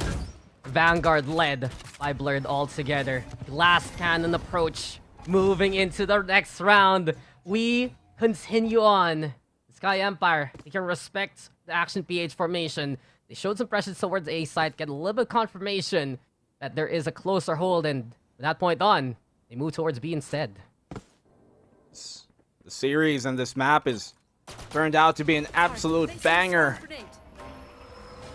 Triple overtime already, the push once more, this time on the B side from Sky Empire. Here comes on in, Kelias taking that backside, Nova Pulse on towards the lane to keep him at bay, and so is a Nanoswarm towards that back hole as well. That's huge! He finds the one before going down, but Kelias is good for 2 as well. 3v3 retake coming on either side. Operator here for Blurred. Yeah, well, they get in cover, and Action PH, they had the plan to try and dissuade Kelly from playing towards halls, especially with that Nano Swarm. Force that close contact, allows Yanagi now to try and come in close. The fragments there, but Eugene S, where did he come from? Like a thief in the night, stealing lives and stealing those takedowns. The operator, difficult now in a 1v3 retake. Sky Empire, prime position to put themselves in the lead yet again, and that they do. Say yes to Eugene S, he comes in big for the round. You're seeing the benefit here of that attacking side, and the fact that Sky Empire get to start the overtime on the attacking side, but so much more pressure for Action PH, because whenever they go to the attacking side now, they've been at the deficit. They've been playing the attacking side to have to tie up the game, not to take the lead, and that's so much more pressure. We've seen them be able to evolve past this though, and really bust through the problems of being on this side of the fence. But can they do it once more? Action PH, this time not defaulting towards that B site, instead working towards mid, maybe to try and find something else. No op on Kelly, yes, but you're looking to aggress still. This is a big duel if ever it happens. Just one corner separates both Kelly and Blurred. Impact has been unbelievable, but finally Blurred able to prevent the demise of his own teammates and gets his Kelly in the act. Big start here for the side of Action PH. Yanagi still alive, can contribute with the flashes and the fragment if ever. And you can see Kevs is just crawling his way towards his A side. Are you though spotted and found? This will pull the attention towards A, where the rest of APH will just sneak on across. But Kevs is a one-man army. He's doing it all. Finally shut down by Disrupt. It's 4v2 though, and APH, it might just be Eugene S, the one to put a stop to them. Are they ready? The alarm, but no distraction, but they get away in time. Eugene S, the tattoo come, and the triple kill! It's just unbelievable! Blurred now, all alone. He has to just be the hero here for the squad. The lockdown buying space and time. Blurred though trying to get in there, but Disrupt will stop him in his tracks. Not once, but twice. It's Eugene S who plays the hero in overtime, and it's SKYE Empire who gets the win. How have they done this? This is how. This is the way they win, man. The Empire strikes back in this case. And my oh my, how they have built themselves absolutely elated as they tear apart the Action PH squad in a third overtime. And I thought that Action PH could have had that, but when I saw them coming Eugene S's way, you had to feel the magic in the air. You had to feel the winds of those magic going his way, and they bump into the alarm bot, tag them all up very low, and they line on up easily enough for him to spray down with some phantom magic, baby. That is what we were expecting to see from SKYE Empire, and they keep themselves alive in the standing off of the win. This is exactly what they needed. Propels them away from Abaddon Abyss, as well as Puggers from that bottom part. Keep them in contention, and especially stay away from that magic number of 4. SKYE Empire have done everything they needed in this series. What did you think it, Black and Blue? That both teams that picked Lotus today have taken those dubs. But let's check out those stats, because there's a lot I want to look at the end of this one. Of course, both Jets absolutely impactful. Kelly S and Blurred having, again, games of their careers, especially Kelly S with the operator. Impactful first frags from Blurred to open things up, but come on, Eugene S. Where was that? Where was that all series? The longer this went, the longer it seemed like he wanted to say, I want to be done with this. And that's what he did in that last 2 rounds. I mean, I think both of them were at some point, Dax. They were just completely going ham back and forth, absolutely tiring in those moments, and you can see that everything numbers-wise, neck and neck, maybe only first kills going towards Action PH's way, but ultimately enough. SKYE Empire take the round, clutches going either side. So many moments here. It really could have been the big turning point, and the pendulum just kept on swinging back and forth. With every action came an equal reaction from either side. And these B-site holds, and especially Eugene S in that final bout of overtime, first and the second and the last round on their attacking post plant, he gets a flank, and then as well here in the defensive hold with a triple spray down towards B long. It's his home ground, and another mirror match. SKYE Empire that comes out on top. I think it's damn poetic we ended 16-14. Am I right? Yeah. Is that the right scoreline? Yeah. Yeah, I only played it once with you guys. And instead of seeing the score, I just saw how many times I flashed people. But let's not take it away from this series. Both Action PH and SKYE Empire play their hearts out. But in the end, it was just the grit we saw here from SKYE Empire. They held things as calm as possible. They had some strong formations, especially on the rotations and the re-rotates. And here you have it now, delivering the win with GLAB Unlimited. It is Disrupt. They close it out so well off the back of twice the triple kills there, I believe, from Eugene S. From that point on, the SKYE Empire squad gives one more reason why they're still around and together. Well, hopefully, some eyes and ears are opened up after that one, Black and Blue. That's, well, you're looking for a team still that can compete. I believe SKYE Empire is still in that position. Yeah, well, some of these guys are going to be LFT, actually might be already right now, but also very soon after the circuit. So if you're looking for one, then these might just be the guys for you. They've proven their worth here today, and they're proven that they still can go with some of the top and some of the best here that we do have in the PH scene. Both of these teams relatively newer in terms of their formation and when that was done. But man, oh man, I think I am just absolutely impressed by what they've done, Dax, and so are we here today. We are poofed, we are tired, we have gone as far as we can go. We're gonna go back now to the panel. I'm Black and Blue, with me is Dax. We'll see you guys with the panel.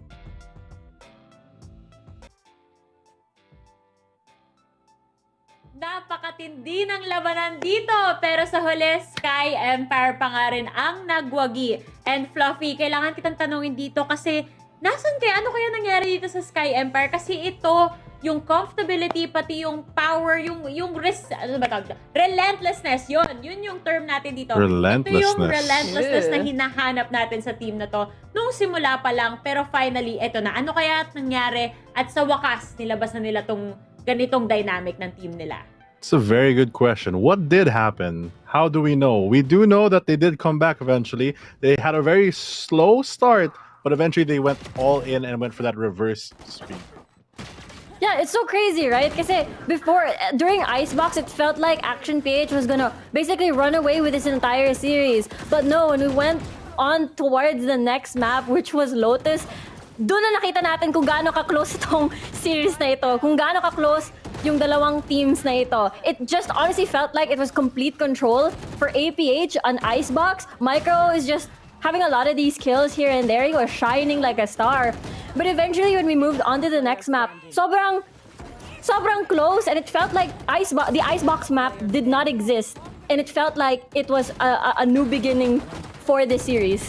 Yeah, and if we actually go back dito sa Icebox map na to, maaalala natin na yung utility shuffle netong Sky Empire, parang tinitipid talaga nila eh. Ilang beses natin nakita na yung utility nila, lahat sila meron, yung ultimate, pero ayaw nila gamitin. So, yun yung mga bagay na kinailangan talaga nilang i-adjust. And kahit pa paano, unti-unti, especially dito sa second map, nagigising na talaga sila. And I would say dun sa first map din, itong APH, they were really playing it safe na even if naka-eco round etong Sky Empire, hindi sila basta-basta sumusugod. They weren't being reckless at all. Pero dito, moving over to the second map, Fluffy, dun sa Lotus, ano sa tingin mo yung nangyari at Sky Empire was able to build up on that momentum?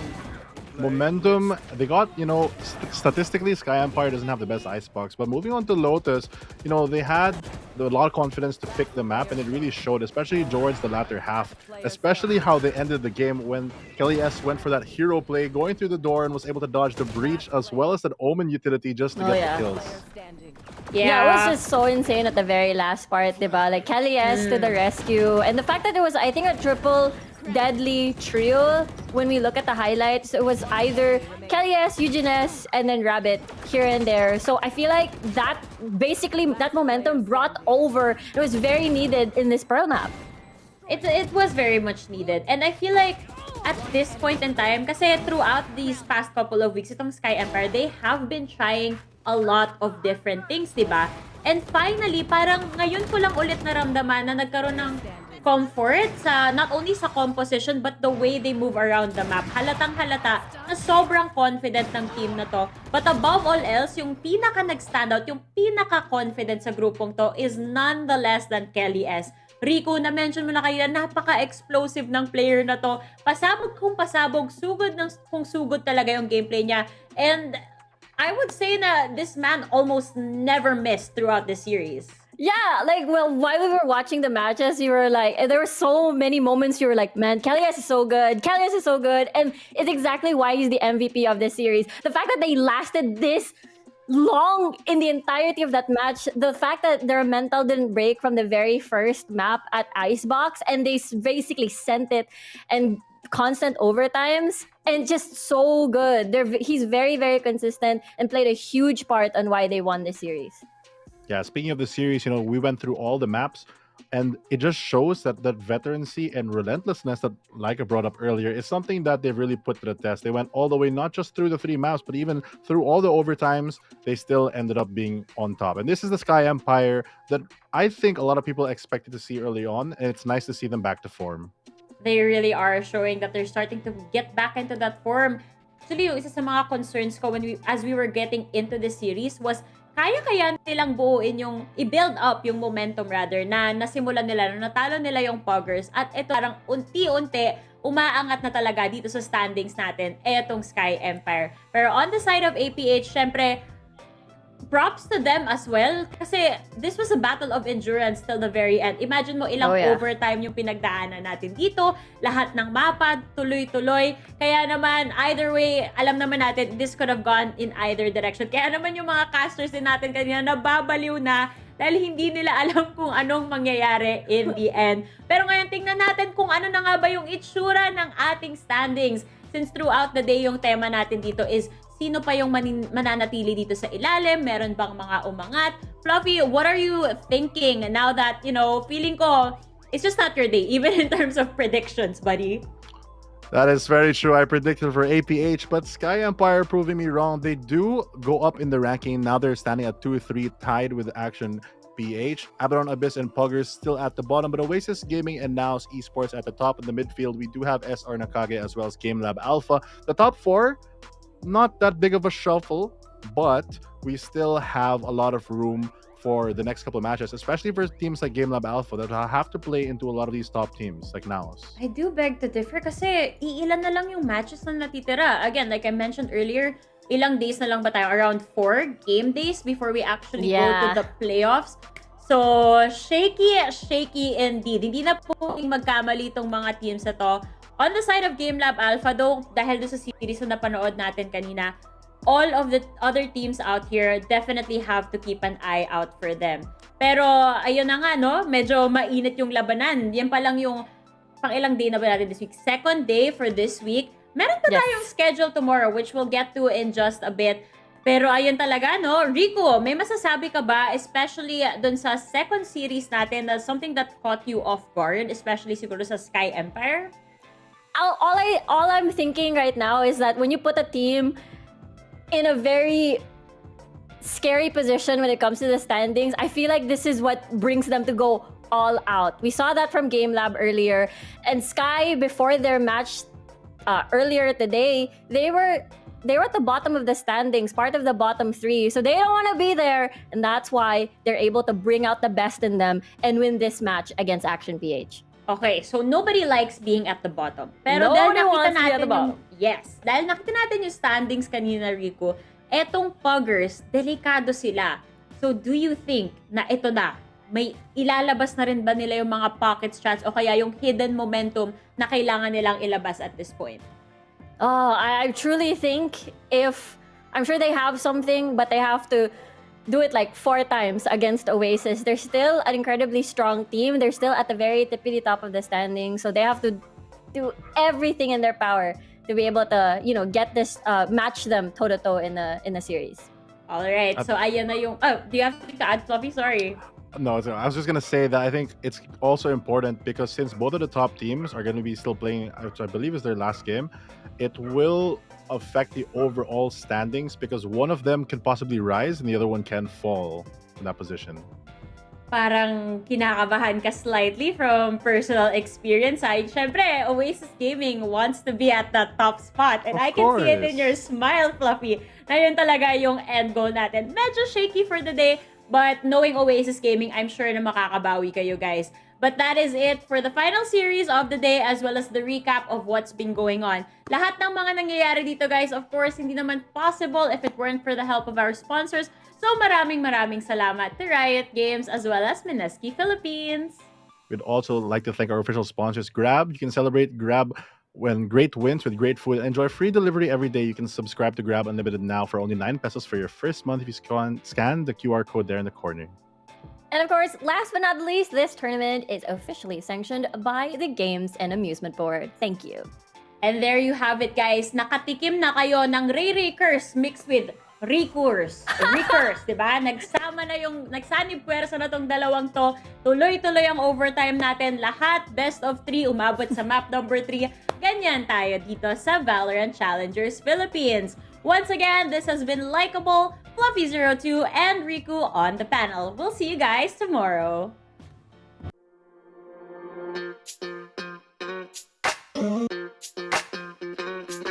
We're soaring up high, got no clue. How do I know what I mean to you? Yeah. Say it out loud, spill the truth. Tell me how I'm gonna get close to you. Yeah. High and low, in between, acting out, make a scene. Working on our body.